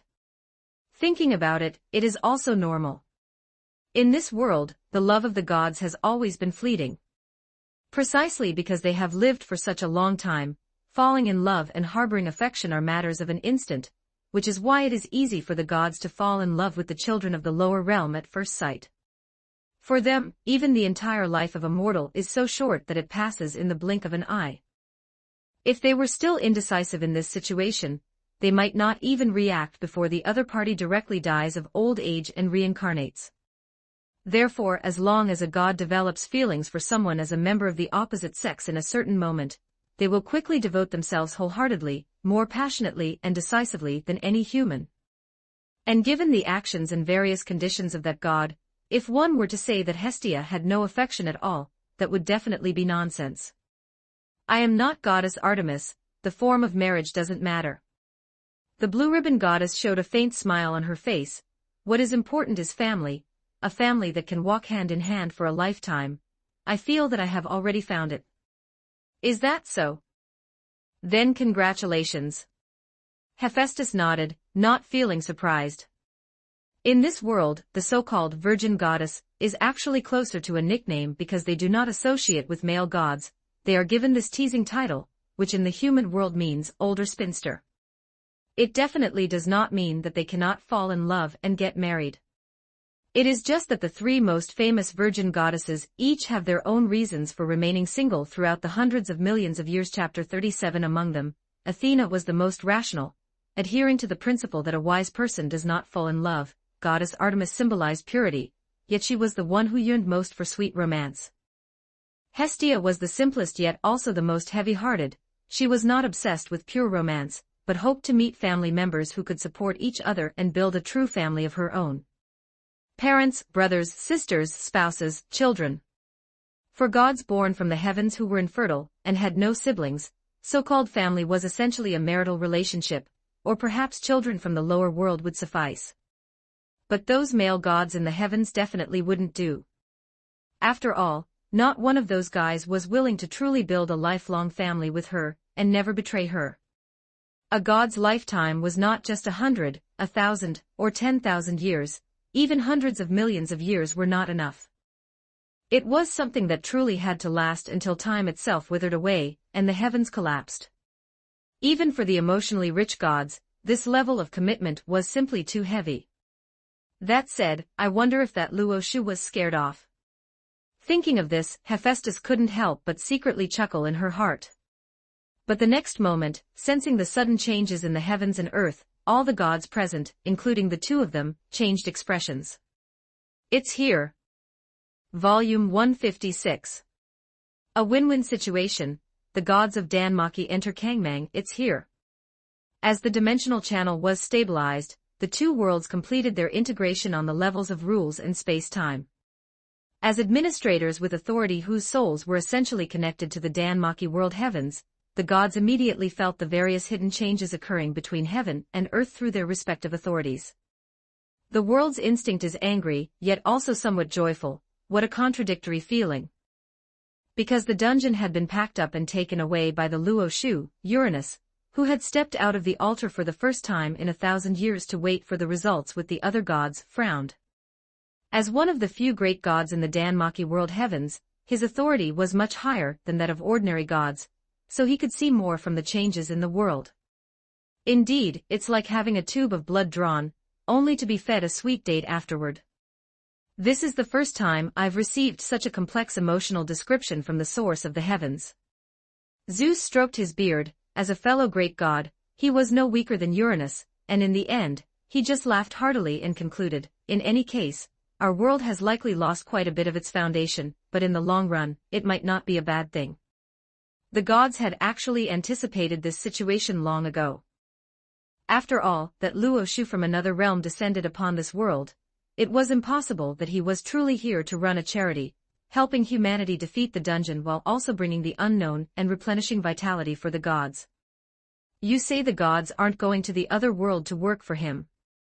It's just a mere 10,000 years, it will pass in the blink of an eye, not even 1/10,000th of the gods' past years, so what kind of condition is that? For them, who were being driven mad by boredom, this was purely a benefit, all right. Moreover, he is at least in existence on the level of the source of the heavens, having gone to the trouble of crossing space-time to descend. If his goal were just a group of minor gods who could be suppressed with a snap of his fingers, that would be truly absurd. Obviously, for a ruler of the heavens, the only thing he could naturally set his sights on would be another heaven, or even an entire worldview. Therefore, when the Luo Shu indicated before returning that he would stabilize the dimensional channel and allow the space-time of the two worlds to integrate, they guessed that their world would most likely have to pay something. After all, even vassal states in the mortal world have to pay taxes and tribute to their suzerain state. But now it seems the situation is much better than they imagined. This kind of interaction at the level of rules and space-time should be beneficial to both worlds. Only one side wins more, while the other gains less, or may even suffer some short-term losses. You two old geezers, why are you overthinking it? This is clearly a good thing. Haven't you seen that the concentration of spiritual energy between heaven and earth has suddenly surged several times over? In the future, it will definitely be much easier for the children to become stronger. Ares spread his arms, enjoying a deep breath of that active energy known as spiritual energy. The kingdom of Rakia was precisely the first region in this world to possess this kind of energy. As the former patron god there, he was also the one among the gods most sensitive to this power. In the past, the only source of spiritual energy in the entire lower world was the Ba Snake Mountain range. Although it could extract planetary energy and constantly convert it, the overall efficiency was actually not very high. But now, the concept of spiritual energy seemed to have completely integrated into this worldview. No source was needed. From the heavens to the lower world, all planes and planets began to naturally produce this vibrant energy. It is indeed a good thing. The last great god present nodded in affirmation. As the god in charge of wisdom and prophecy, he could see more than Uranus and Zeus. Under the gaze of the gods, God Odin's single eye was deep, and his expression was inexplicably subtle. There are some unprecedented concepts appearing in the world, like spiritual energy, divine abilities, cultivation of the holy path, and even information about countless strange exotic beasts and giant beasts. I feel like the source of the heavens seems to have the urge to give birth to new gods. Demigods, lower gods, middle gods, and high-ranking gods, are these the god ranks of another world? If these concepts are accepted by the source of the heavens, won't some strange things happen? That's right, in order to increase the volume of the Kangmang world, the Luo Shu did indeed siphon away some resources from the Danmaki world, causing the overall foundation of this world to decline somewhat. But to really talk about loss, there actually wasn't much. Just as Zeus said earlier, it was merely drawing a tube of blood. After the Luo Shu signed contracts with the gods and obtained relevant authority, he had probed it. The entire volume of the Danmaki world exceeded that of the solar system by 10,000 times, for surpassing the Kangmang world. Of course, this really couldn't compare to the blue star universe, which had a diameter of over 100 billion light-years. Its Milky Way alone, which was just the tip of the iceberg, had at least 400 billion stars. But for the Kangmang world, which had only evolved for a few million years, such a volume was already an absolute behemoth. Investing even a little bit of resources could cause its foundation to surge. To state a very bizarre reality, even though the Luo Shu was already the master of the world with absolute control over the Kangmang world, the power he could command in the Kangmang world was actually far less than the authority he held as the king of gods in the Danmaki world. That's right, having brought all the gods of this world under his control, he was already the certified king of gods of the Danmaki world, possessing 10% of the entire world shares. It sounds a bit low, but in reality, it had completely exceeded the Luo Shu's own expectations. After all, a single god was only at the surface level, and the authority they possessed was less than 1 trillionth, yet, fewer than 10,000 gods added together inexplicably managed to scrape together 10% of the authority. This was equivalent to adding 10,000 ones. The first 9,999 were normal addition, but adding one more at the end made the result suddenly leap to 1,000,000,000,000. One can only say that the collective concept of gods is indeed far greater than the sum of all individual gods. However, in this world, only the gods had this treatment, even though the Luo Shu also controlled the lower world where Orario was located, and all the races living there. The authority condensed from it hadn't even reached 100 billionth of the entire Danmaki worldview. But regardless, the Luo Shu was now the highest authority holder of this world, and all the myriad phenomena existing within it would become his source of power. Under these circumstances, the Luo Shu naturally had no intention of draining the pond to catch the fish. On the contrary, although the overall volume had decreased slightly, at the level of rules, the Danmaki world had actually improved quite a bit through the interaction between the two worlds. This was equivalent to exchanging short-term losses for an increase in potential and upper limits, which was definitely beneficial in the long run. The gods of Danmaki might not all understand the logic behind it, but they certainly thought the current situation was quite good. Once the Luo Shu opened the dimensional channel and invited them to cross over, they immediately threw these thoughts to the back of their minds. The unknown of another world, here I come. I am the first one. Volume 157. 3 palaces and 6 courtyards, 72 concubines, the effect of the heavenly court status. What a peculiar feeling, is this the other world? Clearly, she had walked into the dimensional channel together with the gods, but when she came out, Hestia discovered that those familiar figures were not around her. However, since her fiancé was right in front of her, it seemed that no accidents had occurred. Lord Luo Shu. Following closely behind the hearth goddess were the little shrine maiden Senjuno Haruheim, the Xenos Ween, and the cold-faced Althea. The 4 women exchanged glances. Upon realizing that no one else had arrived after they had gathered, and that the dimensional gateway had closed, they each formed their own conjectures about the situation. Tongming Hall in Miluo Palace. This is where I rest on a daily basis. Waving to the few who were closer to him, Luo Shu took the opportunity to introduce their surroundings. There are a large number of gods. To avoid having that noisy crowd cause a ruckus, I dumped them all over at Lingxiao Hall. As the residence of the Luo Shu, the entire Miluo Palace was actually a magnificent complex of palace buildings, containing a vast number of divine halls with various purposes. Such as Tongming Hall, where Luo Shu rested and slept, Huangji Hall, where he would handle state affairs and invite high-ranking ministers to discuss matters in the future, and Lingxiao Hall, which served as the venue for grand court assemblies and as a signature landmark. Upon realizing that they had actually entered Luo Shu's private bedchamber, the expressions of the 4 women present varied. Senjuno Haruheim's face was flushed red, the dragon girl Ween was still curiously looking around, while Althea kept her eyes closed, as if she had no thoughts on the matter at all. Only Hestia asked directly, so this is our future home. Will I be moving in here later? Woe, although she had been mentally prepared for a long time, it still felt like a dream. Had she really just gotten married off like this? Luo Shu shook his head at this and chuckled, whatever you like is fine. There is also Yaoqi Palace built within the palace city for the imperial consorts to reside in. According to regulations, you would have a dedicated divine hall there, but if you find it troublesome, staying here is just fine too. There was no need to worry about space at all. If the need arose, with the authority over time and space in his hands, the entire Miluo Palace could easily exceed the surface area of a planet, or even a star. As for restrictions regarding etiquette and law, the rules of the 3 realms were all established by the Luo Shu. They could only be used to constrain him when he was willing, otherwise, it would be an error that would be corrected. Only mortal kings, who die when killed, needed to use strict etiquette to manifest their status and majesty. In a worldview like the Kangmang world, where great power belongs to the individual, rather than engaging in such red tape, it was better to think more about how to increase one's strength. Luo Shu's norms for etiquette regarding his consorts, ministers, and subjects were simply to act as he pleased without overstepping boundaries. Sincerity of heart was enough.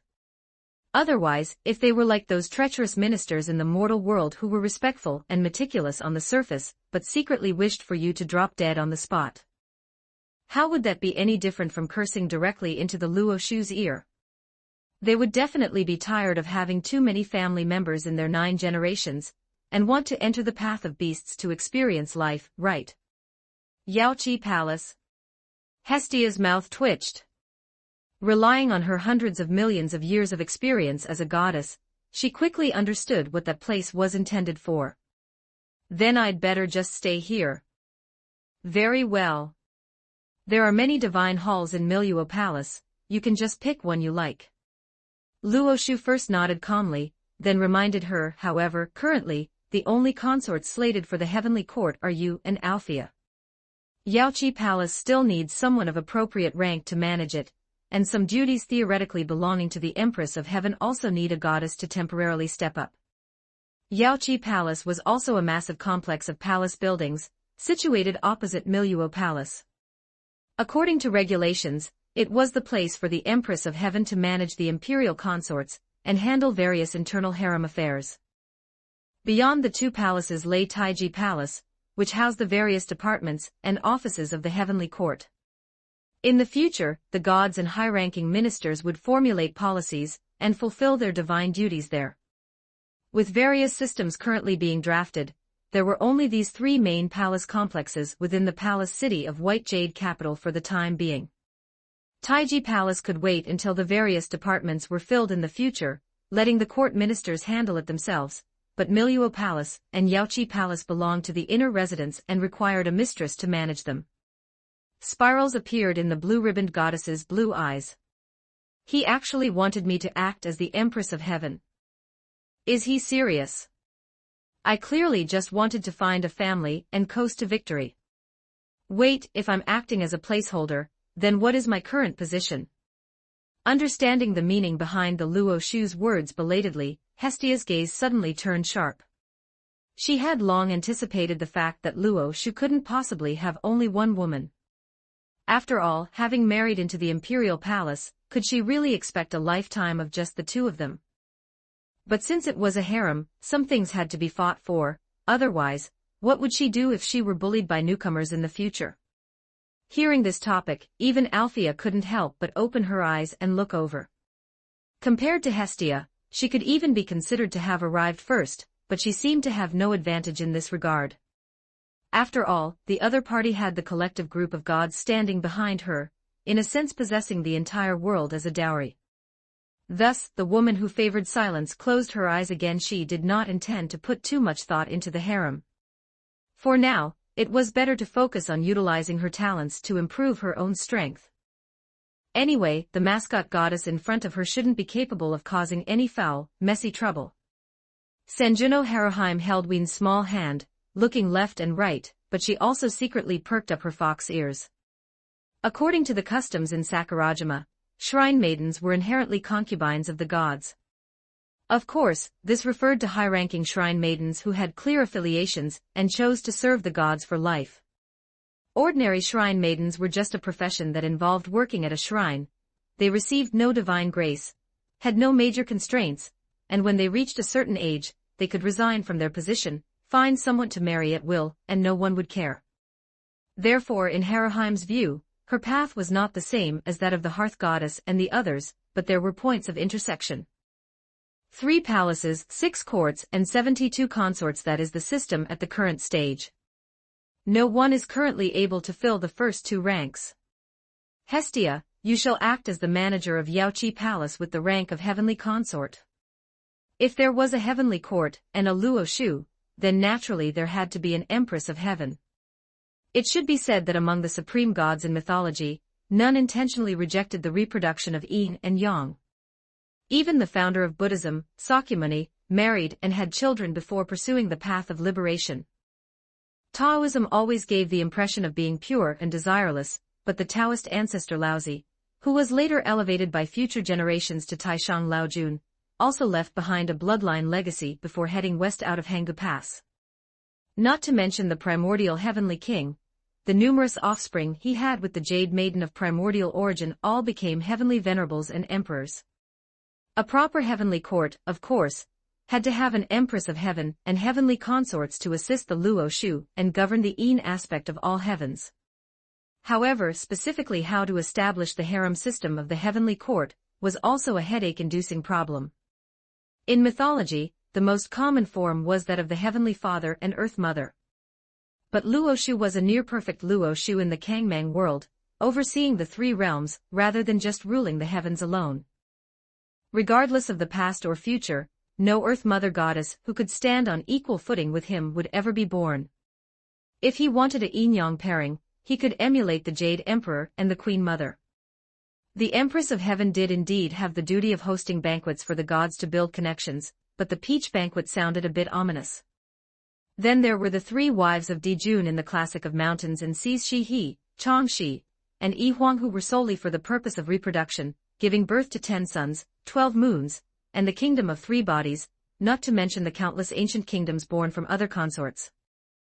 But this figure still couldn't compare to the even more outrageous Yellow Emperor, who ascended to the heavens in broad daylight after attending to 3,000 women, including the 5 emperors. The entire 9 provinces became his bloodline from then on.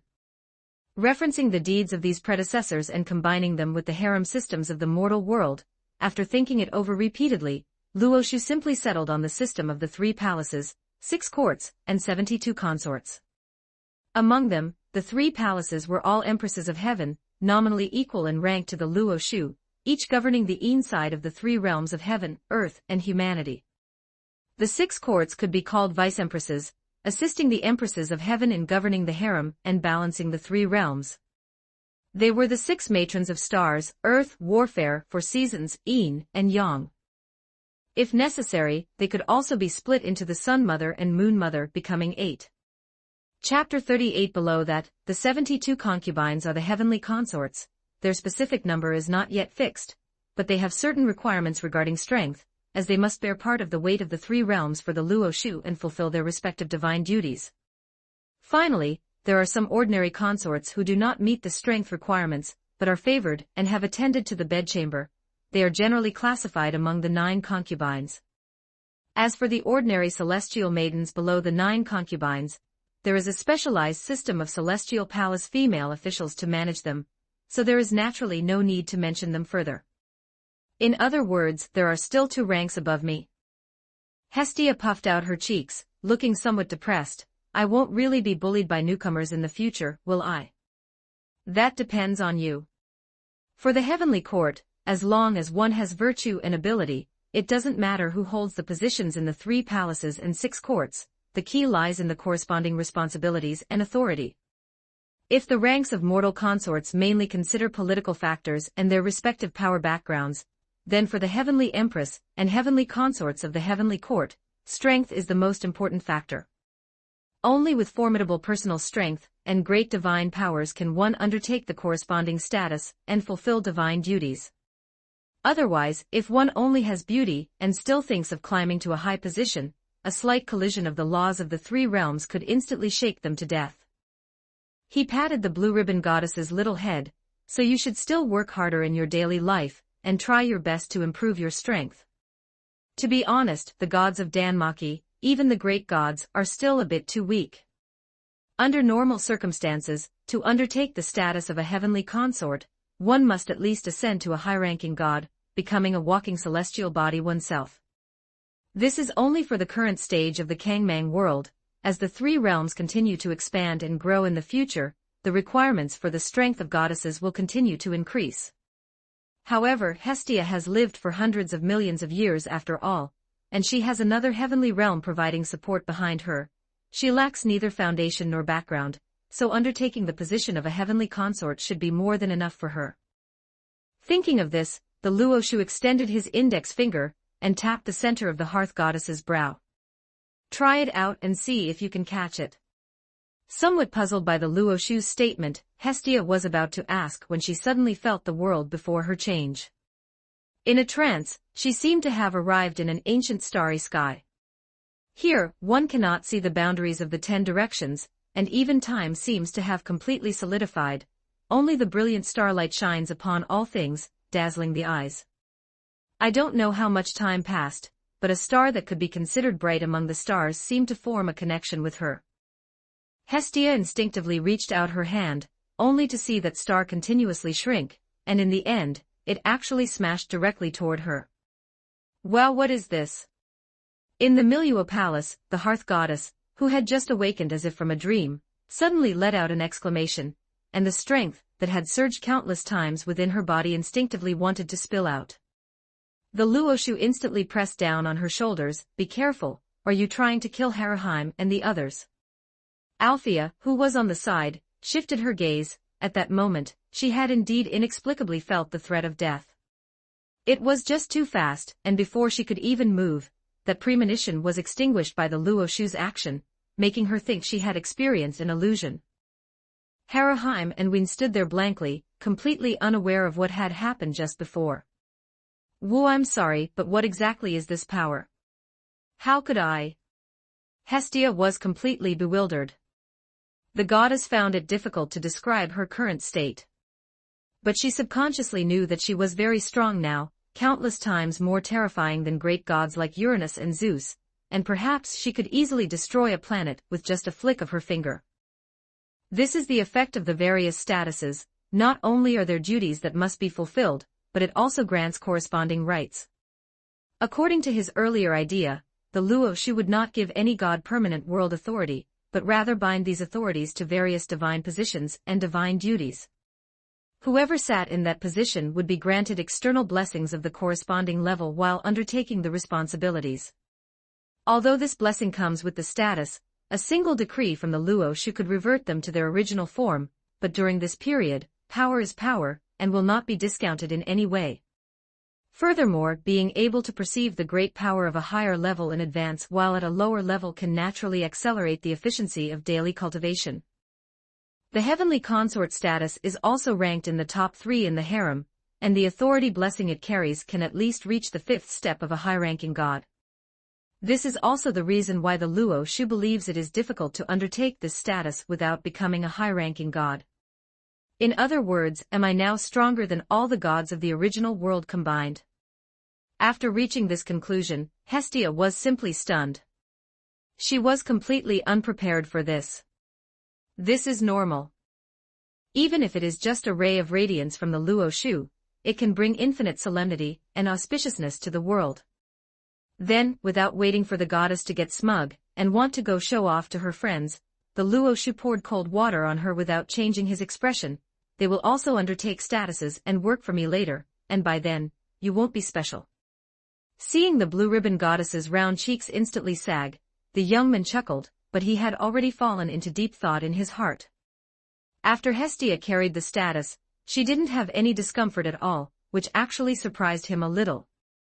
You must know that compared to the blessing brought by the status, the strength she possessed herself had a difference in volume of more than 1,000,000 times, not to mention her combat power.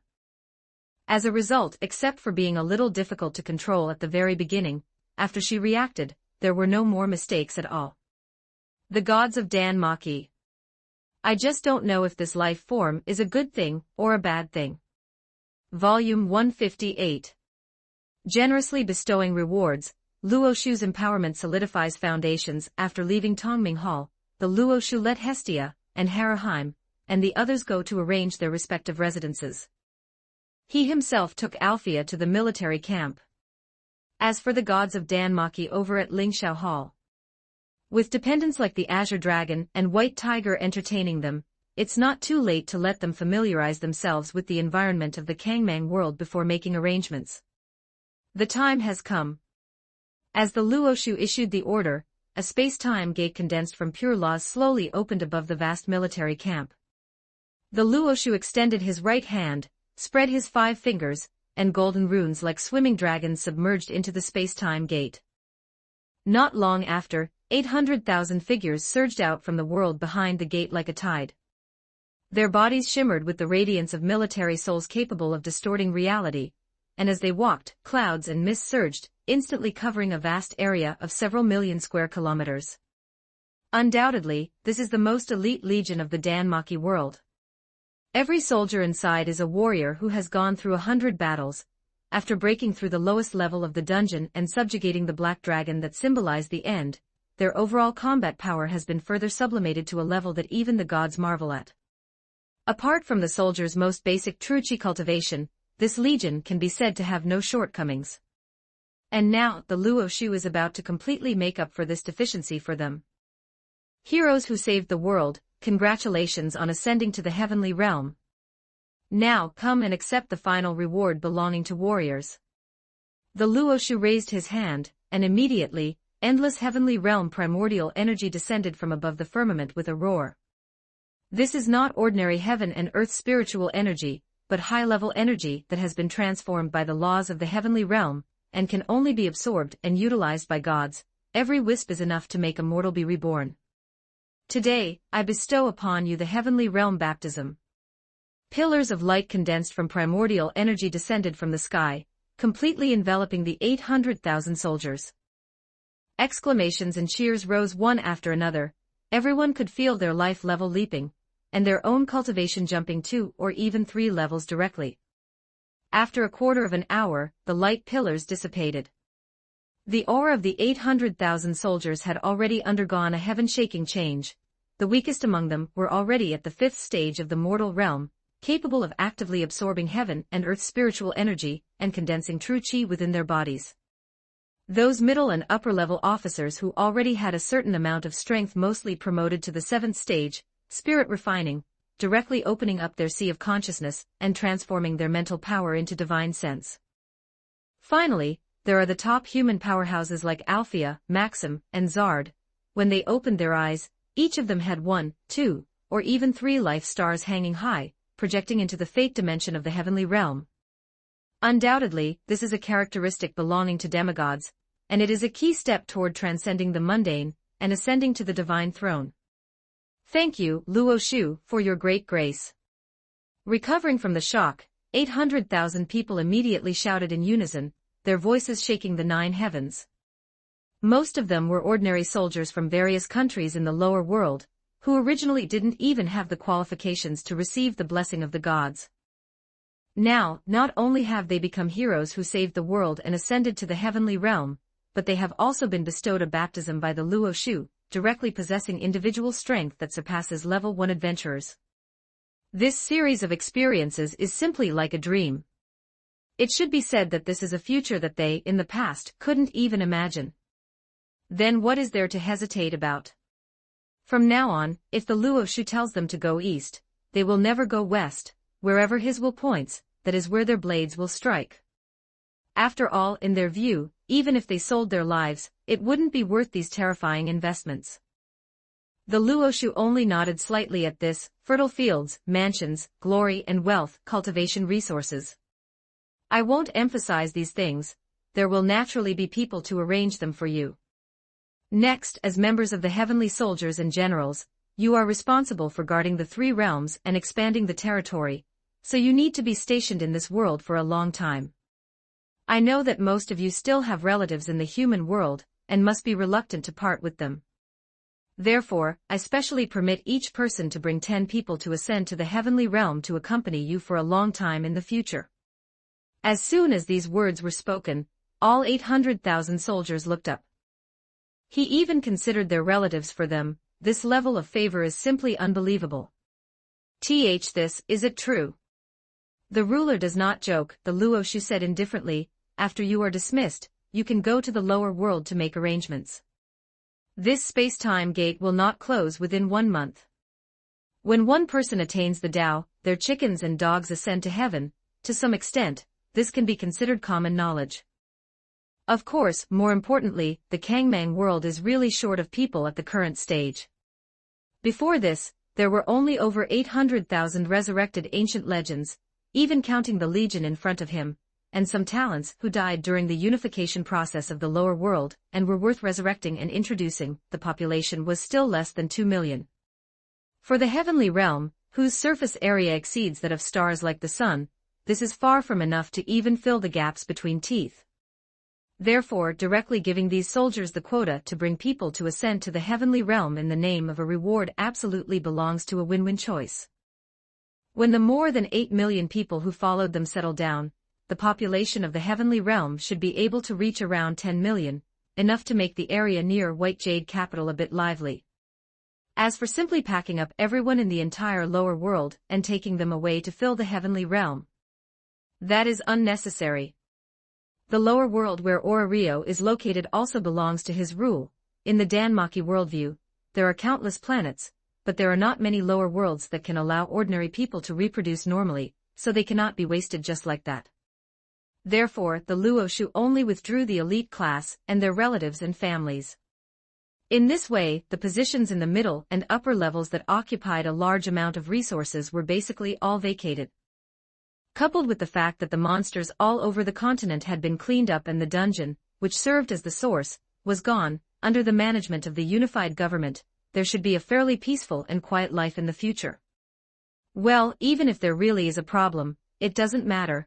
The Luoshu indicated that he could send subordinates to perform Deus Ex Machina at any time to clean up all the trash that shouldn't exist. TSK, the momentum of this army has suddenly become a bit scary. The gods of Danmarki, who had been taken around to wander after arriving in the Kangmang world, were all alarmed by the commotion from the military camp, and hurriedly ran over to join in the fun. Gods like Hermes, who were confident in their concealment abilities, even wanted to sneakily probe at the edge. And the result was that a hair-raising sense of crisis immediately came, as if they continued to sneak in blindly, they would be met with a counterattack enough to instantly smash the gods to pieces. Damn it, is this really strength that a mortal legion can possess? Even if there are many children at the demigod level inside, it shouldn't be this scary. It is, after all, a legion I spent quite a few resources to build. If any thief could come and go freely, then all the heavenly soldiers might as well commit suicide.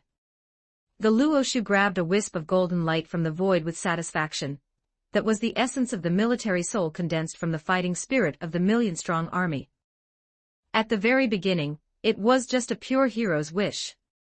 Later it undertook the foundation of the lower world civilization for thousands of years for its first promotion, and finally, after undergoing a series of achievements and baptisms such as subjugating the End, breaking through the dungeon, and ascending to the heavenly realm, it was further sublimated to the extreme. If corresponding to the realms, it is from the lower level to the middle level, and finally stabilized at the level of the high-ranking military soul. The military soul at this stage is already completely no weaker than the will of a high-ranking god capable of interfering with the operation of planets. The key lies in the fact that the birth of the military soul originates from the gathering of the masses, so it can be distributed to every soldier within the legion. In this way, within the coverage of the clouds and mist, every ordinary heavenly soldier will gain the will blessing sufficient to injure a high-ranking god. In other words, it's like the boss has revealed its health bar. If you can break its defense, you can pile it to death with numbers.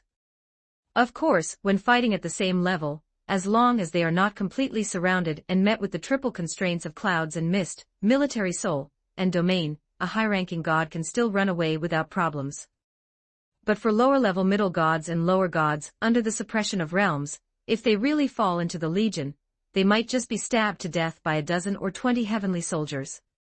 It's okay, barely enough to hold up the scene, and maintain the security of the three realms. The gods of Danmarki.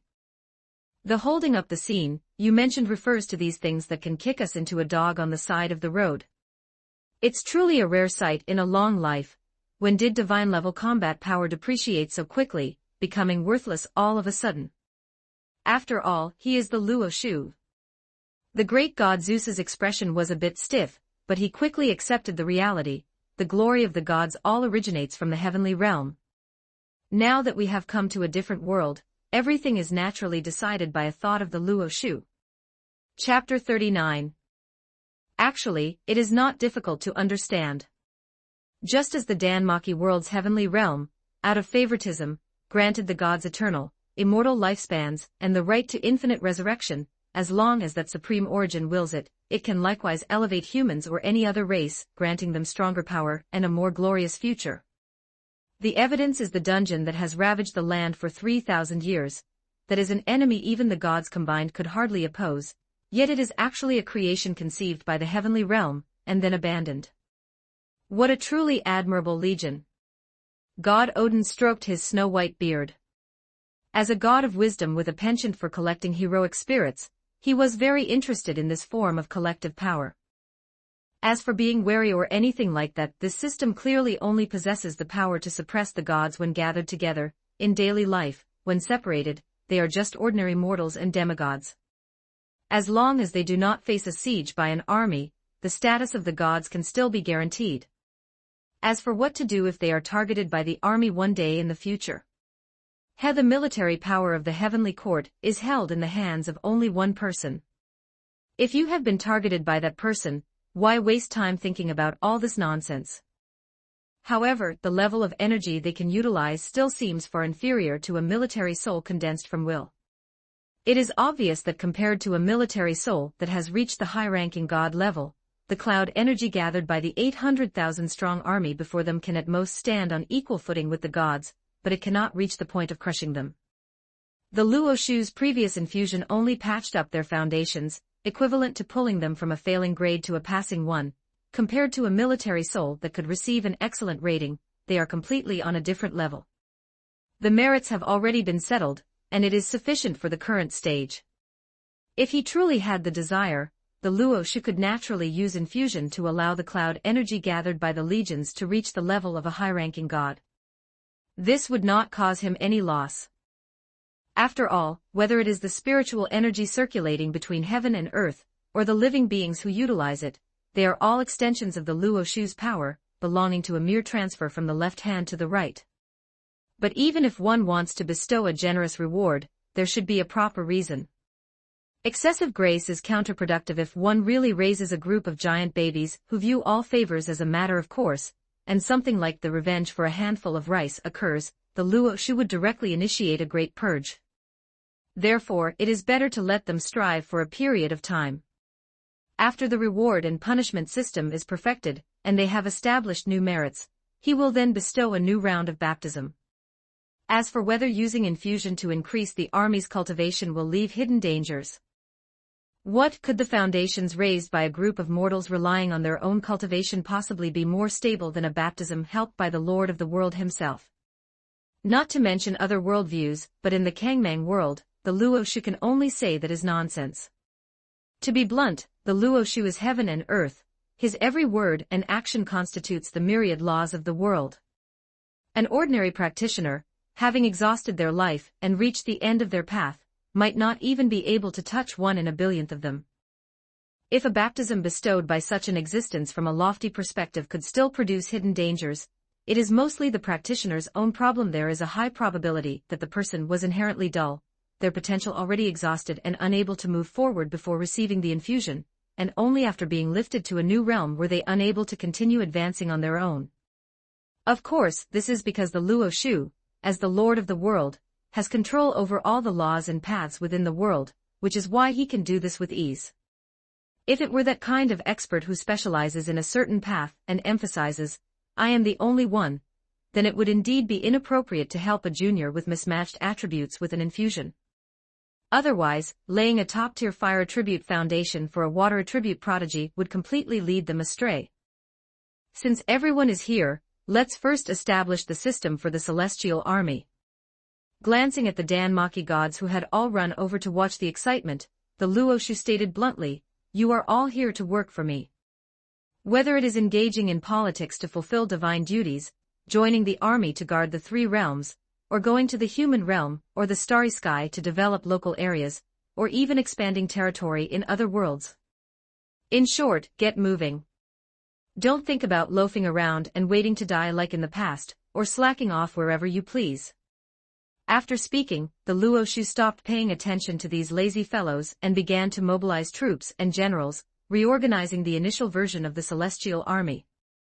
In order to make the command structure as streamlined as possible, he decisively chose the decimal system. 10 people form a Shur, led by a Shur leader, 100 people form a DUI, led by a DUI leader, 1,000 people form a Chu, led by a Chu leader, 10,000 people form a Shao, led by a Shao Wei, finally, 100,000 heavenly soldiers combine to form a legion, with the leading general appointed as a Zhonglong Jiang, to be promoted to a higher-ranking heavenly general after. Establishing merits. With the 800,000-strong army that ascended from the lower realm as the core, he mixed in 20,000 previously resurrected ancient heroes and legendary adventurers. On the basis of maintaining the will of the military soul, the Luo Shu divided them into 10 legions, and then incorporated his own dependents, the 7 divine beast races, into them as well. Thus the Azure Dragon Guard, White Tiger Guard, Vermilion Bird Guard, Black Tortoise Guard, Qilin Guard, Kuei Ox Guard, and Kuanping Guard were born one by one. In the future, these 7 central guards will be the imperial guards of the heavenly court, responsible for guarding the White Jade capital and executing the will of the Luo Shu. The remaining 3 legions were all incorporated into the Ba Snake Guard, serving as a training camp for new recruits. In the future, new recruits conscripted from all regions of the 3 realms will have to undergo transitional training in the Ba Snake Guard before being assigned to other legions. After all, the path of the Ba Snake allows one to grow just by eating, which is definitely the most suitable scheme for training new recruits in the early stages. From this point on, the 1 million heavenly soldiers and generals were officially established. And with the addition of the 7 divine beast races, along with the bonuses brought by the heavenly court's establishment, the cloud energy, which was originally somewhat inferior to the military soul, suddenly expanded to an incomparable degree. In the next moment, under the dumbfounded gazes of the Danmaki gods, the vast cloud energy expanded directly from a few million square kilometers to 10 million, 100 million, several billion, and finally covered the 1 million square kilometers of divine land with the White Jade capital as its core. The gods. Within this range, they might even be captured and suppressed by a group of low-level soldiers. Can we still have fun in the future? Volume 159. 5 halls and 9 departments of the heavenly court, Hermes's wish, to have a child. Clearly, the first impression this world gives people is that it is very young, and it doesn't look large in scale. So why can it give birth to so many terrifying exotic beasts and giant beasts?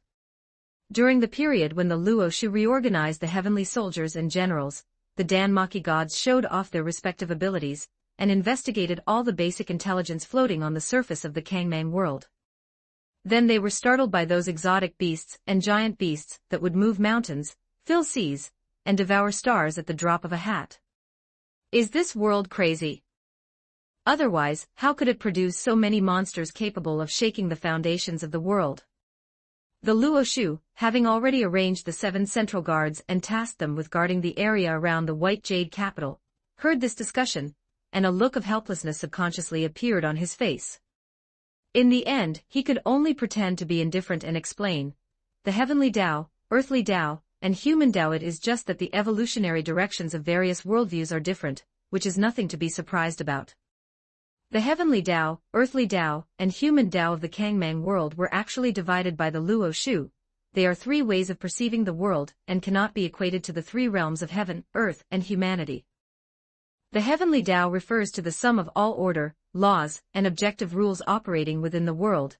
They collectively constitute the overall framework of the world. The degree of perfection of this concept determines the basic logic within the world, mainly affecting the efficiency with which an independent worldview draws chaotic energy from the chaos sea to transform it into world foundations and deduce all phenomena. The earthly Tao, simply put, is the volume of the entire world.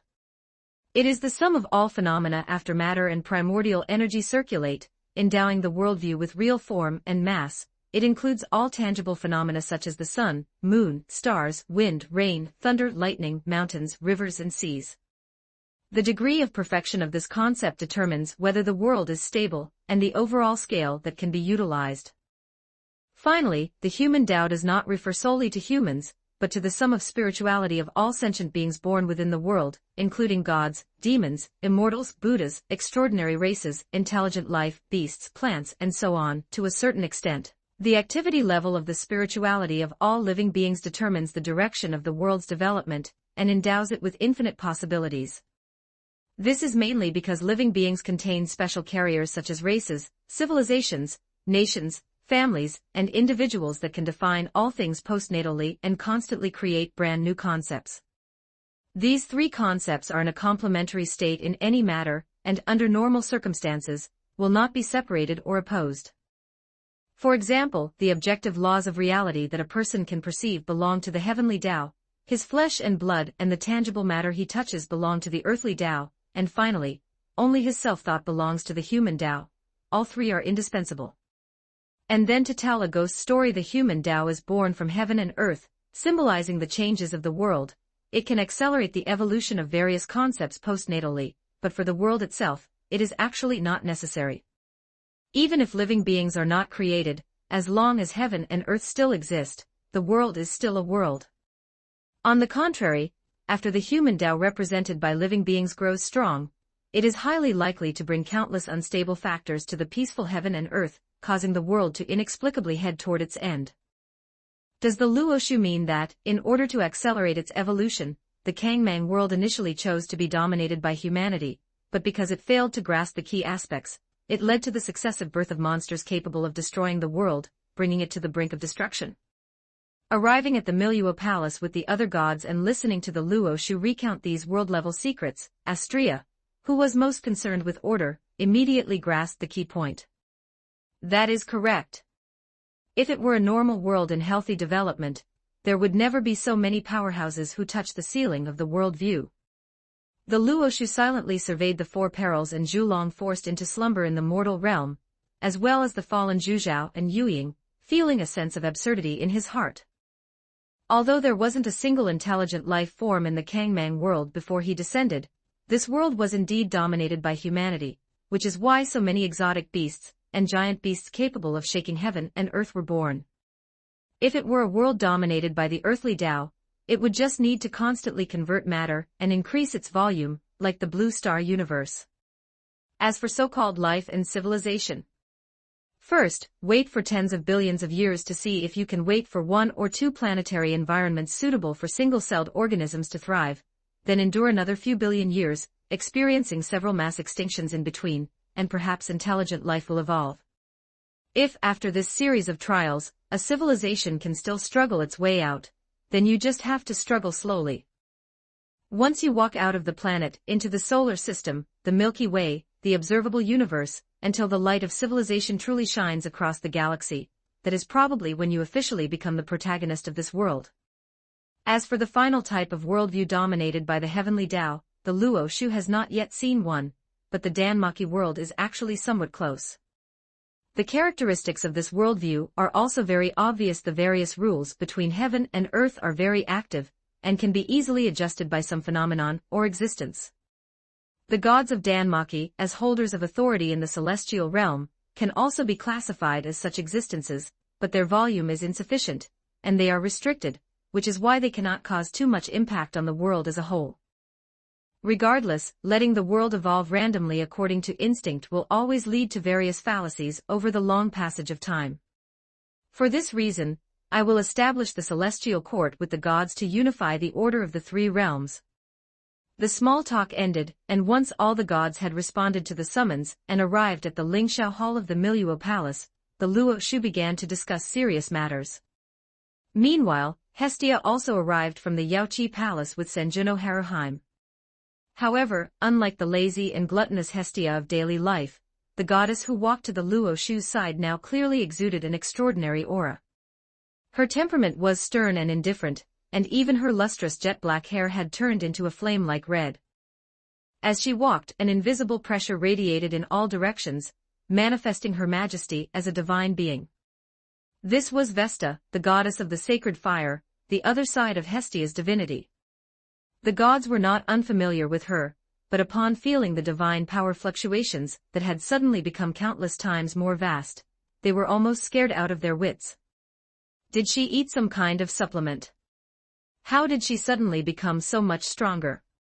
But soon they had no heart to dwell on these things, for after the Luoshu nodded slightly to his consort, he began to announce and arrange the future divine positions of the celestial court.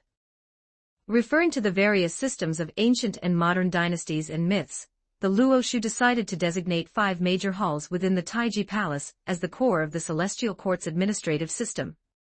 In the future, all beings who hold positions in the 5 halls and 9 departments, operate the authority of heaven and earth, and maintain the order of the 3 realms can be called true gods, blessed with the great power of the celestial court.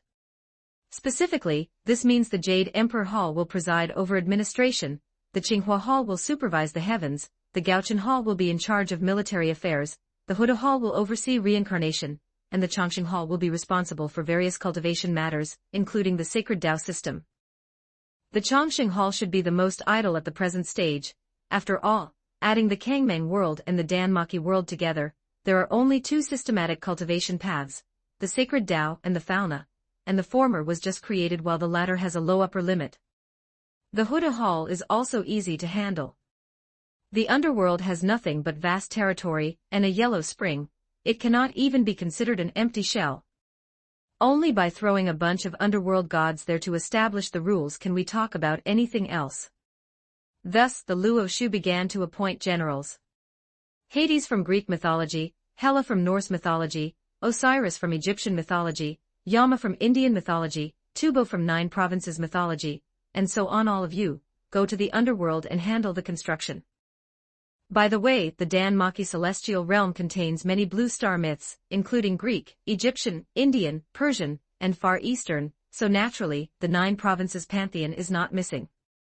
It's just that the gods of the 9 provinces form their own circle, and prefer to play amongst themselves with like-minded individuals, so none of them proactively descended to the lower realm where Ororio is located. Additionally, the gods of Danmaki are all innate gods, belonging to a part of the myriad phenomena. So the 9 provinces pantheon within naturally consists entirely of ancient gods from original myths. The Luo Shu has seen and signed contracts with Tai, Tianyi, and Dai worshipped in the Han dynasty, Dongjun, Desiming, and goddess of children from the 9 songs myth, Han Shunyu, and by Zhaoju among the 5 pre-celestial emperors, and even the ancient Fengbo, Yushur Tubo, and the god of thunder. However, the ancestral gods with the 3 sovereigns and 5 emperors as the core, as well as the sages, immortals, and Buddhas who ascended to godhood postnatally in Confucianism, Taoism, and Buddhism, do not exist in that celestial realm. After arranging the Huda Hall, the next are the Gaochen Hall in charge of military affairs, and the Qinghua Hall responsible for supervision. The former already has 1 million heavenly soldiers and generals, and only needs to add some staff officers and personnel to execute military construction.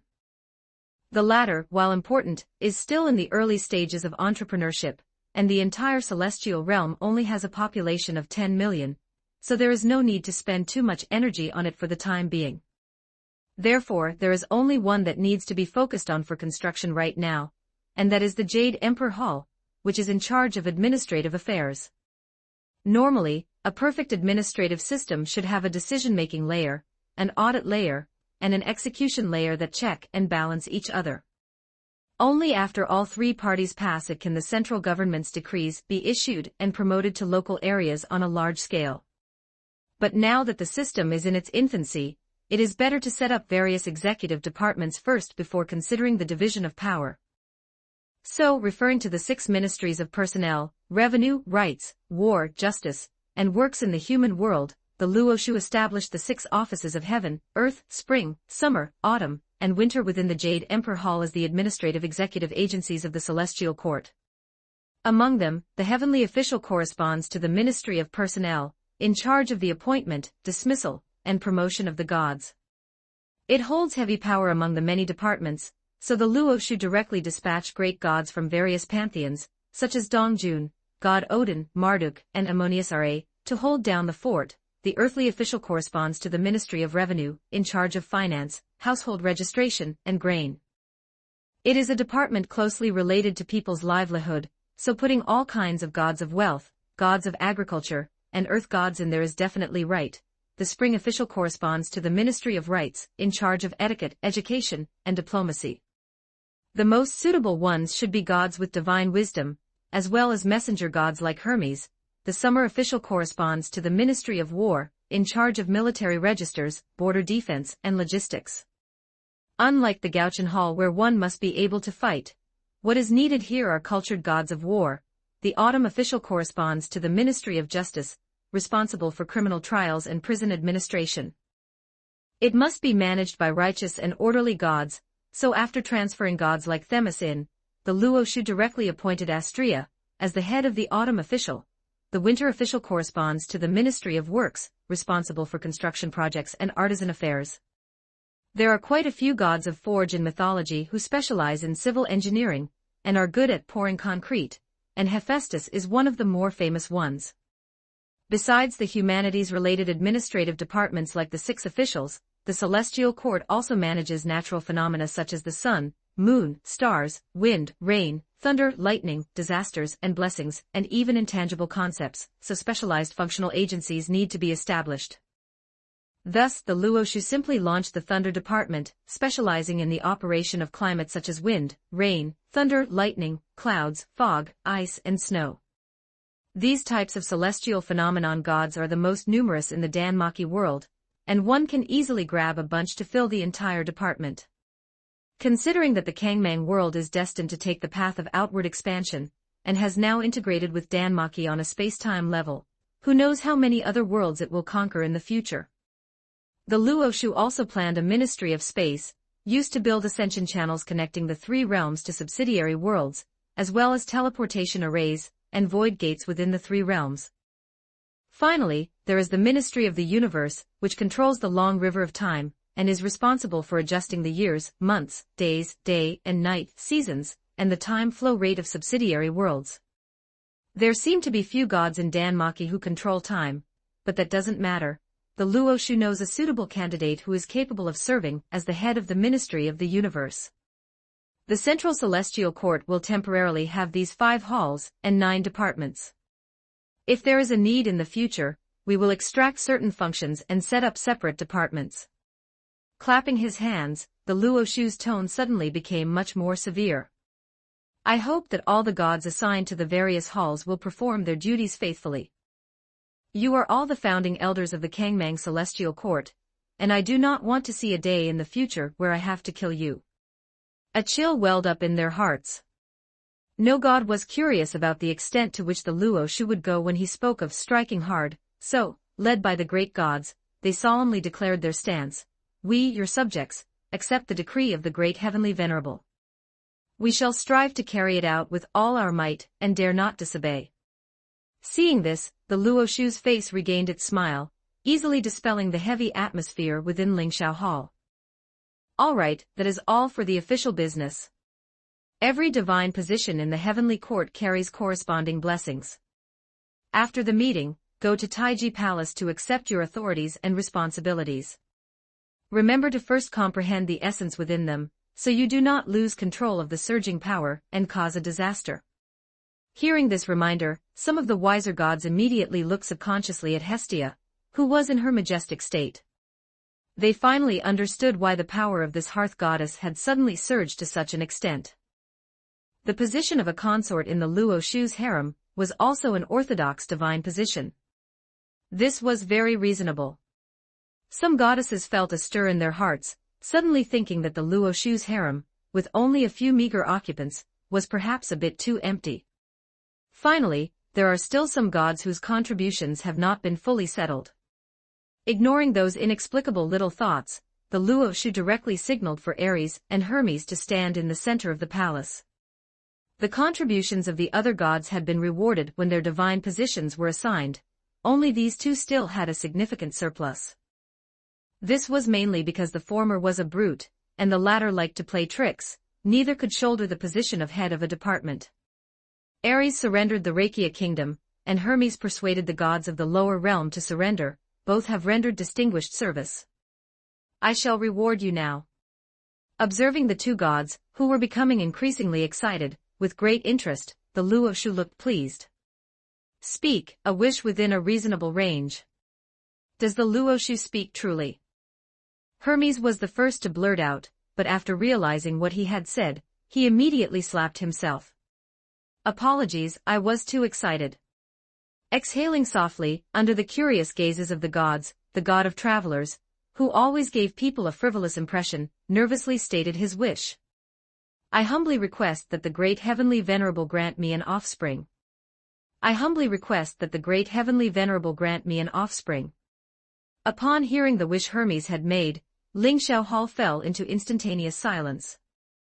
The gods, who were originally just curious, were all stunned, staring dumbfounded at the expectant god of travelers. A trace of strangeness appeared in the Luoshu's eyes. Long before confirming the rewards based on merit, he had already guessed the wishes of the 2 gods. But when Hermes actually voiced this wish, the Luoshu could not help but feel a sense of awkwardness in his heart. The gods of the Danmaki world have no reproductive capabilities. Whether it be the billions of years in the past or the infinite time in the future, they could hardly change this rule on their own. It sounds cruel, but this situation is a matter of course. If the immortal gods who can resurrect infinitely could also reproduce at will, wouldn't they simply occupy all the blessings in the world? Such a thing would destroy the balance too much, and would naturally not be allowed by the world. Not to mention, if gods combined with gods to give birth to new gods, or gods combined with mortals to give birth to demigods, and all could live forever, with the number only increasing and never decreasing, the heavenly realm would sooner or later become overcrowded with gods, leading to the depletion of its origin. From every perspective, restrictions in this regard were necessary. The most dreaded thing is when the air suddenly falls into silence. Hermes looked anxiously at the silent Luoshu, who seemed to be deep in thought. Beads of sweat had already broken out on his forehead due to nervousness. Although he usually gave people the impression of being quite frivolous, and liked to go to the pleasure district to find goddesses of beauty and prostitutes for amusement, this god of travelers was actually the type who would never make a move on the family members he truly valued, only silently protecting them. For instance, his former familia captain who sacrificed herself during the great conflict had expressed her maidenly love for him time and time again, but each time, she was met with Hermes playing the fool. Gods cannot give mortals happiness. Because he valued them and did not want them to make sacrifices for him, every time someone he cared about expressed affection, Hermes would use various exaggerated methods to limit their relationship to the category of family or siblings. As a male god, after falling in love with someone, he would instead hope more that she could find a partner and start a family, until the moment she ascended to the heavenly realm. This was the value system of some gods, represented by Mike the god of medicine and Takamikazuchi.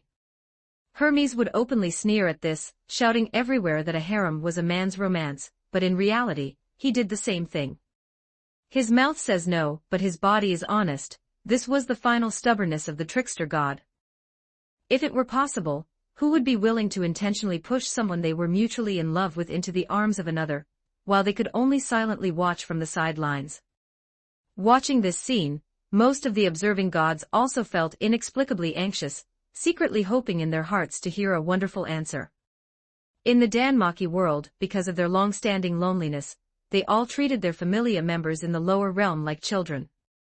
But if there were a chance, the gods would naturally prefer to give birth to their own flesh and blood, truly experiencing the joy of being parents, and having a house full of descendants. After careful deliberation, the Luoshu closed his eyes. His divine sense swept across every part of the three realms, heaven, earth, and men, combining various factors to deduce the various possibilities that his next decision would lead to. After a long while, the Luoshu opened his eyes again and spoke lightly. As the word fell, it was as if an invisible drumstick had struck the hearts of the gods. But before they could jump up in jubilation, the majestic voice of the Luoshu sounded again in Lingxiao Hall. However, I must state the ugly truth beforehand. I can grant blessings to those among you who have rendered meritorious service, allowing you to give birth to offspring with women who normally possess reproductive capabilities. But these descendants carrying divine blood cannot be naturally immortal like you, and will only be born in the form of mortals. I allow the descendants of the gods to inherit part of the divinity and authority from their fathers or mothers, but these things will not bring them any power. They can only be transformed into potential and talent, to be gradually realized in future cultivation. Descendants of gods and demons are born as gods and demons. Forget about such things. In the future, in the Kangmang world, apart from innate beings nurtured by heaven and earth without fathers or mothers, all other existences bred postnatally can only be born in the form of mortals. You may have unparalleled talent and infinite potential, crossing the mortal realm to ascend to the demigod or even divine realm on the very first day you embark on the path of cultivation, but you must absolutely not possess the cultivation of a lower god, middle god, or even higher immediately upon being born from the womb. This is not only a restriction on Danmaki gods like Hermes, but also a restriction on the countless races of the future Kangmang world. After all, becoming a god normally in the Kangmang world does not result in the loss of reproductive capabilities. If some rules are not established in advance and postnatal gods are allowed to reproduce wantonly, it will sooner or later completely block the upward channels of the three realms, causing class solidification, leaving ordinary beings with no chance to turn their lives around. Therefore, after thinking it over, the Luoshu simply added 2 more rules to the world. The first is the more powerful a being is, the lower the probability of giving birth to offspring through the union of yin and yang. And the second is the reproduction of all living things requires the blessing of creation and fate. The talents of the parents cannot be passed on to the offspring without loss, and it still needs to follow the laws of probability. In other words, if one's luck is so bad that it is cursed, even if 2 high-ranking gods combine, they may give birth to offspring with no talent. If one's luck is heaven-defyingly good, even in the most destitute mortal family, a peerless genius with unparalleled potential might emerge. In this way, the bloodline of gods and demons still has its value, but its influence on a person's innate endowment has been suppressed under concepts such as destiny and luck. Moreover, what the sacred Tao system consumes more of is actually resources. In the future, as we expand into the myriad worlds, there will certainly be no shortage of resource dividends. Thank you for the Luoshu's great grace. Although it sounded full of restrictions, for Hermes, this was already a wonderful blessing he could not have dreamed of in the past. As long as he can reproduce, as for the issue of the child being immortal, with limited lifespan, and dying if killed, can't that be solved by cultivation? He is, after all, a veteran of the heavenly court now. Could he not manage to save up some resources for his future offspring to ascend to godhood and gain immortality? That is impossible. Moreover, even if an accident truly happened and they returned to the netherworld, it would be nothing more than a trip through reincarnation. As long as the soul can be reincarnated, for the Danmaki gods, it does not count as complete death. The Luoshu nodded, then extended his right hand. Immediately, billions of rules intertwined at his fingertips, and infinite holy radiance surged from them. Then, as you wish. As you wish. As you wish. As you wish. As the sound of the blessing rang out, a golden light instantly shot into Hermes's body. In an instant, the god of travelers felt divine power nourishing his entire body, gradually making up for the innate deficiencies within him. I can feel it, this is perfection, this is the state a normal male god should have. He excitedly bowed and kowtowed, his forehead pressing against the cold jade steps, his voice choked and out of tune. Great is your grace, may the great heavenly Venerable live forever. The Luoshu raised his hand, signaling for the god of travelers to withdraw first. The other party was still in a state of ecstasy from having his wish granted, and had not yet noticed the undercurrents gathering toward him. But the Luoshu had noticed, as soon as the gods recovered from their shock, several gazes directed at Hermes gradually became wrong. At this stage, he could be said to be the only male god in the Danmaki world capable of conceiving offspring with normal females, which made the likes of Zeus, Apollo, and god Odin both envious and jealous.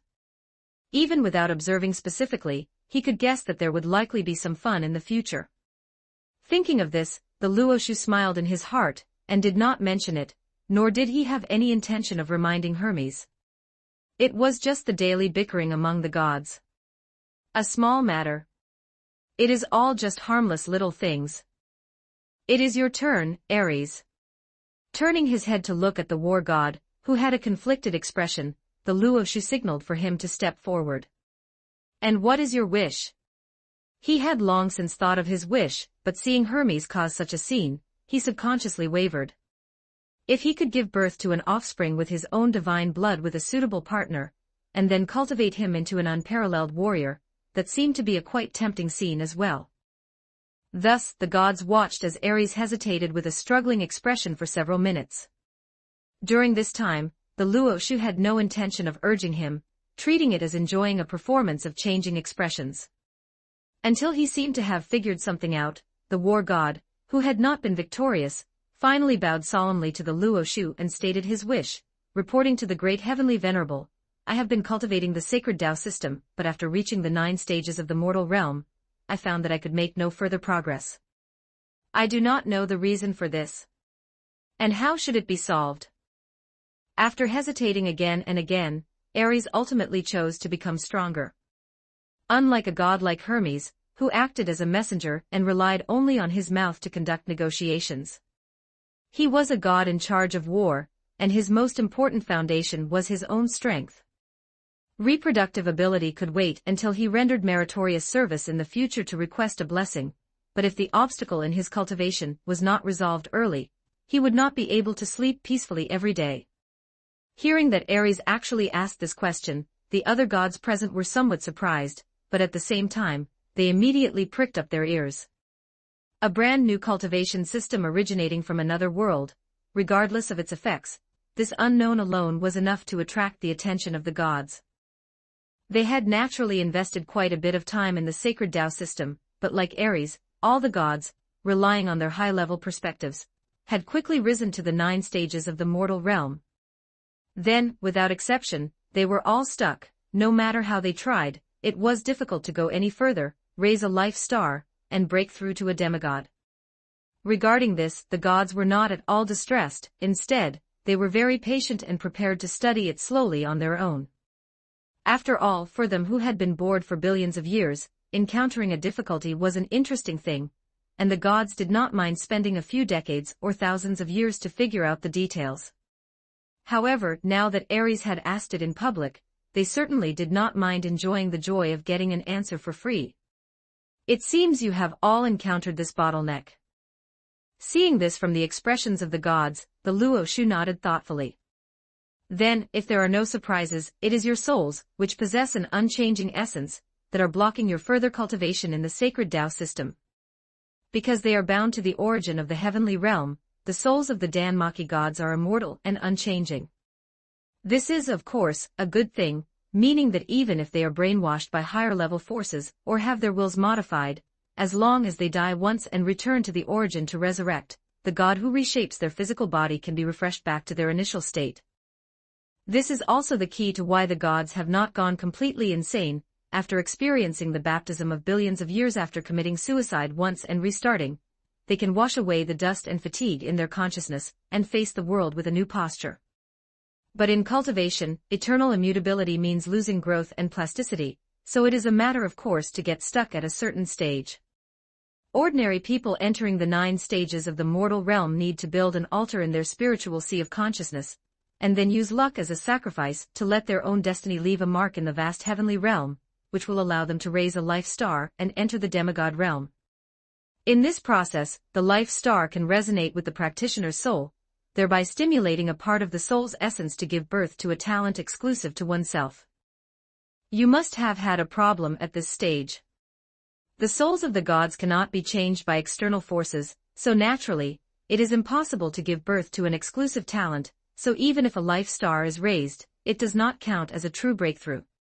So that's how it is. Including Ares, all the gods wore expressions of sudden realization, then frowned in distress. In that case, doesn't it mean we won't be able to rely on our own cultivation to grow stronger in the future? This was truly terrible news. The Kangmang world was different from the world they came from. Here, the gods were merely ordinary members among the upper echelon powerhouses, far from reaching the top tier. Even excluding the Luo Shu, a character who defied all conventions, any random exotic beast, or giant beast in the mortal realm, or the starry sky capable of rivaling a high-ranking god could kick the entire group of gods to the curb. In terms of combat power, ordinary Danmaki gods were just normal middle gods who had recently made a breakthrough. Greater gods were stronger, perhaps reaching the level of a second or third stage middle god, but when facing the true powerhouses of this realm, even a truckload of them would be punched back to the fountain to respawn. If they couldn't rely on cultivation to grow stronger, it was almost a foregone conclusion that as future gods were born, they would eventually be discarded by the era. You can't say that. In fact, if you just die once, you can overcome your current bottleneck and directly use the origin of the heavenly realm to condense a divine body belonging to a middle god. The god's authority and divine power were not weaker than those of a middle god, and the essence of their souls, connected to the heavenly realm, was terrifyingly high. Their only flaw was their disposable physical bodies.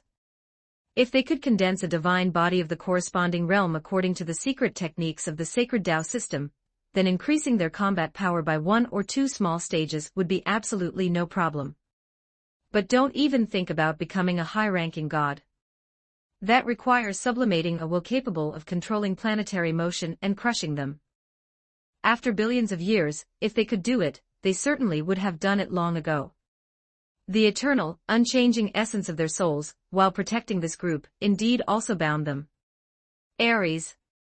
What should he do? Should he ask the Luo Shu to help sever the connection with the heavenly realm and immigrate directly to Kangmang? But the gods here had such short lifespans. If he ended up dying of old age and was forced to reincarnate. That actually sounds kind of cool. Volume 1, 61.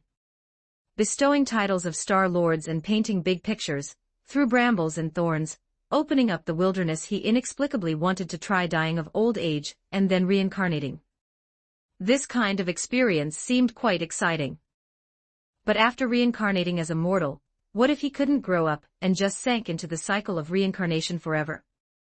More importantly, if the bastards among those gods found out, his reincarnated self would definitely be toyed with until he wished he were dead.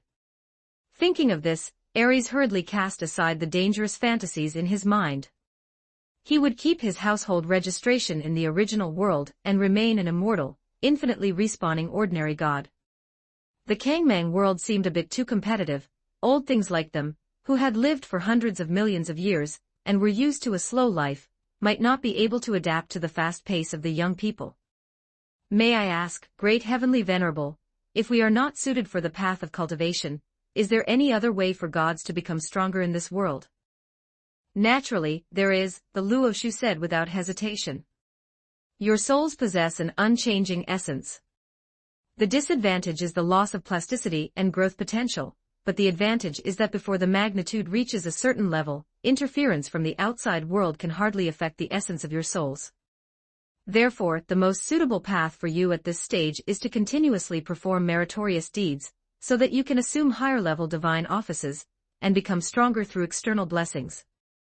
The divine offices of the heavenly court were divine positions woven from billions of laws and concepts. Their essence was bound to various permissions within the world, and they all carried blessings derived from the myriad phenomena of heaven and earth to varying degrees. Additionally, the power of a divine office would not overwrite the god's own power. Instead, through the resonance between the divine position and authority, as well as the interaction between internal and external factors, it achieved an effect where 1 + 1 was greater than 2. Theoretically, even a mortal who had never cultivated could ascend to the heavens in a single step by assuming a divine office, easily obtaining the power of a lower god, middle god, or even a high-ranking god. The problem was that pure theory was just theory. As a condensation of laws and concepts carrying the authority of heaven and earth, these divine positions naturally had basic qualification requirements for those who wielded them. Otherwise, even if the divine office itself was harmless, its overly lofty essence and massive volume would conversely assimilate the holder of the position into a puppet that had lost itself and retained only instinct. After all, even the lowest level divine office could bring blessings equivalent to a lower god. For an ordinary person, it would be like instantly becoming the manager of the entire Pacific Ocean, capable of stirring up the seas and summoning wind and rain at will within this range, but requiring them to maintain the ecological balance and climate conditions within the territory without the slightest error. If a mistake occurred, the first to suffer would definitely be himself. In any case, the operation of the laws between heaven and earth also had a natural inertia. With the will of an ordinary person, if one were to forcibly go against this inertia, it would only be like a drop of water merging into the ocean. It would be assimilated by the divine office without causing even a ripple, returning to its original track without any obstruction. Under normal circumstances, a god can at most assume a divine office one major realm higher than themselves. It is best if it is only a few small stages higher, otherwise there will be the danger of being unable to handle the position. The divine Tao of the heavenly court was different from the paths of the immortal Tao, Buddha Tao, and martial Tao, which emphasized self-enlightenment and self-transcendence. Every orthodox divine position was intertwined with the order of heaven and earth and the karma of all living beings. The benefit was being able to enjoy the blessings and protection from the world, and one could be promoted as long as one had meritorious deeds. The cost, however, was sharing in the glory and disgrace of the entire heavenly court, while also needing to bear the burden of the heaven and earth and all living beings within the scope of one's duties. It is said that he who bears the disgrace of the state is the master of the nation, he who bears the misfortunes of the state is the king of the world. Once invested with a position, if one could not bear the corresponding karma and destiny, the weight of heaven and earth and the backlash of all living beings would come crushing down, enough to cast anyone who could not handle the position into the eternal abyss. Therefore, one must act according to one's abilities when wielding a divine office. Generally speaking, a first-stage lower god can at most assume a position equivalent to a first-stage middle god, while a first-stage middle god can barely wield a divine office equivalent to a first-stage high-ranking god. But your situation is different from normal gods. Because your soul essence is connected to a heavenly realm, most of the pressure from assuming a heavenly court position will be transferred to another world. So even if your own strength doesn't increase, before reaching the limit, you can still break the rules and be promoted to a higher divine office. As for where this limit lies, it should be the 8th stage of the high-ranking god. The highest position that the Danmaki gods could assume was roughly within this range. The 9th stage of the high-ranking god, which was higher than that, was a level that only top-tier exotic beasts like the Four Perils, Zhulong, Zhuzhao, and Yueying could rival. Such powerhouses could change the trajectory of stars with their will alone. At full strength, even without the convenience derived from world authority, they could still cause devastating blows to the entire solar system. In terms of realm alone, the Luoshu's true body was still at this stage. After all, the next realm had not yet been conceived or created. The volume of the Danmaki heavenly realm was naturally far above the 9th stage of the high-ranking god, but to say that the insignificant protection he distributed to the gods was enough to allow the Danmaki gods to assume such high-level divine offices, that was, of course, impossible. In other words, we don't need to worry about the road ahead for now.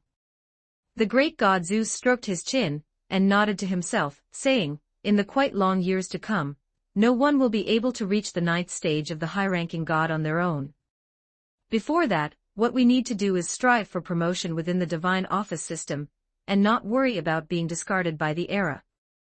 If they didn't encounter some ruthless characters while exploring the world, this way of thinking was indeed problem-free. However, there was no need to dwell too much on this possibility, which was hard to determine at this stage and relied entirely on luck. In short, you can only become stronger through external blessings for the time being.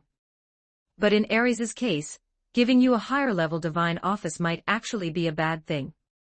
Without concealing his thoughts, while the god of defeat wore a long face, the Luoshu suddenly changed the subject. However, in addition to the divine office system that operates the authority of heaven and earth, there are other types of positions in the heavenly court. The 5 major halls of Taiji Palace directly encompassed administration, supervision, military, reincarnation, and cultivation. The divine offices within them all belonged to the formal establishment of the heavenly court, and all held authority, with only differences in the magnitude of that authority. But this was not enough. A qualified regime could not only have a promotion system for positions responsible for getting things done, it also needed some positions specifically for placing special personnel. Of course, this did not mean the harem system of concubines. It was the system of nobility used to reward meritorious officials. In the human world, this would be the enfeoffment systems like the Duke, Marquis, Count, Viscount, and Baron of the Zhou dynasty, or the 20-grade military rank system of the Qin and Han dynasties.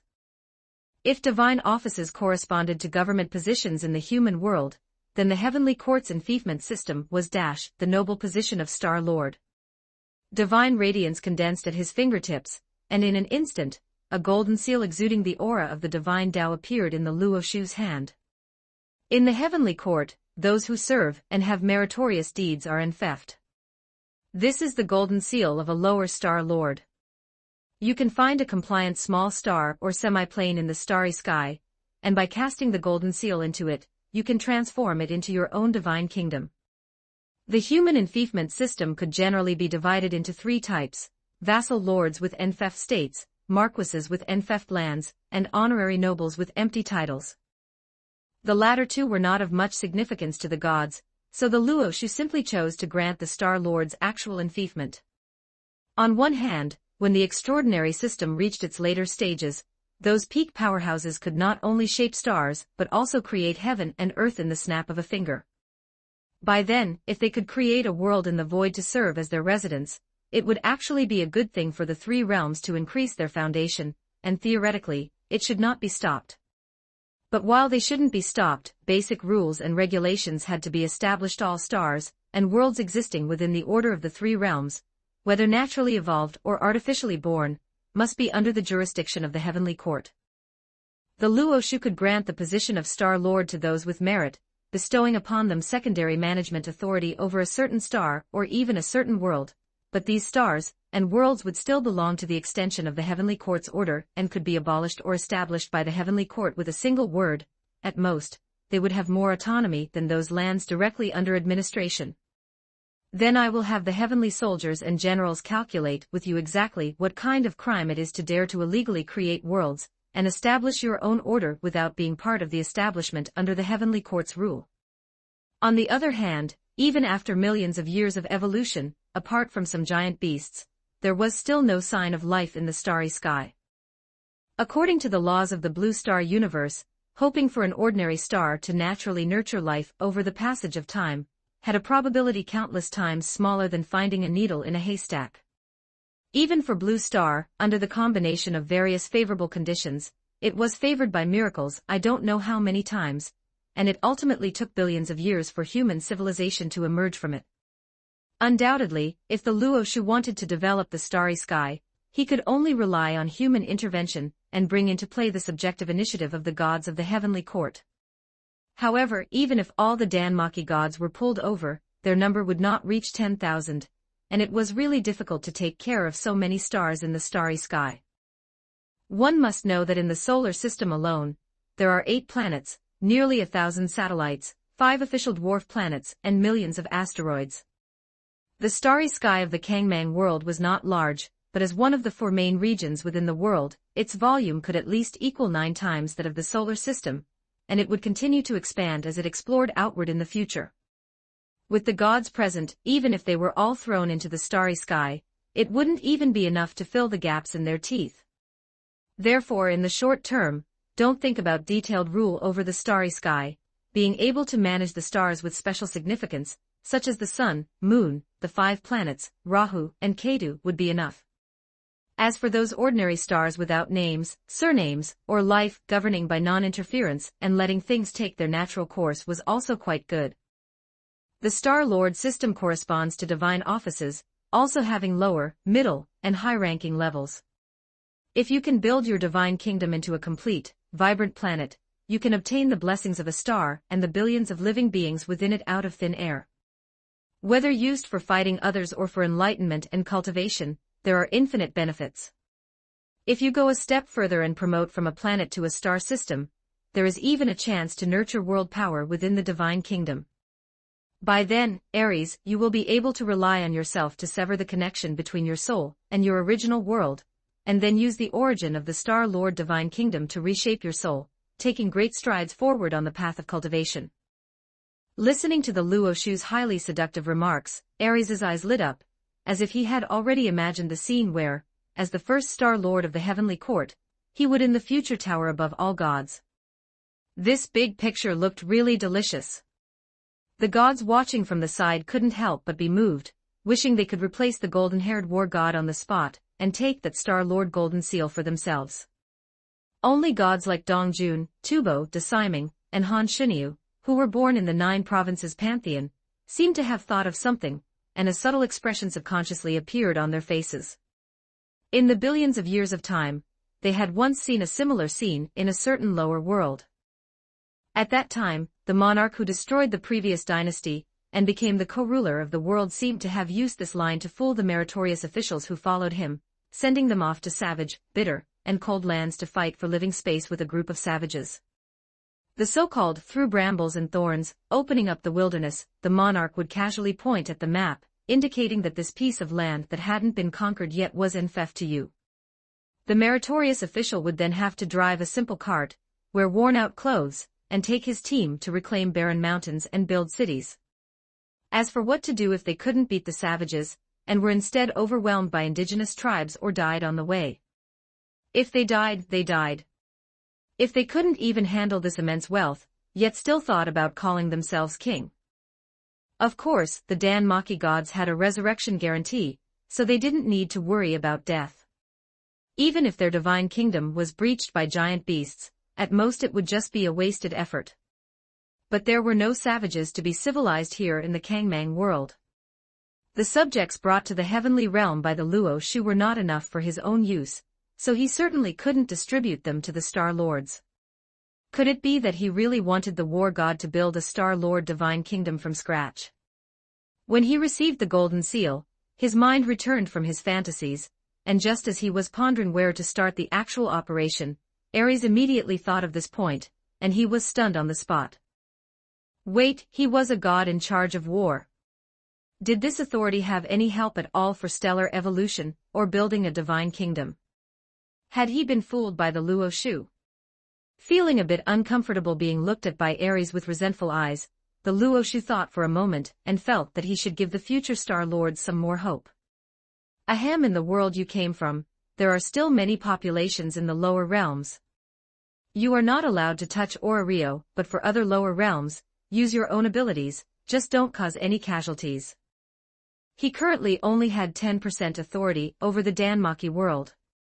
Apart from most of the heavenly realm, there were still many lower realms and uninhabited star systems that had not been brought under his control. But such things could not be rushed. After all, that world did not have another group like the gods, who held authority, yet were very weak, had needs, and were easy to manipulate. To gain more authority, he could only slowly erode it step by step through the energy circulation and rule interaction between the two worlds. Besides this, directly letting the gods return to their original world to plunder populations and materials and transfer them to the Kangmang world was also a good plan. In this way, the Star Lords would have enough resources to build their own divine kingdoms, and the Luo Shu could also obtain more authority. Chapter 42, Simply a Win-Win Situation. Volume 1, 62. 2 forms, 3 enclosures, 4 seas, 5 domains, doesn't your conscience hurt? It only requires transferring the assets of the Dan-Maki world to the Kangmang world. The Star Lords will have the resources to build their own divine kingdoms, and the Luo Shu will also be able to obtain more authority. This is a win-win situation, everyone benefits. As for who lost? Since no one is protesting, why worry about that? Ares naturally had no objections to this, and even felt it was far from enough.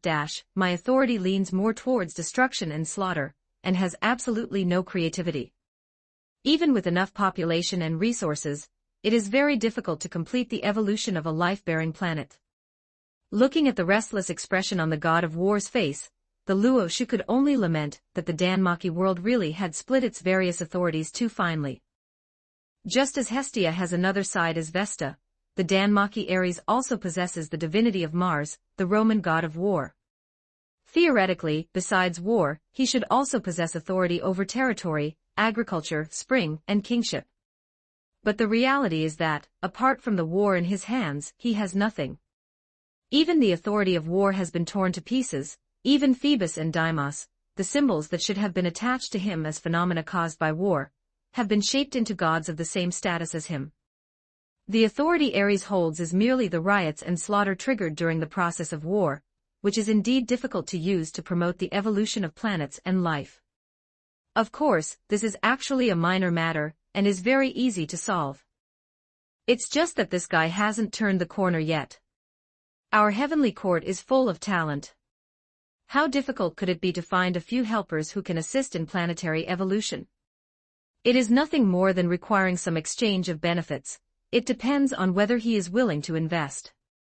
At worst, the gods serving in the heavenly court have corresponding stipends every year.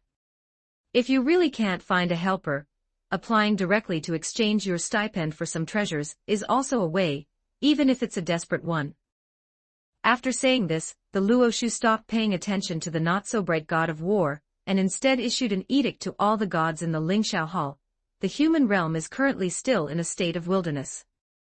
You should lead the people of the lower realm to build cities in various domains, and help them multiply during your spare time. The heavenly realm, earthly realm, human realm, and the starry sky. These are the four main regions of the current Kangmang world. In the future, a group of subsidiary worlds composed of numerous developed foreign worlds should be added. Among them, the earthly realm, besides a yellow springs, only has the boundless underworld and layers of hell that are still in gestation. There is nothing much to say about the starry sky. It needs to wait for the future star lords to take their places before it can burst with vitality. The main development direction at the current stage is still the heavenly realm and the human realm. The former is generally divided by the Luo-Shu into the two forms and three enclosures surrounding the white jade capital, which can be called the core of the heavenly court. The vast area in the center of the heavenly realm is named the Ziwei enclosure. To the north is the Taiwei enclosure, and to the south is the Tianchi enclosure. These three enclosures are the essential areas naturally evolved from the heavenly realm. Besides this, to the east of the Ziwei enclosure, there is an endless star-level continent intertwined with yang energy, which was formed after the death of Zhuzhou, and was named the Shaoyang domain. In the west is the Shaoyin domain, formed after the death of Yueying, gathering endless yin energy. In the future, the heavenly realm will continue to expand outward, but the most fundamental areas should still be these two forms and three enclosures. After all, they are closer to the core of the heavenly court, equivalent to the capital region, and have a first-mover advantage. Compared to the vast territory of the entire heavenly realm, the 10 million people who immigrated from the Danmaki world can only be described as a drop in the bucket, but it barely adds some popularity to this place. The truly troublesome part is the human realm, which is filled with almost endless exotic beasts. Looking down from the heavenly realm, the Luo-Shu could see that the main body of the entire human realm can be roughly divided into 9 major plates, namely 5 of the most massive continents, and the 4 seas that separate these continents. Among them, the 5 continents are occupied by 5 of the most powerful exotic beasts. The area where Ares and the boss snake previously fought was just the edge of the central domain, still more than 100,000 miles away from the core Mount Zhong area. For convenience, the Luo-Shu directly named the entire central domain where the Zhulong is located the central domain. The 4 continents of the northwest, northeast, southwest, and southeast occupied by the 4 perils are the Xian domain, Huang domain, Hong domain, and Desolate domain respectively. The 5 domains are separated by endless oceans and are divided into the east, west, south, and north 4 seas. And within the 4 seas, there are actually many large islands with areas exceeding millions or tens of millions of square kilometers, and even some land masses broader than the surface area of the blue star. But their weight in the human realm is not significant, and the Luo-Shu was too lazy to name them one by one, so he simply allocated them under the 5 domains. When intelligent life appears on them in the future, they can consider the place names themselves. It is just that this will inevitably be a task that requires a very long time to produce results. After all, the heavenly court's current population can only occupy the tip of the iceberg in the heavenly realm, let alone sending people to the human realm to compete for living space with countless exotic beasts. So the method remains the same. The gods must be allowed to exert their subjective initiative. Just like Ares, transfer the population to those lower realms and obtain resources locally. Those exotic beasts and giant beasts are treasures from head to toe. When the cities you build gather enough population and develop a prosperous civilization adapted to local conditions, the heavenly court will also settle the merits, bestow the position of Star Lord, and allow you and your subordinates to establish your own kingdoms in the human realm. The heavenly realm is the foundation of the heavenly court, and the earthly realm involves the cycle of life and death. The Luo-Shu intends to directly administer these 2 realms, and no Star Lord divine kingdoms are allowed to appear there. But the human realm is currently still a wilderness, and it is full of exotic beasts and ferocious beasts, which is in some ways more troublesome than the starry sky, so temporarily enfeoffing it is a more appropriate choice. However, the Luo-Shu also reminded them that in the heavenly court's planning, the human realm belongs to a system of both counties and kingdoms, not complete enfeoffment. That is to say, there is an upper limit for Star Lords to build kingdoms in the human realm. After developing to a certain extent, if they want to continue to grow, they need to relocate their fiefs to the starry sky, and use a certain star to evolve their divine kingdom into a complete world. And this kind of behavior of becoming a world within a world is not allowed in the human realm. Listening to the path given by the Luo Shu, the gods who had thoughts about the honorable position of Star Lord could not help but fall into deep thought. The two choices after achieving the position of Star Lord each have pros and cons, mainly depending on which direction the god's own authority leans towards. If one goes to the starry sky to establish a divine kingdom, one must definitely spend a lot of time in the early stages transforming the star itself. Only after the environment can accommodate the evolution of life can one immigrate and develop civilization. The benefit of this choice is that it is relatively safe. Unless one is extremely unlucky and runs into some giant beast, one only needs to build silently on a daily basis. There is no limit overhead, and one can directly reach the goal in one step, avoiding the need to be forced to relocate when reaching the limit in the future. But the disadvantages are also very obvious. The starry sky is truly too vast, and everywhere is intangible void. For example, the distance between the Earth and the Moon is hundreds of thousands of kilometers. If a Star Lord wants to transform their own divine kingdom, if they do not have suitable creative authority, they can only continuously introduce resources from the outside. If one chooses to lead their people to build a kingdom in the human realm, one can skip the work of star transformation in the initial stage, and directly devote all energy to developing civilization. It can be said that the essence of the human realm is condensed in the physical continents and oceans, and the resources on them are almost endless. Except for the exotic beasts comparable to gods everywhere, it is simply a perfect foundation. As for the drawbacks, there are two. The problem of relocating the fief after reaching the limit is fine. The limit in the Luo Shu's words is at least the level of evolving a star into a world. If they can reach that level, isn't it easy to lead their people to transform a new divine kingdom in the starry sky? The key is, during the process of building the kingdom, and even during the city-building period before that, how to protect one's kingdom and people under the watchful eyes of countless exotic beasts. Walking this path will inevitably lead to countless bloody storms. The most basic requirement is to be able to fight and defend, everything else is not a problem. Then, unsurprisingly, Ares's eyes lit up. It turns out he can go to the human realm to build cities, and use the conquest of exotic beasts to strengthen the kingdom and develop civilization. Isn't this the path most suitable for him, the god of war? As for the fact that he was once chased by the boss snake in the human realm, and what to do if he encounters an exotic beast he can't beat in the future. There will be a way when the cart reaches the mountain, wait until that day comes. Ares, that idiot.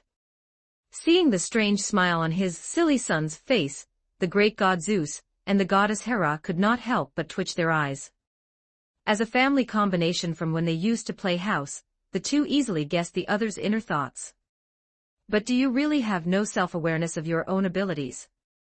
In the past, you messed around in the lower realm for so long, and only managed to create Rakia, a place with a population of only 600,000, where wars were fought everywhere, and you lost repeatedly, becoming a laughingstock among nations. Now that you've changed to a more dangerous map, without any planning, you actually want to rush in blindly. May I ask the great heavenly Venerable, if we want to build a kingdom in the human realm, can we arrange the identity of the ruler to some mortal, and then several gods join forces to serve as the guardian gods of that kingdom together? As a great god who once joined forces with Hera to dominate Rio for 1,000 years, Zeus had rich experience in vertical and horizontal alliances. The silly son is now the only god with the golden seal of the Star Lord. If he is left to mess around and it ends up being all for nothing, it would be too much of a waste. Having nominally been his father for a period of time, Zeus expressed that he could not bear to see such an ending. So be grateful, Ares, your expensive foster father is here to help you.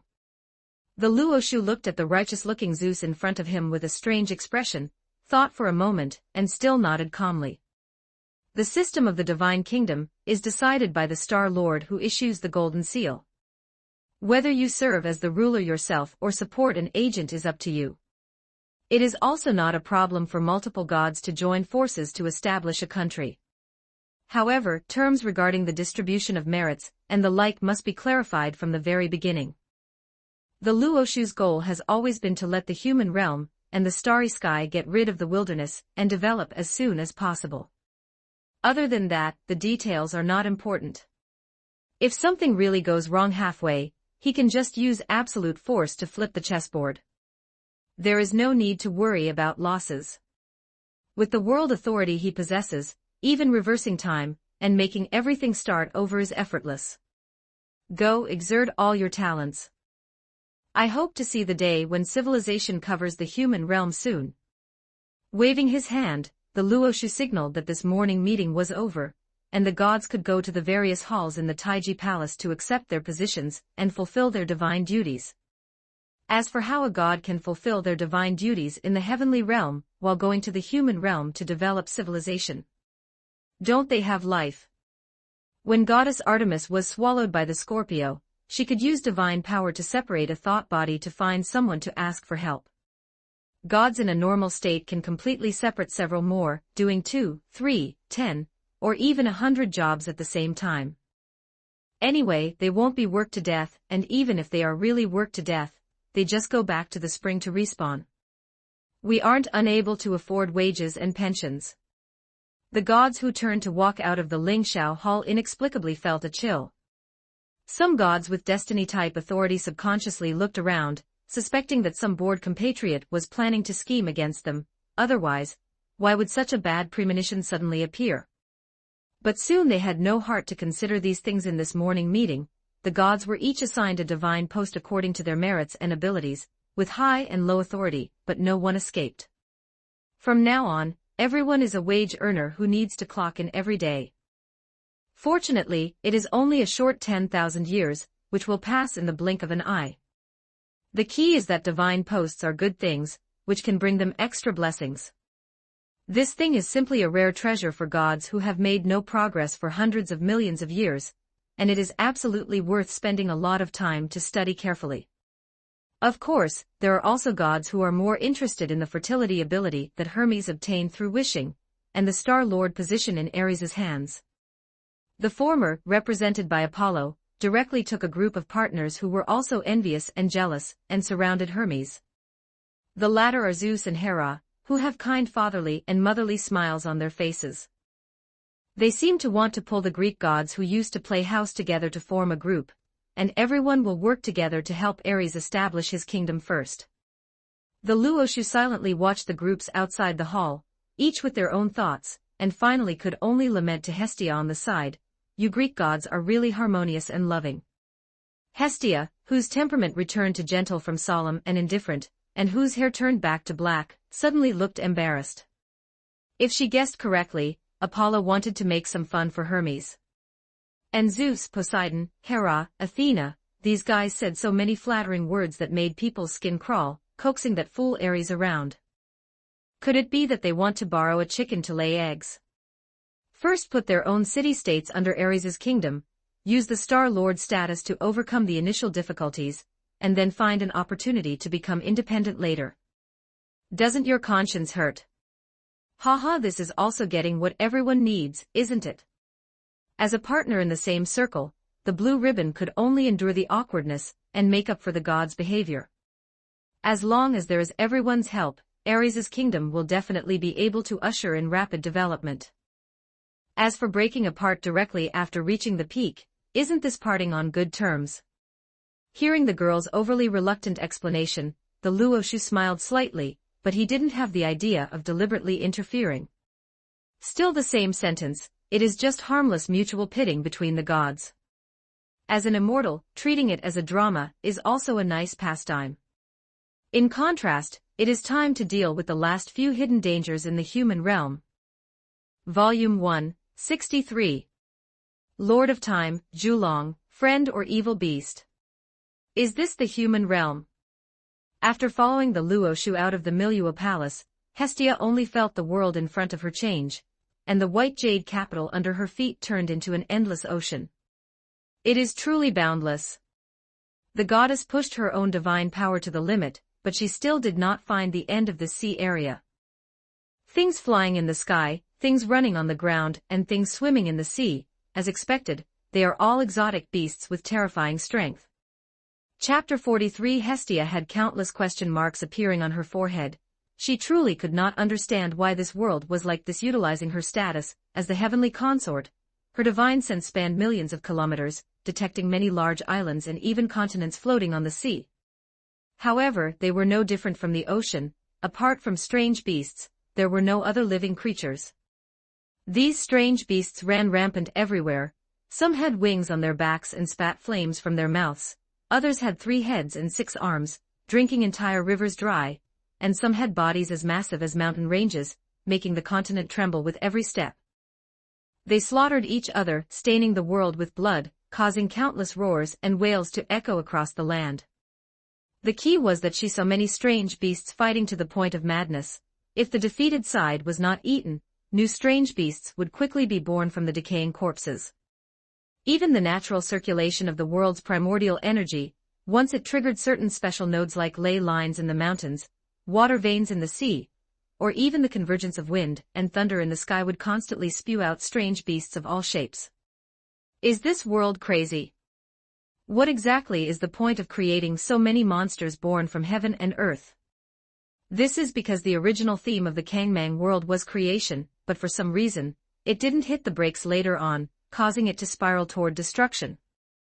Luoshu gazed deep into the ocean with profound eyes, his divine sense piercing directly into the core essence of the human realm. As a Luoshu with a nearly perfected status, he could now command all the laws of the 3 realms. Whether in the past or the present, all concepts existing in the world were actively converging toward him and being reined in. And among these billions of laws, the concept known as creation was undoubtedly the source of all paths and the cause of all results.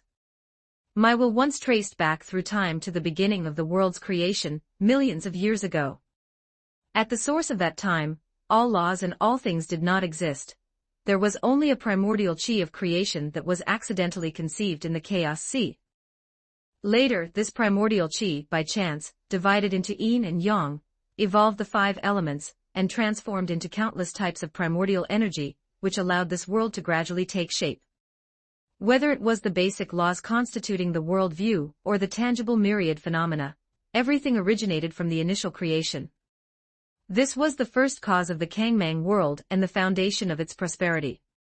But it was also because the power of creation was so rampant that it drove heaven and earth to create strange beasts, and evolve myriad spirits without restraint, ultimately causing the world's trajectory to spiral completely out of control. But it is fine now, as the heavenly court plays its role, and the gods take their positions, the various chaos between heaven and earth will eventually be replaced by order. This is the region of the East Sea in the human realm, still quite a distance from the central region. Let's find a suitable continent nearby. After speaking, Luoshu had a thought, and the world immediately responded. A target that met his requirements soon emerged from the deep sea. The Luoshu took a step, and the 2 instantly flashed tens of thousands of miles away. What came into view was a newly formed continent, with a total area about 1.5 times that of Earth's surface. It was rich in resources and had a suitable environment, making it a good place for ordinary creatures to multiply and thrive. Luoshu nodded in satisfaction, then grabbed at the void with his right hand, and a transparent crystal ball appeared. Seeing this, Hestia's pupils shrank abruptly. She sensed an exceptionally familiar aura from that crystal ball. This is the dungeon. How on earth did you manage to stuff it into this thing? Just a bit of application regarding void folding. Isn't this something anyone can do with their hands? Luoshu wore an expression of don't make a fuss, and threw the crystal ball in his hand onto the continent below, letting it grow larger and larger. Soon, the crystal shell gradually shattered during the expansion, finally exposing the dungeon that had revealed its true form inside. It is worth mentioning that the dungeon also possesses self-awareness. This thing had just gained its freedom, and was about to stretch its body to wreak havoc when it immediately sensed a gaze, half smiling, coming from not far away.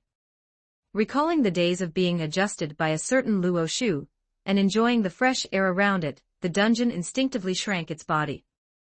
It did not dare to make any big moves until it had completely merged into the land beneath its feet. Let's call this continent Ijo. Luoshu smiled slightly as he saw the obedient appearance of a certain consciousness. The dungeon can absorb the negative energy between heaven and earth, and then breed monsters with magic stones as their core. It's still somewhat useful.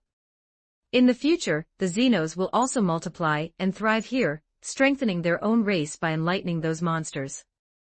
The surface area of Ejo is a full 800 million square kilometers, larger than the entire lower world where Rio is located. It is naturally more than enough to accommodate some Xenos. Even if the dungeon is capable of birthing, it is impossible to fill the entire continent in a short time. Are they intelligent life forms that emerged from the monster groups, just like Ween?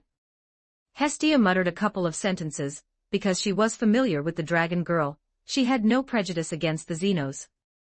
After all, by the time she descended to the lower world, the era of the dungeon had already ended, so there was no hatred to speak of. That's right, the entire Xenos race once swore an oath of generational loyalty to me, but I actually don't have the time to manage them. After thinking for a moment, Luoshu simply decided to throw this job directly to Hestia. My beloved consort, Ejo will be your fief from now on. Work hard, and remember to come and provide guidance when you have time. With several question marks appearing on her forehead, the blue ribbon looked at the men beside her in confusion. How come he just called me beloved consort, and then added a job out of thin air? Isn't my character design supposed to be a lazy slacker? Wait, I'm clearly a concubine in your harem, not a star lord. Why would I have something like this? Don't worry, it's not just you, all the concubines in the heavenly court have fiefs. You simultaneously enjoy the dual treatment of the divine status and the Star Lord system. Mainly because those who can be canonized as concubines by the Luoshu, regardless of their background or origin, will accompany him through eternal time in the future. Luoshu thought about it. He still needed them to do more productive things during the infinitely long years. First, let's clarify one thing: there is no struggle for a crown prince in the heavenly court. Because the heavenly court is eternal, and the Luoshu is eternal, fighting for the succession has no meaning. To put it bluntly, the essence of the Luoshu is far above the heavenly court. If the heavenly court collapses, the Luoshu might not necessarily be affected, but if the Luoshu could fall, the heavenly court would surely be long gone. Therefore, whether the Luoshu wants offspring depends entirely on his own thoughts, and has nothing to do with air factors. Unless one day in the future, Luoshu gets tired of his duties as Luoshu and chooses to abdicate, there will never be a position of crown prince in the heavenly court. This is also the reason why there is no Ziwei Palace or Do Department in the Taiji Palace. The Do Department is, in legends, the department that manages the celestial stars, and the great Emperor Ziwei is the submonarch of the three realms, the next lord of the heavenly court after the Jade Emperor abdicates, and like the Maitreya Buddha in Buddhism, has a promising future. But in the Kangmang heavenly court, all humanistic divine duties have basically been split into the 6 offices of heaven, earth, spring, summer, autumn, and winter, and other halls. The stars with special significance are no exception. Therefore, if one were to really set up a Ziwei Palace or Do Department, the only purpose would be to govern those nameless and ordinary stars in the starry sky. But the Star Lord system has already been established by Luoshu as a noble title. Throughout the ages, which emperor would specially set up a department to manage meritorious officials and nobles? Are they afraid they aren't cliquish enough? Star Lords are originally selected from meritorious officials in various departments. After being canonized, they continue to work in their original departments. There is absolutely no need to open another management agency. Unless Luoshu really wants to set up an executive vice Luoshu in the future, it is possible to create the position of Lord of the Starry Sky. This occupies a quarter of the basic territory of the Kangmang world. To sit in this position, there is no other candidate besides the Crown Prince. Before that, the heavenly court will only have the Ziwei enclosure, and it is impossible for a Ziwei palace to appear. In this way, the struggle for the Crown Prince is avoided, which is a good thing for both the imperial court and the harem. It's just that compared to the court officials who are too busy to handle everything, the things the concubines need to do in their daily lives seem too few. Instead of letting them put all their thoughts into jealousy and rivalry, Luoshu felt it was better to just give his concubines a fief, so they could do more productive things to pass the time and divert their attention. Anyway, the 3 realms are vast and boundless. There is never a shortage of land, only people. Hestia. Although I am very touched that you are thinking of us like this. But I really just want to be a slacker who waits for death, not strive for improvement. I also have to manage the Yaoqi Palace on behalf of others. I really can't find the time to look after this place in my daily life. It's fine, as long as you let Vesta get serious. Holding multiple positions is just a piece of cake. The blue ribbon goddess puffed up her little face, feeling that the family member she had identified was suddenly becoming exceptionally detestable. Is he really treating her as having a dual personality? But Vesta is just her divine power activation state, equivalent to the difference between a serious mode and a stay-at-home mode. She did not believe that he would not be aware of this. If you really find it troublesome, after Ween becomes a god, the Xenos side can be handed over to her. But before that, I'll still have to trouble my beloved consort to take on more. He picked up the goddess's petite body and kissed her forehead. After Hestia's face turned beet red and her eyes started spinning, Luoshu put her down and clapped his hands. All right, my beloved consort can step onto Ijo first and set the future rules for the dungeon, the monster groups and the Xenos. I am going to subdue a heavyweight figure now, so let's separate here for the time being. After speaking, Luoshu, taking advantage of the goddess still being dazed, turned around and stepped 10,000 miles away. The next moment, an invisible ripple of rules spread to every corner of the human realm. In the dark, it seemed as if a thunderclap exploded in the hearts of all strange beasts. Hestia was also startled. After reacting, she subconsciously read the information between heaven and earth. Suddenly, the entire goddess was stunned on the spot.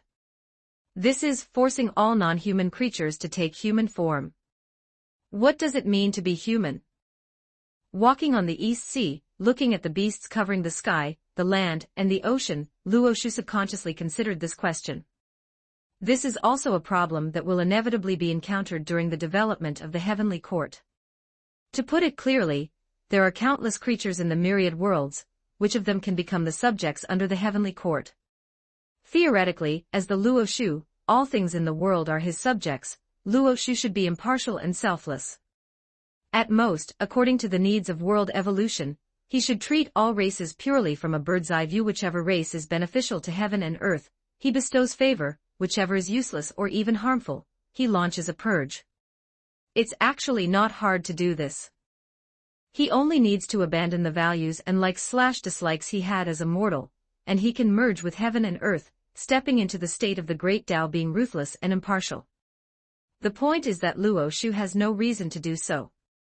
And as long as he retains the values that constitute his self, then distinguishing between likes and dislikes for all things and all races is inevitable.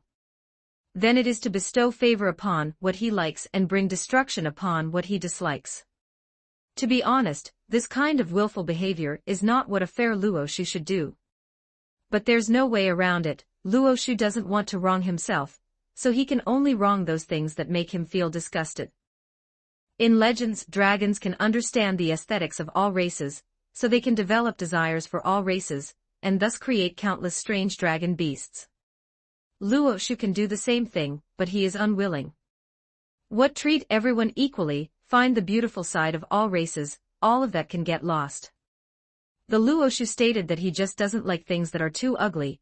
Those things that make people feel nauseous just by looking at them have no right to become his subjects. His aesthetics were cultivated on Earth. He only accepts human forms, or at least human-like forms like monster girls. As for the rest, cats and dogs, if they are cute enough, can also be raised as pets. But things like cockroaches and bedbugs, they are too ugly and absolutely won't do.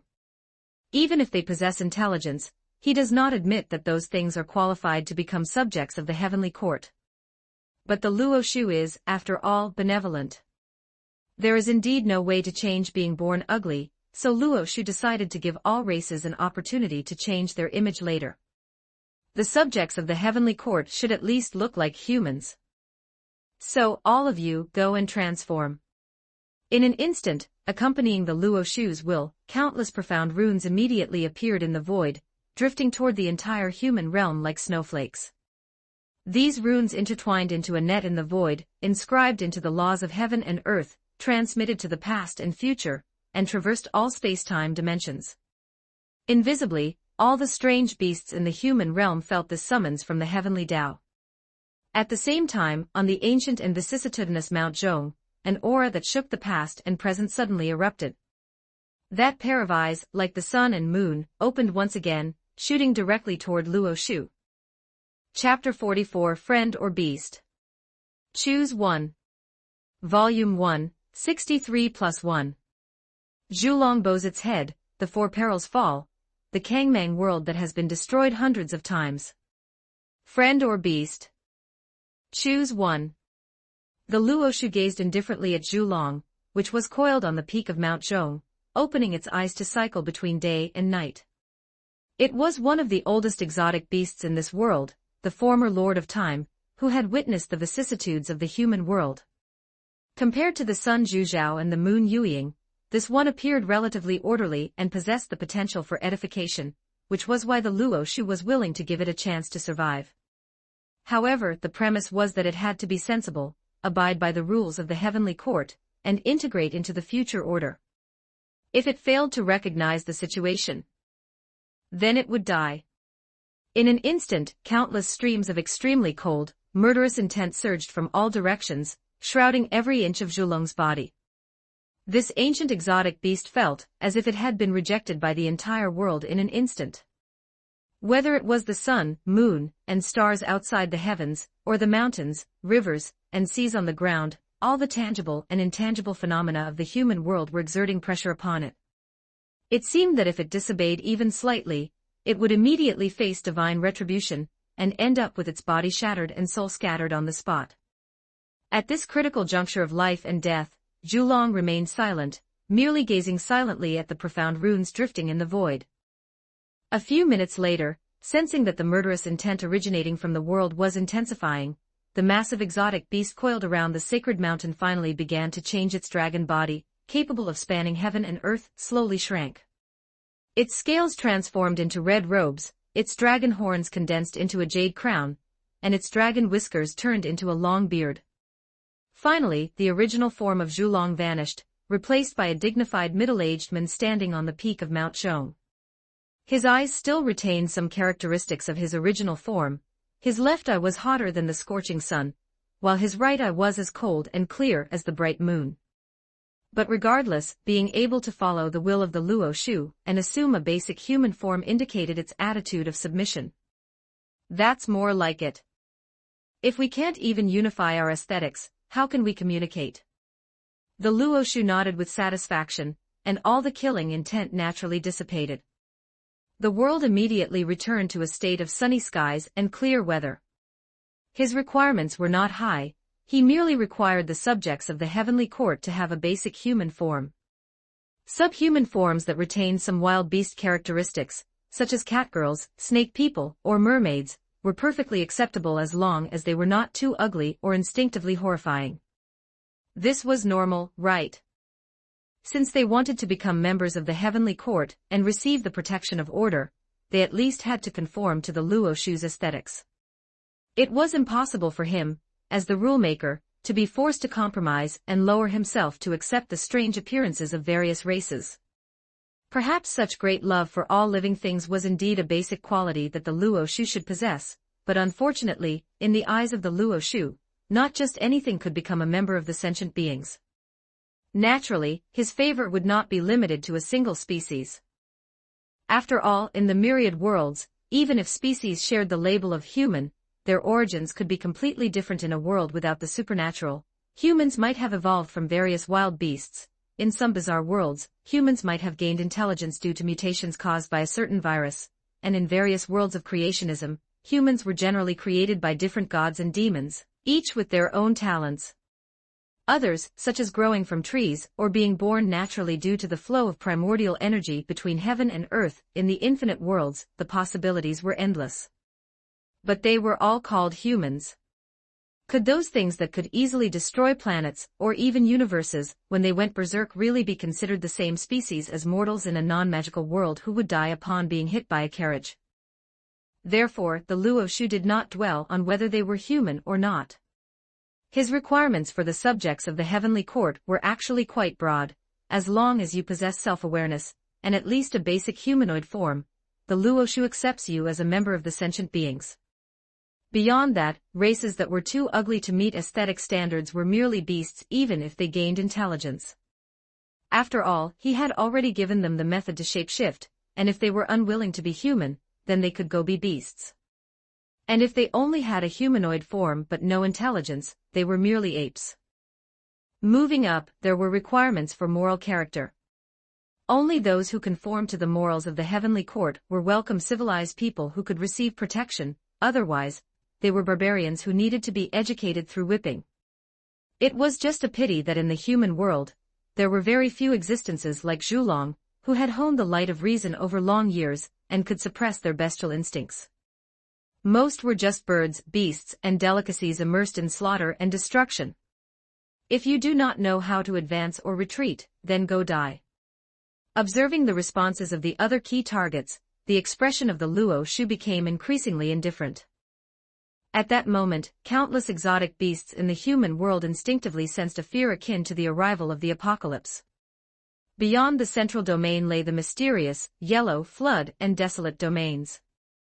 The four perils, who each ruled a region, also felt the shift in the world's rules after being allowed to awaken.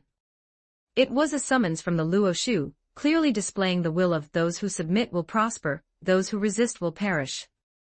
Even without intelligence, possessing only the instincts of exotic beasts, the four existences symbolizing disaster and the end were also pressed to the point of being unable to breathe at this moment.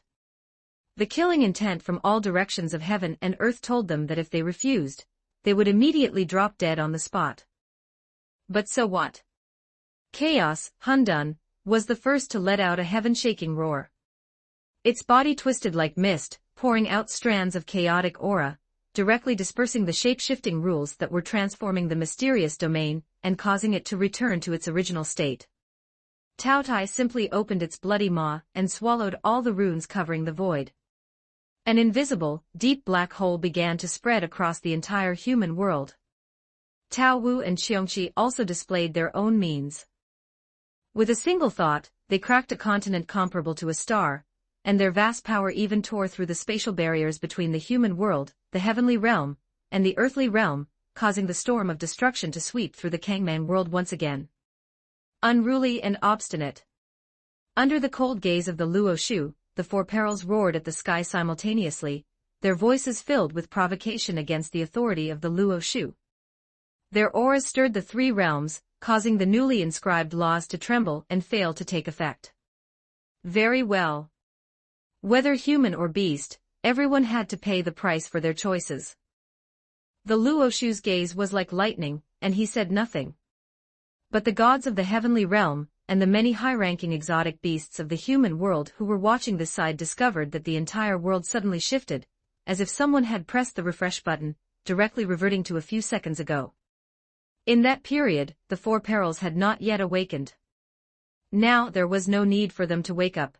They would just sleep to death above the four continents. A massive pillar of light rose simultaneously.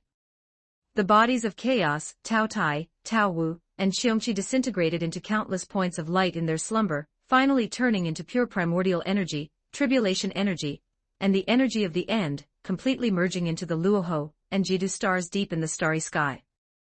A world could not lack the concepts of disaster and destruction, but the materialized symbols did not necessarily have to be those. Since these four things were ignorant, the Luo Shu did not mind replacing them with more suitable symbols. Those four could definitely swallow the gods in one gulp. Even if thousands of Danmaki dungeons were stacked together, they wouldn't compare. Just like that, they're gone. In the Taiji Palace of the Heavenly Realm, the gods of Danmaki, who were operating their divine offices in the major halls, instinctively shuddered. It was the first time they had seen such a cruel side of the Luo Shu. Goodness, should they be glad that they surrendered quickly. Otherwise, they would have been completely wiped out. Those who know current affairs are wise, but it's a pity those four young exotic beasts didn't understand this truth. A god laughed, indicating that they enjoyed watching this bloody scene. The Kangmang world had only been born for a few million years, and the time it had evolved life was less than 1/10 of that. As old-timers who were hundreds of millions of years old, they could naturally see all the exotic beasts in the human world as young people. In their eyes, not developing intelligence for hundreds of thousands of years was not actually hard to understand. The problem was that the strength of the Four Perils was simply too outrageous. It was no wonder that the Luo Shu, who was busy recruiting people to work everywhere, would execute these monsters on the spot, monsters powerful enough to destroy a galaxy if they raged slightly, yet acting solely on bestial instinct. It's a good thing. In the future, when we go to the human world to build cities and help the children multiply, we won't have to worry about being targeted by these rule-breaking monsters. Astrea let out a sigh of relief, feeling genuinely happy from the bottom of her heart. With the position of head of the Ministry of Justice granted by the Luo Shu, she had the confidence to deal with high-ranking gods of the first few tiers, but monsters as outrageous as the Four Perils were better left alone. However, the great heavenly Venerable only eliminated these four unstable factors. It seems he has no intention of completely wiping out the other slightly inferior high-ranking exotic beasts. With the help of the Heavenly Court's divine office, the gods of the heavenly realm could peek at the general situation of the human world. But apart from the fall of the Four Perils, other exotic beasts that also refused to shapeshift, such as Jiuying, Shangyu, and Zhu Yan, did not face the ruthless erasure of the Luo Shu. Perhaps it was because their strength was weaker, and they posed little threat to the evolution of the three realms. Of course, it was more likely that they, unlike the Four Perils, were not bold enough to directly provoke the Luo Shu. Dead beasts have no meaning, no matter how powerful they were.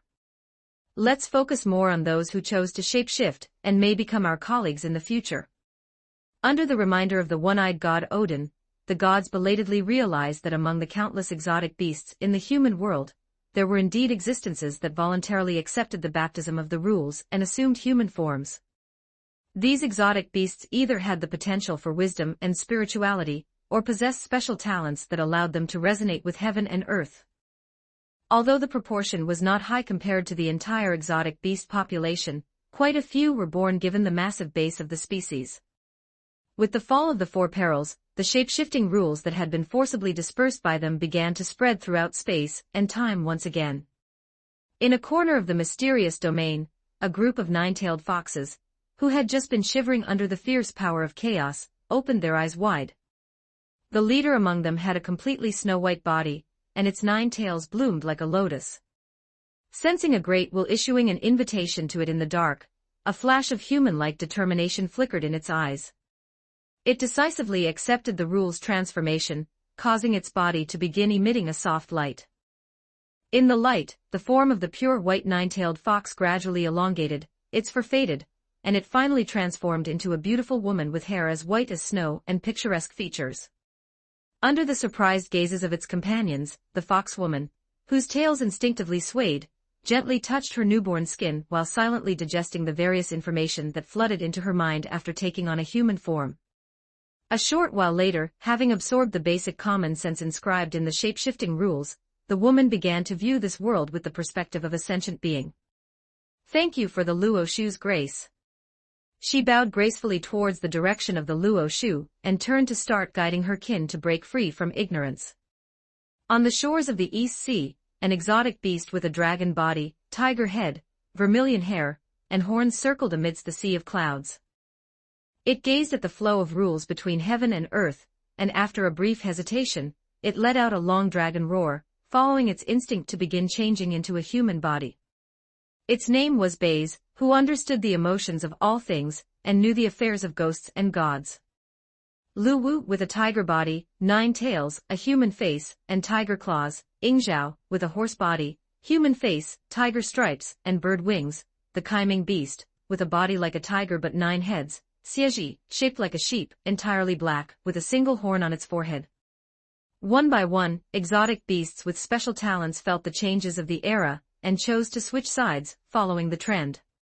It was just an extra, slightly unfamiliar image, it didn't require paying any price.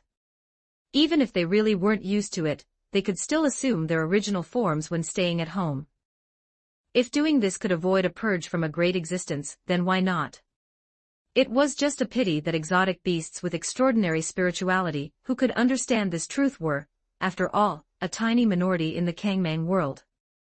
There were far more bloodthirsty beasts driven by bestial instincts who, even when sensing the pull of the rules, paid no attention. Each race had its own aesthetics, and they had absolutely no interest in turning into a hairless monkey. The Luo Shu was not annoyed. A single change in rules brought millions of heavenly court subjects.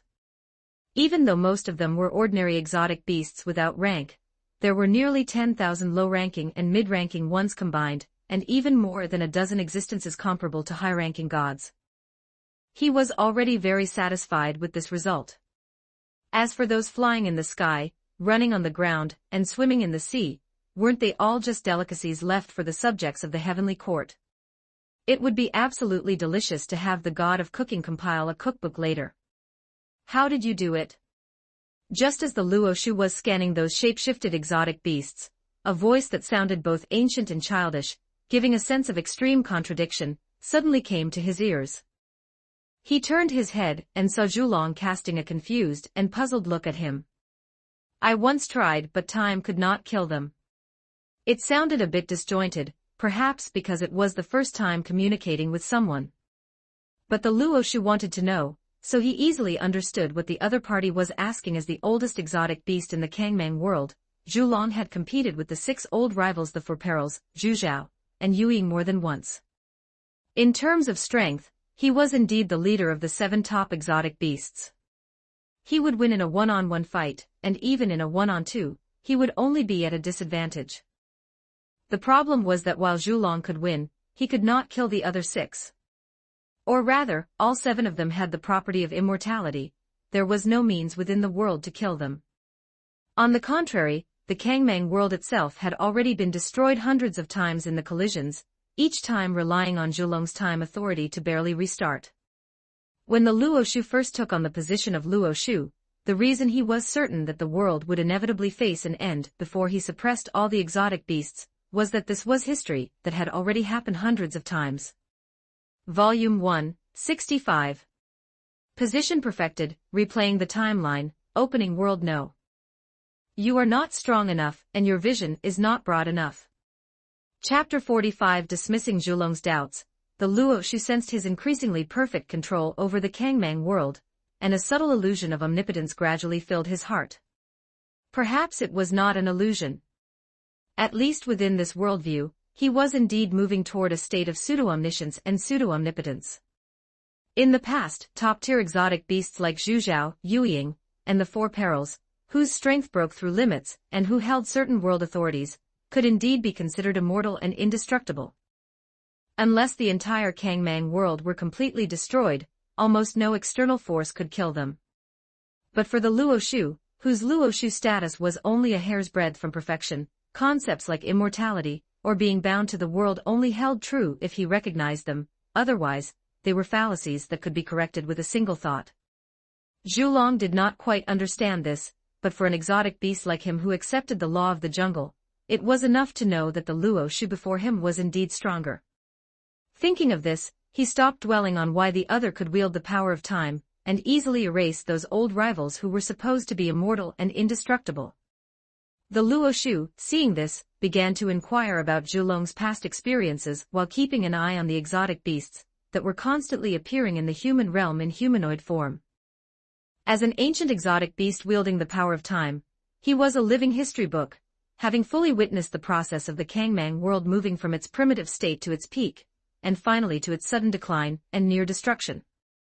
This world has grown so much, even larger than it was before those 6 appeared, which makes me very happy. In Zhulong's memory, the Kangmang world at its peak was actually not small. It was at least half its current size, which was a full 18 times the volume of the solar system. The reason it shrank to about 3 times the solar system was because of the inexplicable birth of Zhuzhao, Yueying, and the Four Perils. The timeline was roughly 100,000 years ago, when Chaos, one of the Four Perils, appeared first, and then things spiraled out of control, leading to the successive births of the other 5. It is worth mentioning that as the oldest and most powerful exotic beast, Zhulong instinctively regarded the entire human realm as his territory. Therefore, it was only natural that he clashed with the Four Perils, who bore the destiny of the end. However, since all 7 of them were embodiments of certain concepts, and were innately immortal and indestructible, every conflict ended with the destruction of the world and time flowing backward. the Kangmang world kept shrinking with each of these reshapes. If nothing else happened, another one or two such conflicts would cause the entire world to completely return to chaos, and even the authority of time would not be able to save it. What followed was the story of the Luo Shu descending from outside the realm, assuming the status of the Luo Shu, and becoming the savior. 100,000 years ago, Upon hearing the history from Zhulong, the Luo Shu immediately traced his consciousness back to the corresponding timeline node, and his expression turned awkward. This was because he discovered an extremely ridiculous fact: there was no mastermind, nor any special reason. The reason the Kangmang world had reached the brink of destruction was simply bad luck. Normally, the only top-tier exotic beast this world was supposed to nurture was Zhulong. But plans could not keep up with changes. 100,000 years ago, a tide suddenly rose in the Chaos Sea, and some unconverted chaotic primordial energy surged into the world, causing chaos, one of the four perils, to be born prematurely. One could only say that the fault tolerance of such a nascent world was too low. The slightest external factor was enough to abruptly interrupt its original healthy growth path. Later, in order to save itself, the Kangmang world exhausted all its potential to nurture a Luo Shu position in the celestial realm, but the remaining primordial essence of heaven and earth was not enough to nurture a corresponding natural god. Under such circumstances, the fact that it was actually able to wait for the arrival of the Luo Shu could only be described as a turn of fortune. In gaming terms, it was like failing a gacha hundreds of times, almost despairing, and then suddenly pulling a UR card. The Luo Shu didn't know what to say, and could only sigh in his heart about the whims of fate. However, since the last few hidden dangers had been removed, it was time for him to take the final step in mastering this world. Thinking of this, the Luo Shu signaled for Zhulong to go to the various regions of the human realm first to gather all the exotic beasts in humanoid form, and then bring them to the celestial realm to be registered as subjects.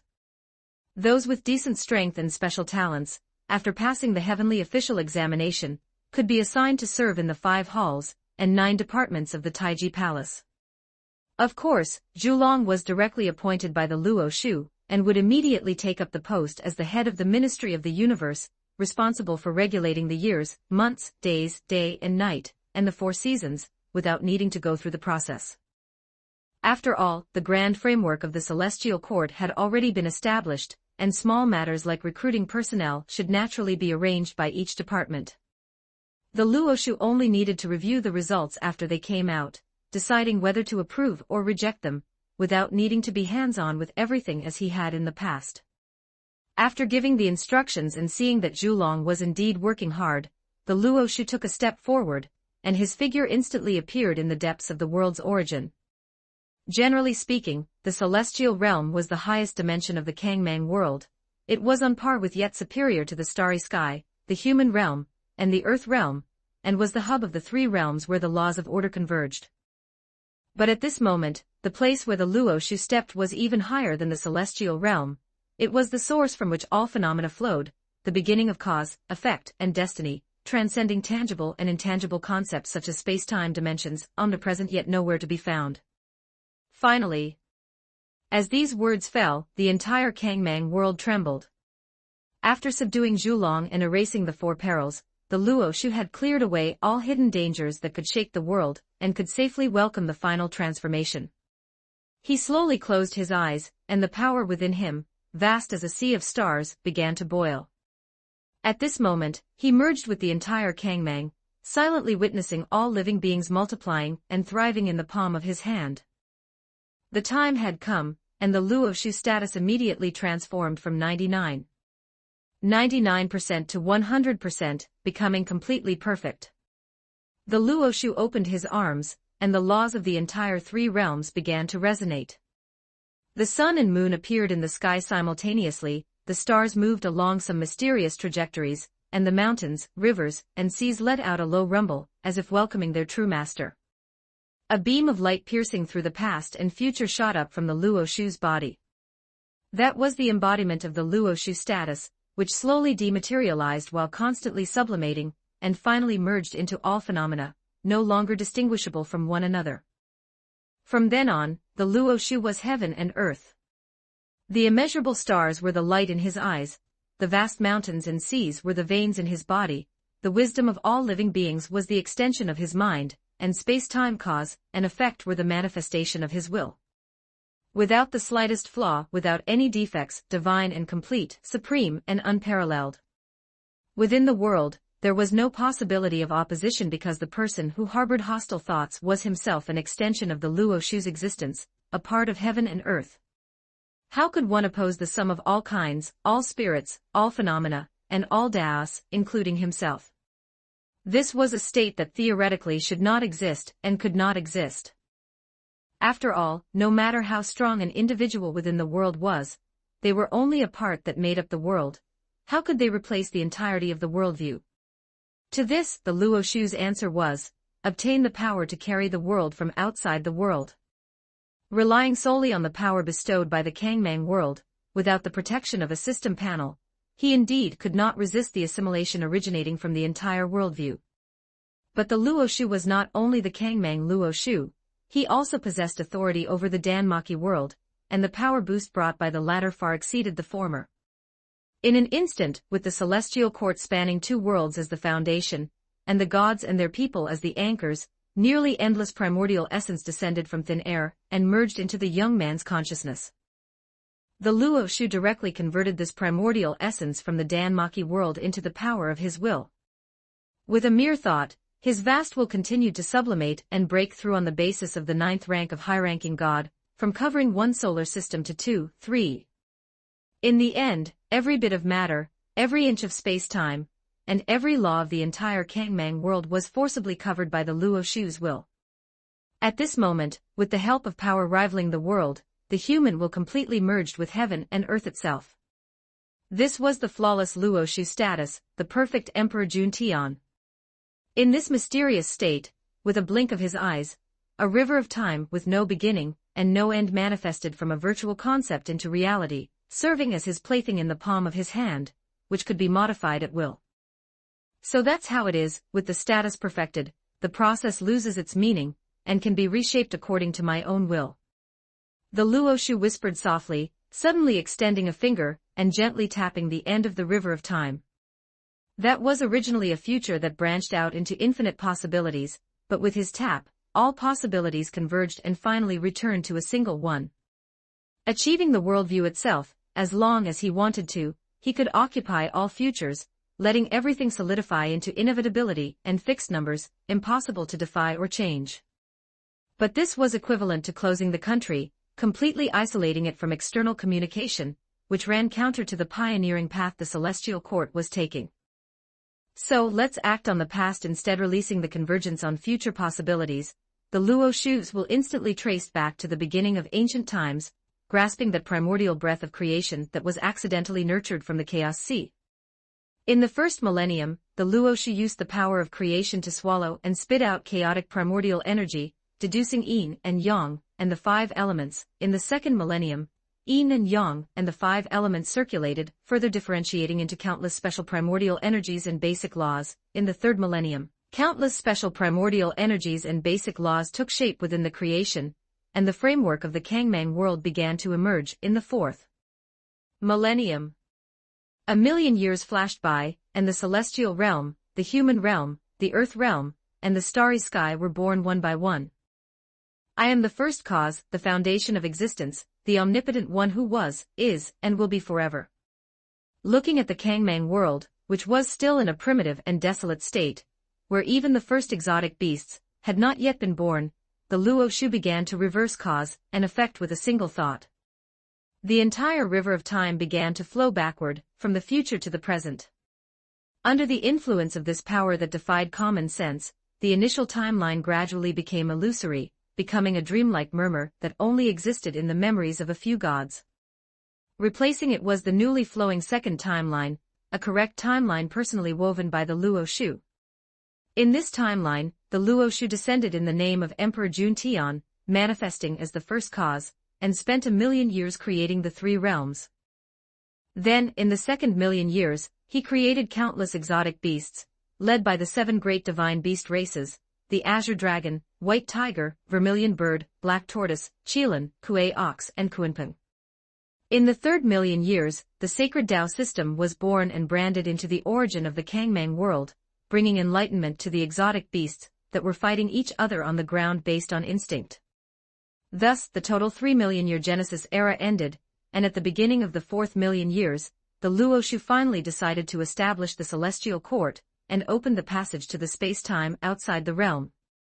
In the celestial realm, within the Taiji Palace, the gods whose household registration was still in the Danmaki world were sorting through the chaotic memories in their minds, while looking at their colleagues from exotic beast clans who had suddenly refreshed around them, falling into a state of existential doubt. Zeus, Uranus, God Odin. Hermes called out the names of the various great gods through telepathy, but his tone was filled with uncontrollable panic. In your memories, was the celestial court 5 minutes ago like this? Hadn't the celestial court only been established for a few days, with only them, the gods and their subjects invited by the Luoshu from another world? How was it that in the brand new memory, the celestial realm suddenly had tens of billions of exotic beasts in humanoid form, and among them, there were over 100,000 who had stepped into the divine realm? Obviously, the Luoshu reset time. We are now in another timeline. A certain great god who wielded the authority of time spoke, his tone filled with wonder. The fact that we still retain memories of the initial timeline is either because our self-consciousness is protected by our original world, or because we have received the Luoshu's permission. Since the two worlds were completely integrated at the level of space-time and laws, the connection between the Danmaki gods and the celestial realm had no longer been isolated by the Chaos Sea. It was precisely because of this that they could distinguish the difference between the two timelines. As for the local beings, only Zhulong, the existence who governed time, and the Luoshu's dependents like the Azure Dragon and White Tiger, could retain memories during the reset of the world line. After figuring this out, countless thoughts flashed through the minds of the gods, but on the surface, they appeared terrified, one after another using all their might to operate their divine offices, no longer having their usual lazy demeanor. Human realm. Hestia flew high into the sky, silently observing the kingdoms that had appeared on the various continents, built by various intelligent races. Like the Tushan kingdom, which was established by a group of charming nine-tailed foxes, the Bays kingdom, which was a multi-ethnic country led by the Bays clan, and the Mount Zhong kingdom, which was home to a large number of exotic beasts in humanoid form protected by Zhulong. The human realm today was still filled with a large number of exotic beasts dominated by animal instincts who only knew how to fight and kill, but the aura of civilization was indeed growing vigorously among them. And such changes, which were completed in just 5 minutes, were truly breathtaking for a god. Luoshu. Instinctively whispering her man's name, Hestia bit her lip slightly. The next moment, the goddess's petite body was picked up, and she was surrounded by a familiar and reassuring aura. Why did you suddenly pop out and startle me? Hee, you called me, so I had to come. Having completed the timeline adjustment, the Luoshu was in a very pleasant mood. At this moment, the two timelines verified and supported each other, and the past and future, cause and effect, were forcibly unified. In this incredible transformation, the Luoshu's form of existence underwent an essential sublimation with a mere thought.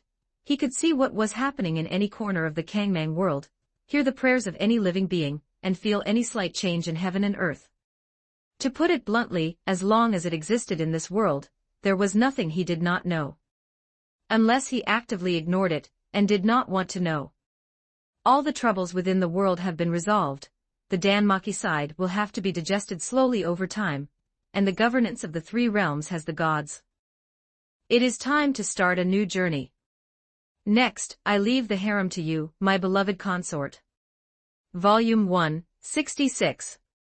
A special new world, the Luoshu is well versed in the principle of turning waste into treasure. Chapter 46. Constantly immersing oneself in a state of pseudo-omniscience and pseudo-omnipotence is not a good thing. It would be unfortunate if it cultivated an arrogant mindset. After all, the Luoshu is only eternally invincible within the Kangmang world. Looking across the myriad heavens and worlds, such strength doesn't even qualify one to step onto the stage. Therefore, it is still necessary to expand outward, conquer more worlds, and allow the Kangmang world to continuously develop and grow using the myriad worlds as resources. The next moment, as the travel count on the system panel decreased, a divine sense projected from the Luo Shu's true body descended upon a brand new world. This is... Scanning his surroundings in astonishment, even with the Luo Shu's composure, he couldn't help but be slightly taken aback at this moment. Where was the world before him? There were only 5 most primitive and violent elements raging in the void. The earth element was as heavy as a mountain, the water element was as surging as the tide, the fire element was as scorching as the sun, the wind element was howling like blades, and the lightning element was as violent as a dragon. This was clearly an infant world that had just been born, even younger than the Kangmang world. Apart from the 5 creative origins constructing the most fundamental worldview, even time and space had not yet fully formed, let alone the acquired myriad manifestations. So that's how it is, a primitive world still in gestation. The Luo Shu quickly understood the current situation. His brows furrowed slightly, he didn't know if his luck was good or bad. If it's good, this kind of overly primitive world has too small a volume, at most comparable to a complete solar system, making its value extremely limited. If it's bad, this kind of world in the early stages of creation has its origins directly exposed. As long as an outsider is strong enough, they can easily take control of it. Better than nothing. The Luo Shu exhaled softly, comforting himself in this way. Being able to obtain 5 creative origins of extremely high essence meant it wasn't a wasted trip. Thinking of this, the Luo Shu simply withdrew the divine sense responsible for scouting, and replaced it with his own true body descending in person. In the darkness, it seemed as if the sound of something about to be crushed echoed. The volume of this world was simply too small. Now that a behemoth had suddenly appeared in the already unstable primitive space-time, if the Luo Shu hadn't specifically restrained his presence, the entire world would likely have shattered the moment his true body descended. With the corner of his eye twitching as he sensed this scene, the Luo Shu's movements became much faster. In an instant, a crack split open in the void, and a disheveled, ragged man was forcibly dragged from the heavenly court's prison by him. His name was Dionysus, the god of wine from the Danmaki world. During the process of conquering that world, the Luo Shu had captured quite a few hostile gods whose characters were too corrupt or who simply refused to cooperate.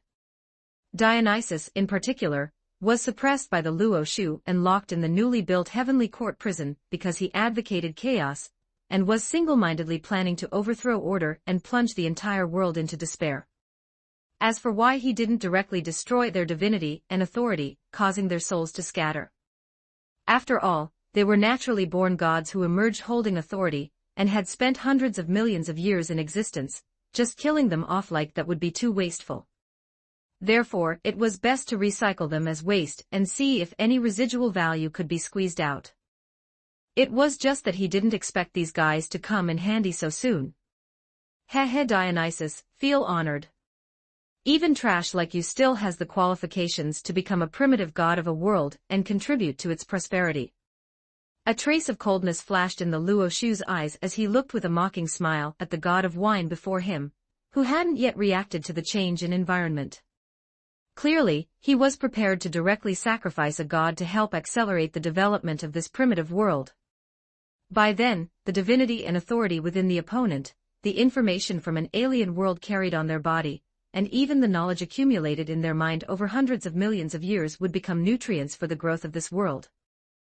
Without a doubt, this was indeed the role of a primitive god, only the kind that served as creation material after being killed. After understanding the meaning behind the Luo Shu's words and realizing his current predicament, Dionysus's face instantly turned green. He had only lived for over 100 million years, and was still just a child. He still had infinite curiosity about the unknown of the world, and didn't want to die at all. Great Heavenly Venerable, spare my life. This minor god knows his mistake. Sensing the crisis of his demise in the dark, Dionysus, who had never felt death to be scary in the past, trembled all over. I beg the Luo Shu to show mercy, and give this minor god a chance to turn over a new leaf. You don't know your mistake, you just know you are going to die. You like listening to the fear and despair of the lower realm subjects in chaos, right? Now that you are in the same predicament yourself, why not show a smile and accept it gladly? A chance. The Luo Shu chuckled. Aren't I preparing to give you a chance to become a mythological epic right now? After saying this, the Luo Shu grabbed Dionysus by the neck and, amidst the other's terrified gaze, threw him directly into that ocean of violent elements. Dionysus's scream came to an abrupt end. Even as a naturally born god, he appeared so fragile when facing the primal power of the early creation. As soon as his divine body touched those violent primitive elements, it began to crumble inch by inch. In an instant, the self-consciousness named Dionysus was completely dissolved, leaving behind only a peculiar mass of energy that was the essence of the wine god's authority, a manifestation of laws from another world. This energy drifted among the 5 creative elements, like a drop of ink falling into a stream. Although small in volume, it triggered an incredible collision of laws. As the last trace of the wine god's essence was swallowed by the world, the entire void began to undergo earth-shaking changes. At the same time, a flash of golden light appeared in the Luo Shu's eyes, and the Juntian force was driven to its limit since it had consumed his investment. It naturally needed to grant him equivalent authority in return. Dare to eat and wipe clean without acknowledging the debt. Be careful, or he might unleash his own existential essence and burst the entire world. Not to mention, this kind of world that only exists by instinct has no relevant cognition. When it swallowed Dionysus, it had already placed a part of itself under the Luo Shu's control. Thus, the Luo Shu began to fully operate his authority, guiding this world to evolve according to his will. First was the water element. Under the influence of the wine god's essence, those violent curtains of water began to change, becoming mellow and sweet, carrying a faint scent of wine. Next was the earth element. They sank to the lower layer of the void, gradually forming an initial continent, where every inch of land contained a magical power capable of brewing wine. The wind element became gentler, carrying a tipsy aura. Blowing against one's face, it would make people feel a sense of floating. Drunken intoxication. The fire element rose to the top layer of the void, lighting up primitive stars one by one. The lightning element tore apart the sky and the earth. Thus, the 5 creative elements combined with the laws from an alien world, continuously operating, and finally evolved into a brand new world with wine as its core. In the vast heavenly realm, within the Taiji Palace, the gods who were on duty suddenly received instructions from the Luo Shu, asking some of them to separate avatars to assist in the evolution of the new world. The world numbered 002 was named Wine World by the Luo Shu, and it was also the second affiliated world to establish a connection with the Kangmang world and complete integration on the levels of space-time and laws. Let alone why the Luo Shu could conquer a new world so quickly. The key point is, why has another job been added to our workload? So you really are using the gods like cattle and horses. Rest assured, it's not unpaid overtime. The great heavenly Venerable understands our hard work, and has specially prepared a benefit for all gods who voluntarily enter the wine world. The one speaking was Hermes, who was responsible for conveying the decree. As the god in charge of contracts and negotiations, after arriving at the heavenly court, he also undertook the job of being the Luo Shu's messenger. Come, one for each person, everyone gets one, no taking more. After saying this, Hermes took out a pile of bottles from his spatial item, and distributed them to all the colleagues designated to be sent to the new world. What is this? Can such a small amount count as a benefit? The great god Zeus looked around and found that the gods summoned to the scene were either related to natural elements, or were wine gods from various mythological systems. Unable to understand what kind of world needed people like them, he simply picked up the bottle given to him and shook it gently. First, it could be confirmed that this bottle also seemed to be a treasure of no low rank. Even with the eyesight of a god, one could not see through the outer material to see what was inside. But the whole bottle was indeed a bit small, just the size of a palm. If the interior hadn't undergone spatial expansion, the substance contained inside would definitely not be much. This is a treasure that you couldn't trade for even if you sold yourselves, Hermes, who already knew the intelligence of the new world, sneered. If you think it's too little, I can help you drink it up. Something to drink? Zeus and the others were even more puzzled. However, since it was a benefit issued by the Luo Shu, it was definitely worth a taste. So no one paid any attention to the somewhat salivating Hermes, and the gods turned their attention to the small bottles in front of them. Hephaestus was the first to open the bottle cap and take a light sip. In an instant, her pupils contracted sharply, as if she had seen the beginning of all things and the scene of the 5 creative elements intertwining and evolving. What on earth is this? The fire god's voice trembled slightly. Zeus also took a sip, and the entire god froze instantly. In his perception, he seemed to have transformed into a bolt of lightning at the beginning of heaven and earth, witnessing the birth of stars, the evolution of the sun and moon, and the rotation of the 4 seasons. That mysterious feeling made his soul tremble. Seeing this scene, the other gods also curiously followed suit, and the entire hall instantly fell silent. So that's it. So that's it. Soma, who was single-mindedly thinking about brewing the ultimate divine wine, trembled all over, his eyes flashing with unprecedented realization. To actually directly incorporate the evolution of the laws from the beginning of creation into brewing, how on earth was this done? I feel my soul sublimating, as if it has ushered in an ultimate baptism. Some gods also let out sounds of incredulous surprise. One must know that their soul essence was bound to a heavenly realm. Theoretically, it was impossible for it to be changed by external forces. Thinking of this, the gods turned their eyes to Hermes, who was responsible for conveying the decree, wanting to know what was going on. This is the primal wine naturally bred by the wine world, equivalent to the initial blood of that world, recording the mysteries of creation. Because it was contaminated with the aura of the world's origins, it was able to baptize the unchanging souls of the gods. Without a doubt, this was an unimaginable benefit. Then they learned from Hermes that the birth of the wine world was actually the sacrifice of Dionysus. It really scared the gods to death. Taking another sip of the primal wine to calm their nerves. Refreshing. Zeus let out a joyous shout, deciding that after arriving at the wine world, he would definitely look for more during his work to see if he could get more divine items of this grade. Being able to turn the cold Dionysus into the warm primal wine. The Luoshu truly understands the principle of turning waste into treasure.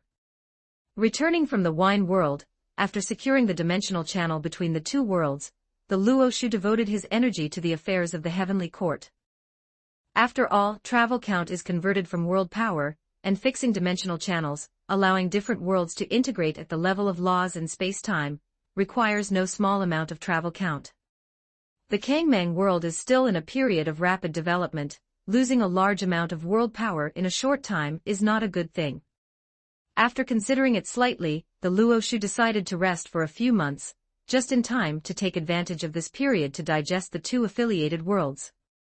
Of course, while it is said to be handling heavenly court affairs, in reality, most of the execution work is shared by the gods of the 5 halls and 9 departments. The Luoshu only needs to be responsible for decision-making and issuing orders. Therefore, he is still quite free on weekdays. Chapter 47. Miluo Palace, Tongming Hall. Just as Gajono Kagaya walked in from outside, she saw her fellow countrywoman, Senjuno Haraheim, with a certain dragon girl pressed against the hall door, ears twitching, as if they were eavesdropping. What kind of strange play is this? The Miluo Palace was filled with formations everywhere, and the materials used for its construction were unimaginably divine. Unless the Luoshu himself permitted it, who could pull off such a stunt outside his bedchamber? Little Haraheim and Ween, Gajono Kagaya said, walking up to pat their shoulders with some helplessness, feeling very puzzled. What are you two doing? If you have business with His Majesty, why not just knock and go in? Should the little fox made a quiet gesture, signaling for them to keep their voices down.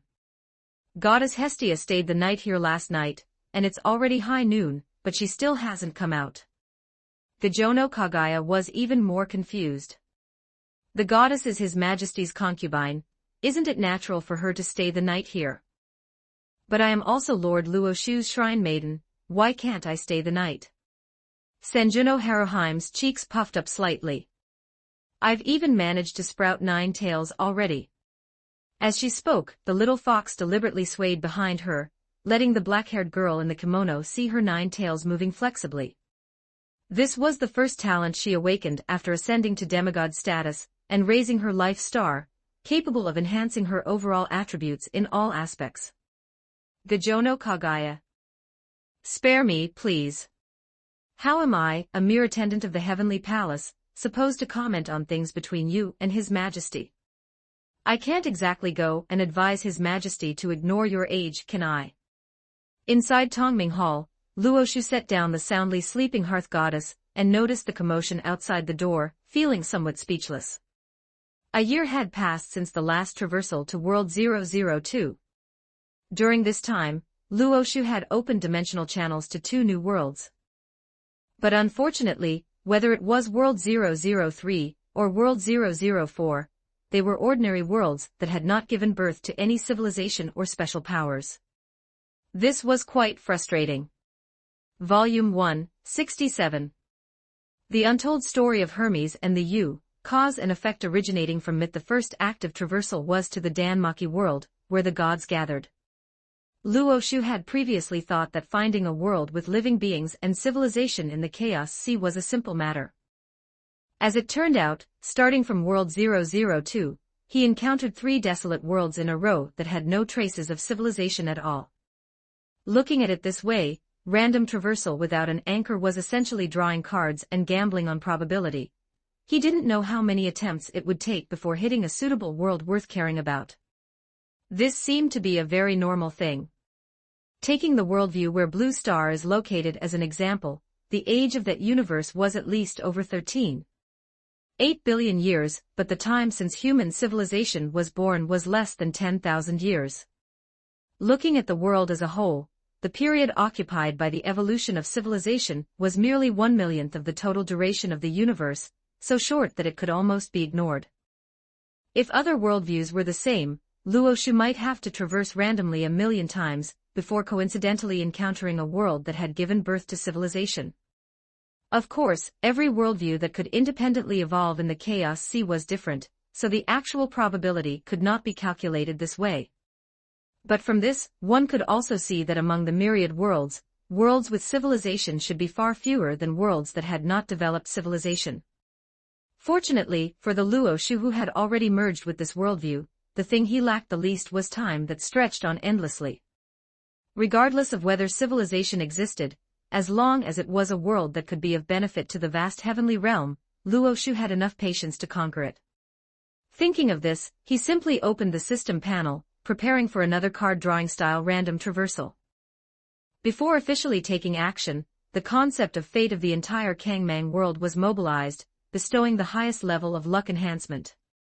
Luoshu then placed one hand on Hestia's blue ribbon to see if he could borrow the goddess's luck to improve his own. Although previous experiences had proven that it was mostly useless, the sense of ritual was still very important. With that, everything was ready, and the traversal count that had just finished converting on the panel decreased by 1 again. Having pioneered many different worlds, the Luoshu could already faintly sense whether there was a threat on the other side, so without hesitation, he directly projected a divine sense over. Good news, the World 005 opened this time should be a parallel worldview of Blue Star, and it had also given birth to a prosperous biosphere. Bad news, it was the dinosaur era, and it was at least hundreds of millions of years away from the appearance of human civilization. Hestia in his arms woke up, rubbed her eyes, and looking at the dimensional channel in front of her, she immediately understood the current situation. What kind of world is it this time? Are you going to go handle it yourself? Forget it, just send some gods, adventurers, and heavenly soldiers and generals over. Transmitting the scene he had scouted into the goddess's mind, Luoshu decisively decided on the conquest plan for World 005. He was indeed somewhat interested in living dinosaurs, but not much.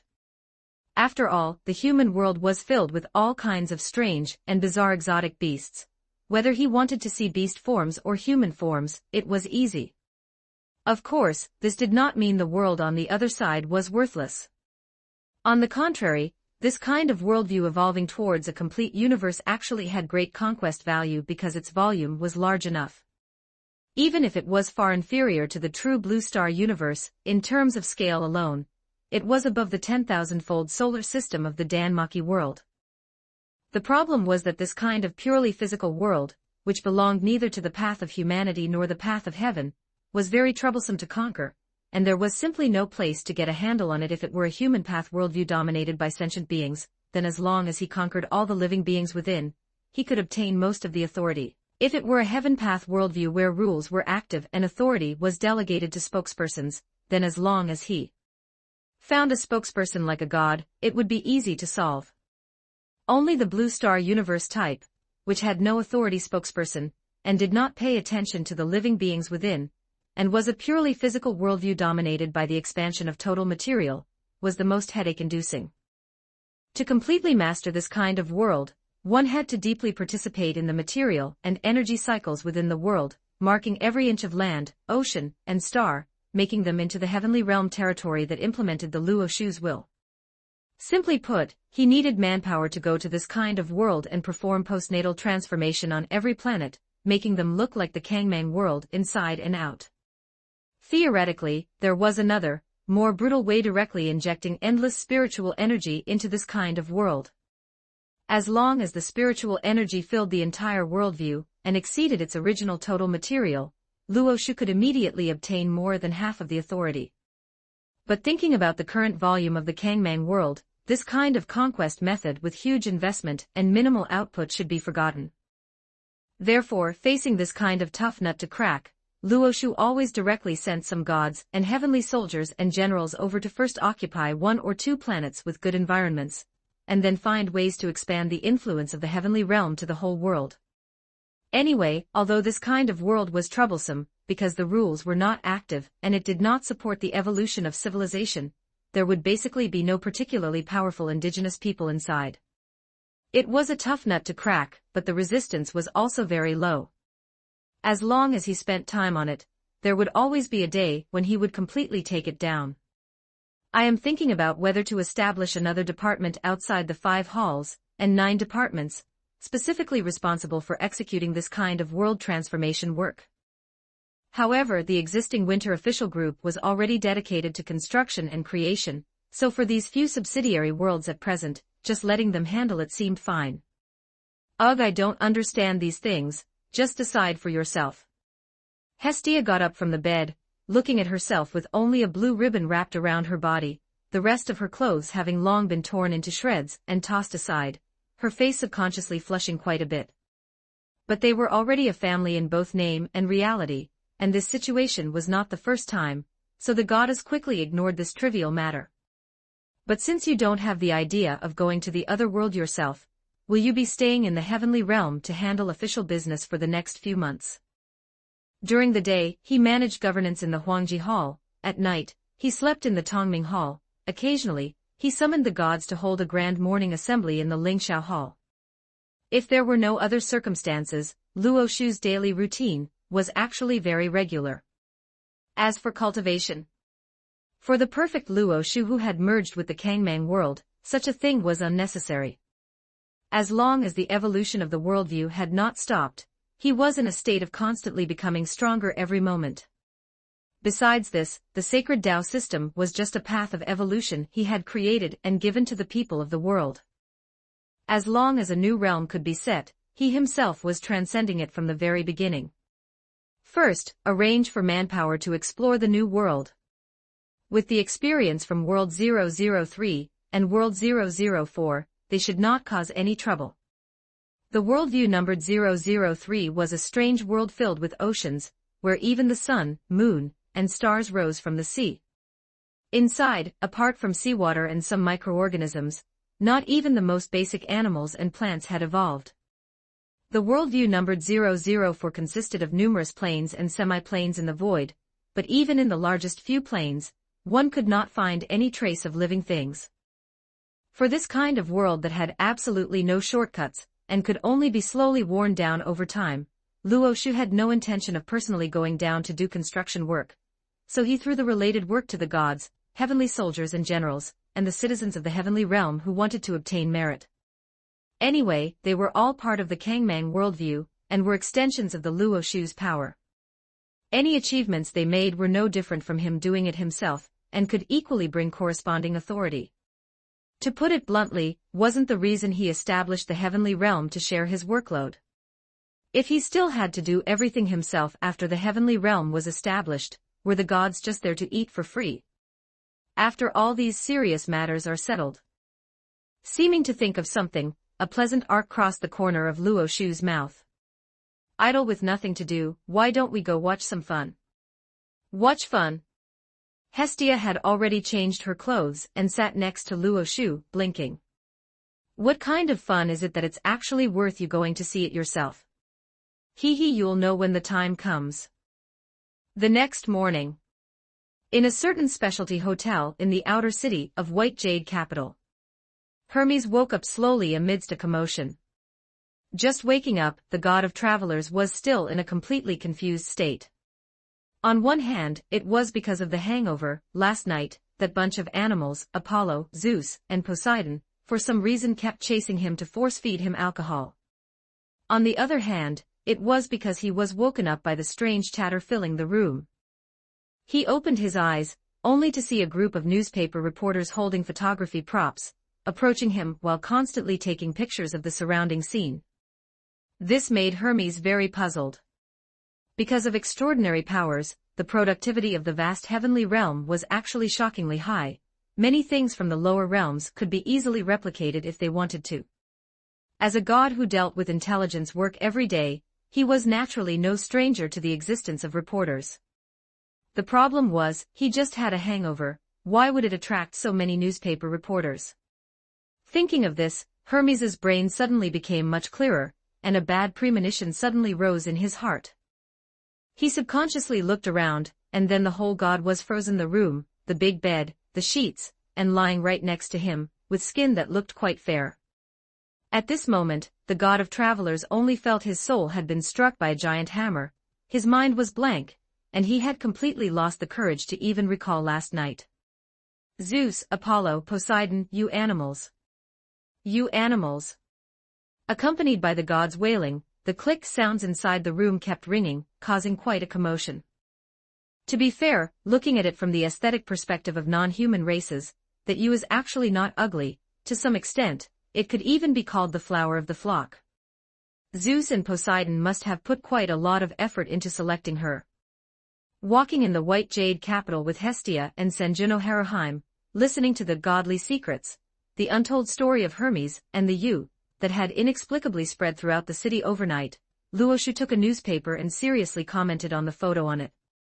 Hestia's face couldn't hold it anymore. She already somewhat regretted choosing to join the Greek faction when she formed the club in the past. She definitely did not have such terrible younger brothers and nephews. What on earth were those bastards thinking? When did Hermes ever offend them? It's simple. As the first male god in the Dan-Maki god community to gain reproductive ability, he has indeed been a bit too smug lately. Luo Shu chuckled and stated the motive for Apollo and the others setting up this scheme: nothing else, just pure envy, jealousy, and hatred. One had to admit that when gods did bad things, they would always burst with infinite potential. In order to ensure they could get Hermes drunk and make him act on instinct while he was out of his mind, those masterminds not only got high-quality divine wine from the wine world but also specifically hired a bunch of love gods and beauty gods to manufacture props. After this series of actions, the price paid was definitely not small. This. Hestia wanted to say something but stopped. In the end, she could only mourn for her nephew. It's truly hard on him to be stuck with such a bunch of bastards. And you too, is watching the fun of your own subordinates very interesting? Listening to the coquettish rebuke from the hearth goddess, Luo Shu just smiled and nodded. With nothing to do on normal days, watching the gods pit each other is a good way to pass the time. Never mind, it's not really a big deal for some male gods anyway. Shaking her head, Hestia decided to ignore this farce. Given Hermes's personality, he might be a bit embarrassed at most, but he would definitely find a way to get back at them later. Other than that, it was nothing much. After all, there are many humans with unique tastes, let alone gods who have lived for billions of years, and are always seeking thrills. For example, her nominal brother Poseidon, if this happened to him, it would be pure enjoyment. It's just a pity for that innocent you, getting dragged into this farce for no reason. That sheep-like exotic beast is not innocent, it has intelligence, and is only one step away from taking human form. Although it sounds ridiculous, in this matter, Zeus and Poseidon really did negotiate with it, letting the ewe willingly enter the plot. The goal was to make Hermes hold his nose, and accept the status quo. Let me tell you an interesting piece of news, that ewe is pregnant, and will likely give birth to Hermes's first child in the future. Hearing this explosive news, Hestia, Haroheim, and Wien couldn't help but show expressions of utter shock. I must be dreaming.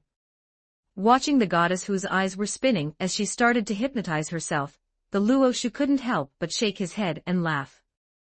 As a bystander who arrived early to watch the fun, he could certainly have stopped this farce if he had wanted to. But the Luoshu wanted to see where things would naturally develop without his interference.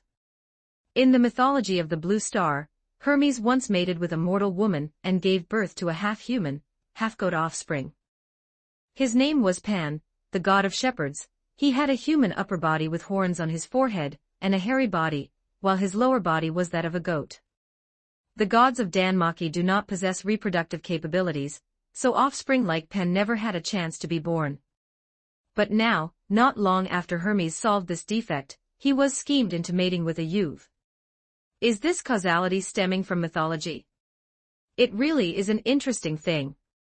Volume 1, World No. 009, The blue sky is dead, the Juntion shall be established. Causality stemming from mythology. I wonder if this thing has a source. If it does, could it be that one day in the future, all the gods of the heavenly court will awaken, as avatars of another existence, and even the person sleeping in one's own bed will be replaced by another self-cognition? Thinking of this possibility, the Luoshu stroked Hestia's little head, his eyes unknowingly becoming deep and profound. He was certain that he had not interfered with Hermes's encounter at all. At most, he had let things take their course, and watched coldly when he foresaw this scene. Yet, the other party had conceived an offspring that only existed in mythology, with a ewe in such a comical form.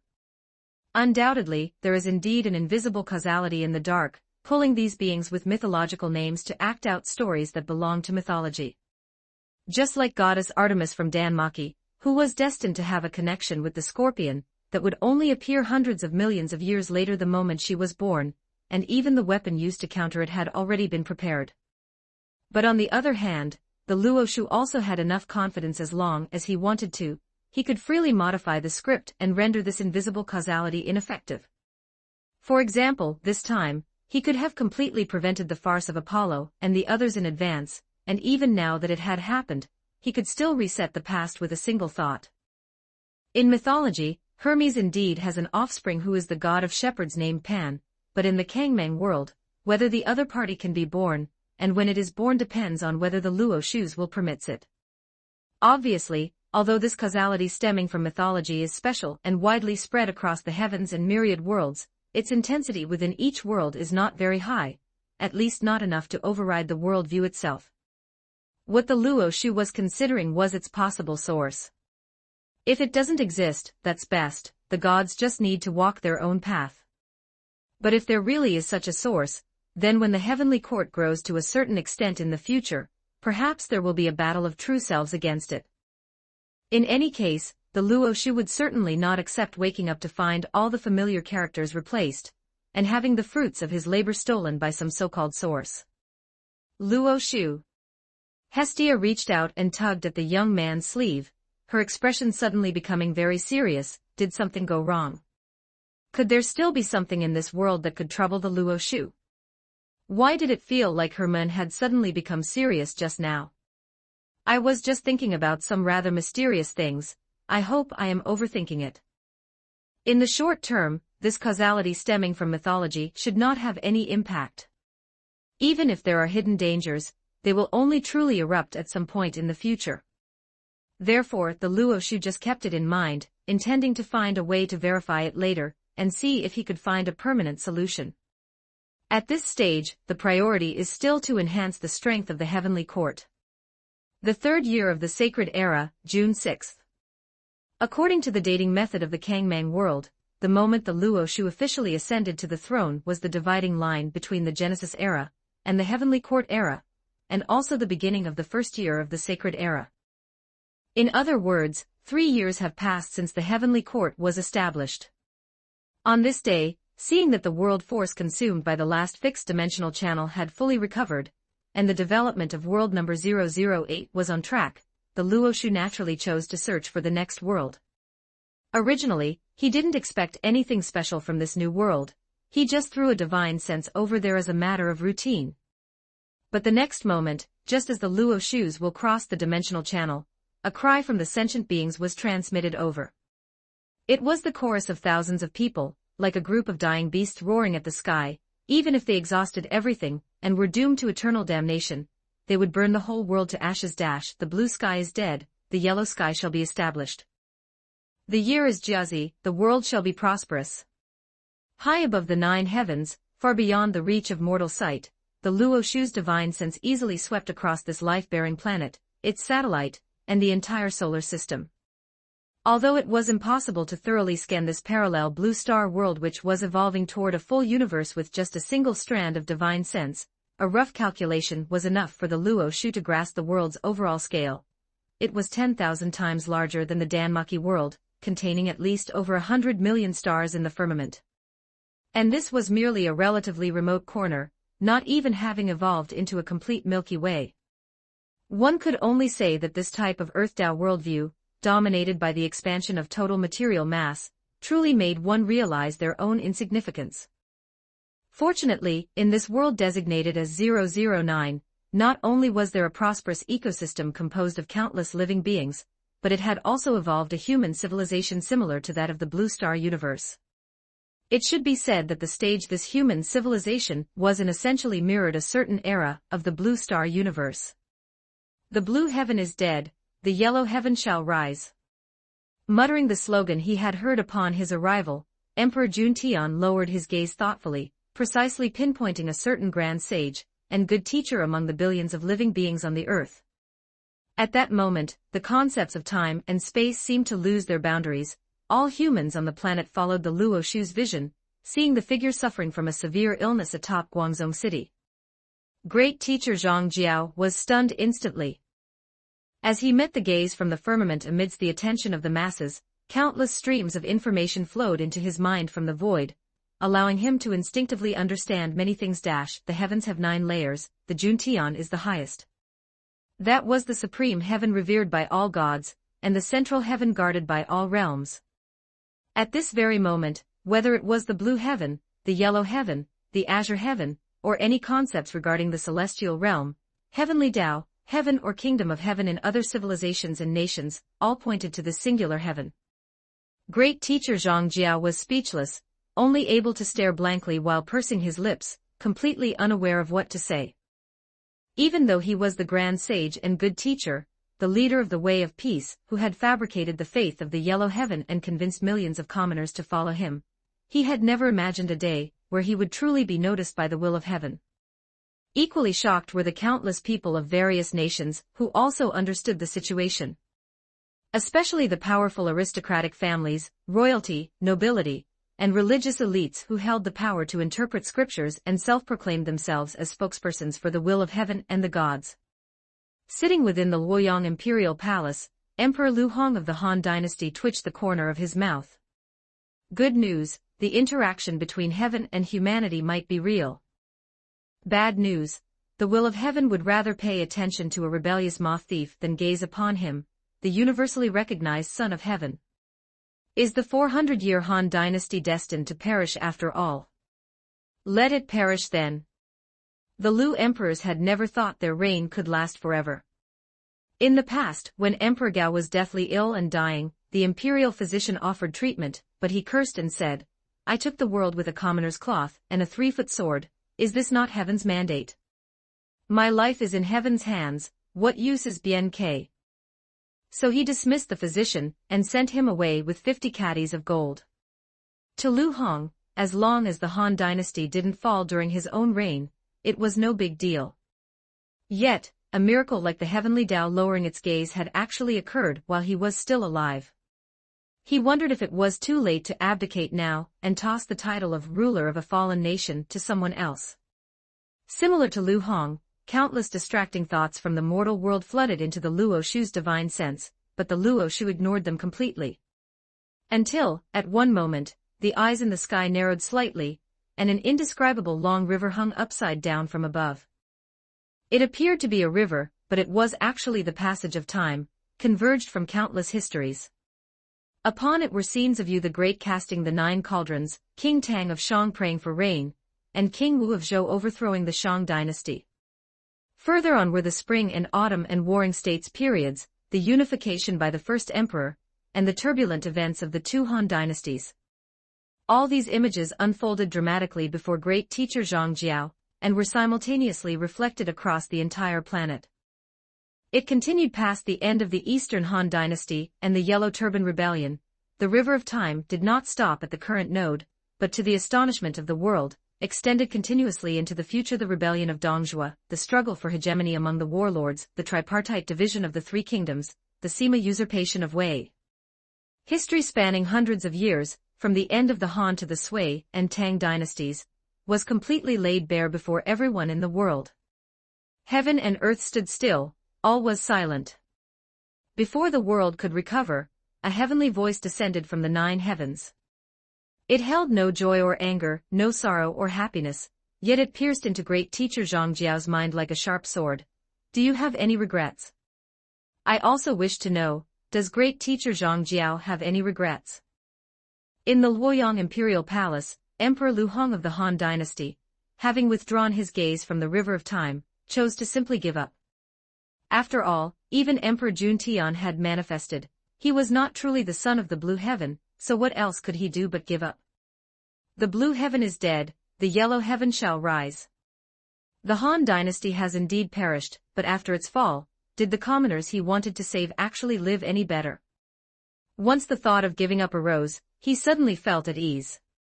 Seeing in the future displayed by the river of time, that he was not the ruler who presided over the nation's fall, Lu Hong's mood improved significantly. At least on the surface, he appeared completely indifferent. Tell me, why did great teacher Zhang Jiao have to rebel? Since he had such abilities, had he never thought about cooperating with the imperial court? Upon hearing this question, the court officials, whether the 10 eunuchs or the 3 excellencies, and 9 ministers from the major aristocratic families, all fell silent, trembling with fear, and daring not to speak. Because before the Yellow Turban Rebellion, the faith of the way of peace had permeated all levels of the Han dynasty. There were many who had joined the way of peace among both the great aristocratic families and the eunuch faction. Great teacher Zhang Jiao's initial plan was to use several regular attendants as inside agents, intending to take Luoyang directly through a combined effort from within and without, but the plan failed due to his disciple Tang Zhou's betrayal, forcing him to act hastily. To be blunt, given the influence of the way of peace, before the Yellow Turban Rebellion officially broke out, great teacher Zhang Jiao could easily have become an honored guest of any aristocratic family. As long as he didn't raise an army, and as long as he was willing to join the imperial court, and use his religious influence to pacify the commoners who were on the verge of exploding, he would certainly have received his share of power at the top of the Han dynasty. The 3 excellencies and 9 ministers, along with wealth and glory, would have been within his reach. Even passing down his legacy for generations might not have been impossible. Regarding influence over the people at this time, the 5 pecks of rice sect couldn't even compare to the way of peace. A bunch of trash. Glancing coldly at the courtiers in the hall, who all kept their heads down and wore various expressions, Lu Hong recalled the future manifested in the river of time. Even though he had already prepared to let things fall apart and leave it to fate, a surge of nameless anger rose in his heart. That pig He Jin. As the powerful general and imperial relative, he didn't even know where his own foundation lay, allowed himself to be easily deceived by a group of people, and ended up perishing together with the eunuch faction. Liu Bian was even more trash. He ascended the throne at 17 as the eldest imperial son, with his uncle as the grand general and his mother as the empress, yet he still ended up being deposed and poisoned. You must know, when Lu Hong himself was supported into the capital by powerful ministers as a clan member, he was only 11. At that time, Empress Dowager Do was regent, and the Grand General Do Wu controlled the court, sharpening his blades against the scholar faction. Yet, in that situation, by uniting with the eunuchs in the palace, he purged the Do family in less than a year, moved the Empress Dowager to the southern palace, and seized power for himself.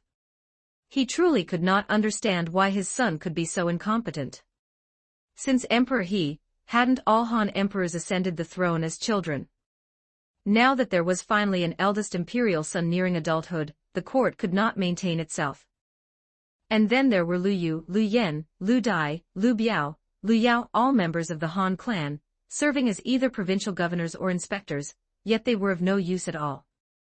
Did he not know the dangers of abolishing the inspector system, and establishing provincial governors? But as the court politics developed to that point, even drinking poison to quench thirst was necessary. Moreover, the provincial governors initially appointed were either trusted, upright officials or capable members of the Lu clan. He understood his future self's thinking. After his death, the Han dynasty was clearly going to perish. His two sons likely had no ability to take over this mess. Since Lu Yen had those little ambitions, let him try. Throwing capable Lu clan members into local positions as governors and inspectors since succession by a Lu clan member was standard procedure anyway. If some Lu descendant truly restored the Han dynasty and re-established the ancestral temples, they would just have to acknowledge him as their father according to ritual.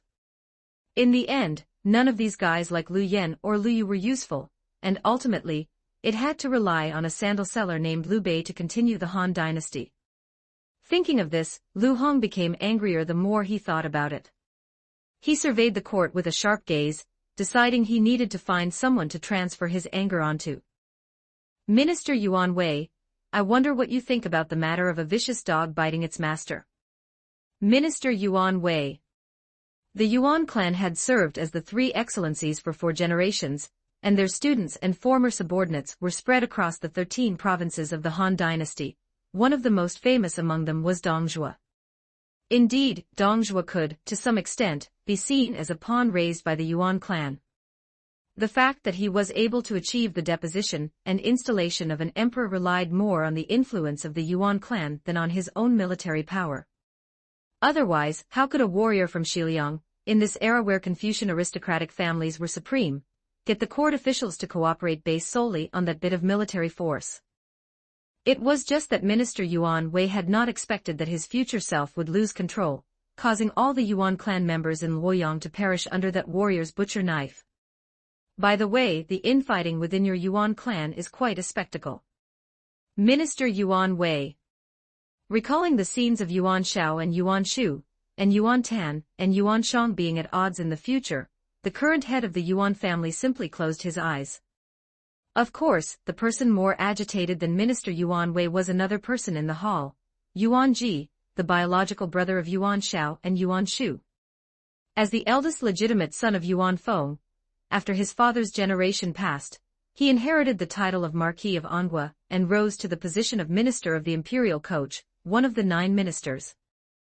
To be blunt, he was the next successor of the Yuan clan.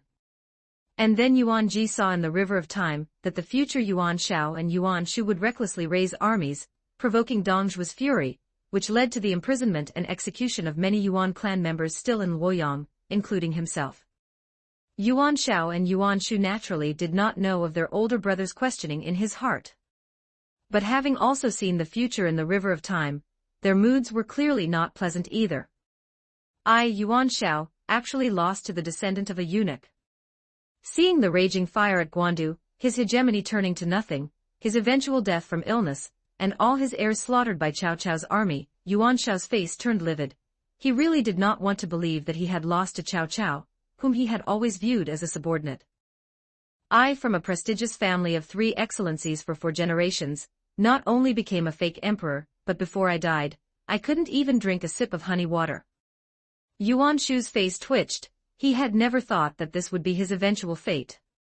Dong Zhuo, Liu Bei, Cao Cao, Sun Jian, the warlords of the end of the Han dynasty located in various provinces, who were about to take the stage, saw their own futures in the river of time, and had their own feelings about it. Of course, in some respects, they could still reach a consensus. The warlords each had their own ambitions and ideals, taking turns on the stage, but in the end, they let the Sima clan pluck the peach. This result was unbearable no matter what.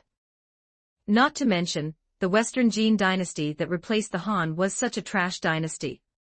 What did the uprising of the 5 barbarians mean? What was the situation with the migration of the elite families to the south? Was this really the future of the Huaxia? That bunch of trash from the Sima clan should just die early and stop staying in this world to wreak havoc on the 9 provinces. Warlord chaos, barbarian dust obscuring the sun, only 1 in 100 Han people remaining, no roosters crowing for 1,000 miles. Scene after scene of bloody scrolls flashed before great teacher Zhang Jiao like a revolving lantern. These future visions were shocking even for a bystander, let alone for him, the person directly questioned by the heavenly Tao. In a trance, he seemed to see countless ghosts of the chaotic times within the 9 provinces staring at him with hollow eye sockets. In that mountain of corpses and sea of blood that exceeded normal imagination, all the children devoured by the flames of war, the old women trampled by the chaotic armies, the women abducted by the barbarian cavalry, were all launching a silent question at him. If you had not rebelled, although the Han dynasty was rotten, it might have collapsed slowly. If you had not rebelled, although the people suffered, they might have barely survived. Now, for your own selfish desires, you have caused chaos in the world and displaced the people. Do you have any regrets in your heart? Great teacher Zhang Jiao trembled all over, silence filling his chest like lead. After a long time, he slowly opened his mouth, his voice hoarse yet resolute. I have no regrets. What was there to regret? He was a mere mortal, possessing neither immortal arts nor noble status. Just by relying on a few talisman papers and practicing medicine to save people day after day for decades, he had been able to make millions of commoners risk beheading to follow him, and rise in rebellion. Chapter 50. It is not because the late Han world is littered with the starving, and the commoners cannot survive even by trading their children for food. If the world were truly at peace, who would be willing to become a traitorous rebel? But the commoners cannot even survive today, so how could they dare to hope for tomorrow? If no one rises up, they will quietly die of exhaustion or hunger on the ridges, in the ditches, or on the road to forced labor, without even leaving their names behind. He is merely a mortal who knows how to draw a few talismans. Even if he gives his all, he can only lead them to hurl their flesh and blood against the walls of the Han court. As for the future after failure, since there is no light to be seen now, how can one worry about what comes after? Regardless, the commoners, starved to the point of surviving only on talisman water, have no future. I have no regrets. Great teacher Zhang Jiao reaffirmed his resolve. As long as the world remains this dark, even if he had to do it all over again, he would never regret it. He would still choose to lead these countless moth-like rebels, as insignificant as blades of grass, to roar at the heavens. In the halls of power, Rottenwood serves as officials. Within the palace, beasts consume the salaries. These moths seek nothing else but to survive. Great teacher Zhang Jiao does not regret, he only hates. First, he hates the heavens for being unjust, allowing wolves to stand high above while the commoners have no place to stand. Second, he hates his own lack of judgment in trusting others, allowing his disciple Tang Zhou to betray him and forcing him to rise up in haste. Third, he hates his own utter incompetence, unable to lead the yellow turbans to sweep away the demons, instead driving them into a desperate situation. Above the 9 heavens, the manifested eyes of the Luoshu flickered slightly, his gaze piercing directly into the human heart, easily distinguishing truth from falsehood. The Luoshu offered no judgment on the words and actions of great teacher Zhang Jiao, but he could be certain that the man truly felt no regret. That was enough. Thus the emperor asked a second question, what is it that you seek? The trepidation in the face of divine might instantly dissipated, and a boundless ecstasy welled up from the bottom of great teacher Zhang Jiao's heart. He immediately prostrated himself, touching his forehead to the ground. I do not seek immortality, nor do I seek to be a prince or noble.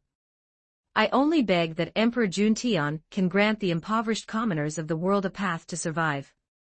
Give them a bowl of porridge, a foot of cloth, so that they no longer have to trade their children for food or be left homeless. As his voice fell, a great wind suddenly arose across the 10,000 miles of the 9 provinces. Countless distressed commoners, living in dire straits and forced into displacement, seemed to be infected by this, and one after another, they raised their heads to look at the sky with expectant eyes. They had never imagined that when someone was gazed upon by heaven and permitted to speak a wish, the other party would actually bestow this once-in-a-lifetime opportunity upon them, the blades of grass by the roadside.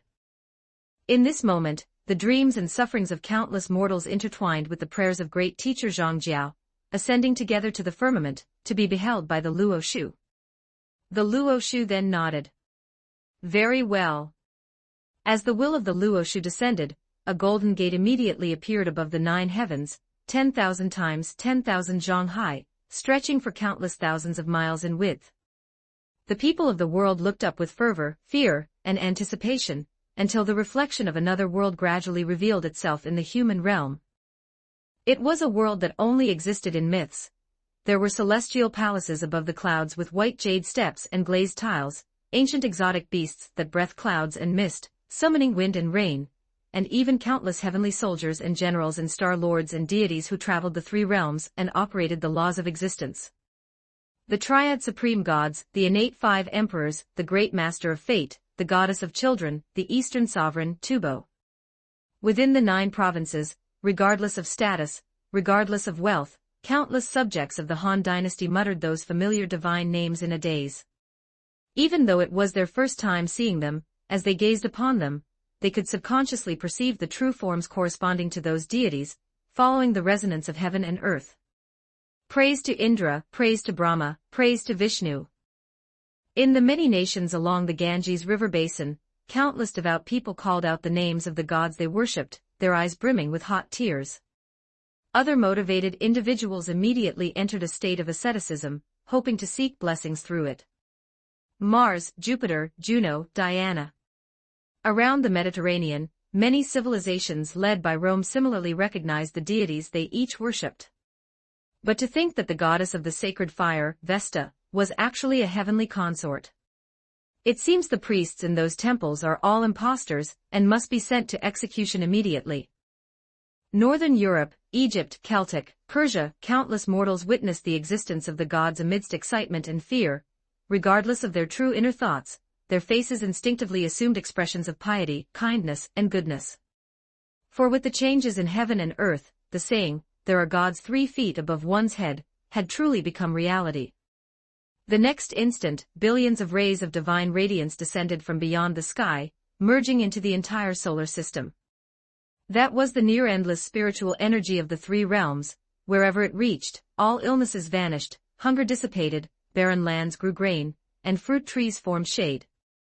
At the same time, the Chiao officials in charge of judgment and justice also descended upon this planet. Under the leadership of Astrea, they would initiate a cleansing to transform this world into a state more pleasing to the Luo Shu. Volume 1, 70.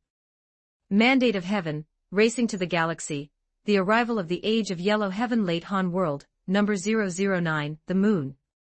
Withdrawing his gaze from the sentient beings on the blue star, the Luo Shu stepped onto this desolate satellite, which was devoid of any signs of life. The next moment, the Luo Shu raised a finger, and a deep rift was torn open in the void, from which great teacher Zhangjiao fell out, looking bewildered. Is this place? Great teacher Zhangjiao cautiously shrank back, but quickly realized that the only one capable of snatching him away, at such a time, must be some divine being who had descended from beyond the sky. Facing such great power that mortals could not resist, no amount of panic would be of any use. Thus, he quickly adjusted his state of mind and began to carefully examine the surrounding environment. But within 3 seconds, great teacher Zhangjiao lost his composure again in astonishment, looking at the pitted ground beneath his feet and the purplish-black sky above. He truly could not understand how such a strange place could exist in the world. As the great teacher Zhangjiao, who had spent over a decade traveling to every corner of the 13 provinces of the Great Han, he was certain that there was absolutely no such scene within the borders of the Great Han. In other words, perhaps this was a desolate land outside the 9 provinces. But even in desolate lands, there should be barbarians living there, yet this mysterious zone before him did not even have plants, birds, or beasts. This is the moon, which the world also calls the lunar or Taiyin Seeing the confusion on the face of great teacher Zhang Jiao, the Luo Shu calmly explained, "This place is roughly 360,000 to 400,000 kilometers from the blue star. For mortals, it is an unimaginably long journey, but it is already the closest celestial body to humanity. In fact, the moon has a series of debuffs, such as a super high vacuum, extreme temperatures, and strong radiation. If an ordinary person were to come up here, they would die instantly." That great teacher Zhang Jiao could observe his surroundings normally here was naturally because he had received the protection of the Luo Shu's will. Great teacher Zhang Jiao. Before the Luo Shu spoke, he had not even realized that there was such a conspicuous person nearby. Once the other party spoke, even though he had never seen him before, great teacher Zhang Jiao instinctively knew that the person before him was actually Emperor Juntian, the supreme ruler in myths who commanded the natural changes of the sun, moon, stars, wind, rain, thunder and lightning, as well as the fate of all living beings, including the cycle of life and death, longevity and fortune. And to think this was actually on the moon. The moon that the world yearned for infinitely, imbuing it with all sorts of holy, beautiful, and pure imagery. Thinking of this, even as knowledgeable as great teacher Zhang Jiao was, he could not help but feel a sense of disillusionment at this moment. Of course, such things were not important. What was most urgent now was, dare I ask, great heavenly venerable, why have you summoned me here? Is there some important matter to instruct? Do you know how big the world is? The Luo Shu first asked in return, and then directly shared a portion of his divine vision with him. Looking at the heavens and earth, the 9 provinces are merely a corner of the blue star, and the blue star is just a rather special one among the many stars in the solar system. Yet, there are over 100 million stars like the sun in this world. Finally, only this entire worldview, interwoven by these hundreds of millions of star systems, is the full picture of this lower realm under the governance of the heavenly court. The Luo Shu's voice lacked severity, but just listening to his description made great teacher Zhang Jiao feel somewhat breathless. He vaguely sensed some meaning in it, but for this world and for the commoners of the 9 provinces, it was definitely not good news. I will not speak in riddles with you, you only need to know that there are many worlds under the governance of the heavenly court, and there will be more in the future. It is impossible for the gods to keep their gaze fixed on one tiny planet for long. Great teacher Zhang Jiao. Although he had already guessed it in his heart, when he truly heard this terrible news, a look of obvious disappointment still appeared on great teacher Zhang Jiao's face. As a Taoist who had raised the banner of the Yellow Heaven and personally organized the Yellow Turban Rebellion, after witnessing the descent of the divine will with his own eyes, he was more inclined to believe in the saying, "There are gods 3 feet above one's head." The main point was that the commoners at the bottom truly lacked the power to check and balance the wolves and tigers in the halls of power. Even if they could no longer endure it and rose up in rebellion, in the end, they would only drag the entire world into a worse hell, where everyone lost. This was the helpless reality he had seen in the history of several hundred years, from the end of the Eastern Han dynasty to the Sui and Tang eras. Although a mutual loss was still better than being unilaterally exploited, if it were possible, he still hoped that those commoners who had suffered their whole lives could hold their heads high and truly live a prosperous and fulfilling life. In this situation, compared to those emperors, generals, and noble families who were accustomed to ugly faces, he naturally hoped more that the righteous gods from above the 9 heavens would oversee the human world. After all, the commoners had nothing that could be exploited by beings of the gods' level previously. The Luo Shu had gently breathed, allowing countless magical spiritual energies to descend upon the human world, causing barren lands to grow grain and fruit trees to form shade. To such great beings, whether they were noble families or lowly refugees, they were all just mortals subject to aging, sickness, and death. There was no need to worry that he would specifically favor a certain group because of their origins. But obviously, there was no such satisfying and perfect thing in this world. It was just that the commoners possessed nothing that the Luo Shu could covet. From another perspective, this meant they also had no value to be ruled or utilized. Therefore, the heavenly court might help them once due to thoughts difficult for mortals to fathom, but it might not necessarily keep watching over this world forever, allowing them to enjoy eternal peace. It is impossible that just because you are weak and you beg me, I must protect you forever, right? Then are the gods really gods, or just a group of servants shared by countless mortals? Well, the main point is that the heavenly court does not promote faith or incense. The gods are either innate natural gods, or they cultivate by inhaling and exhaling spiritual energy, while others are based on divine authority and the status of star lords.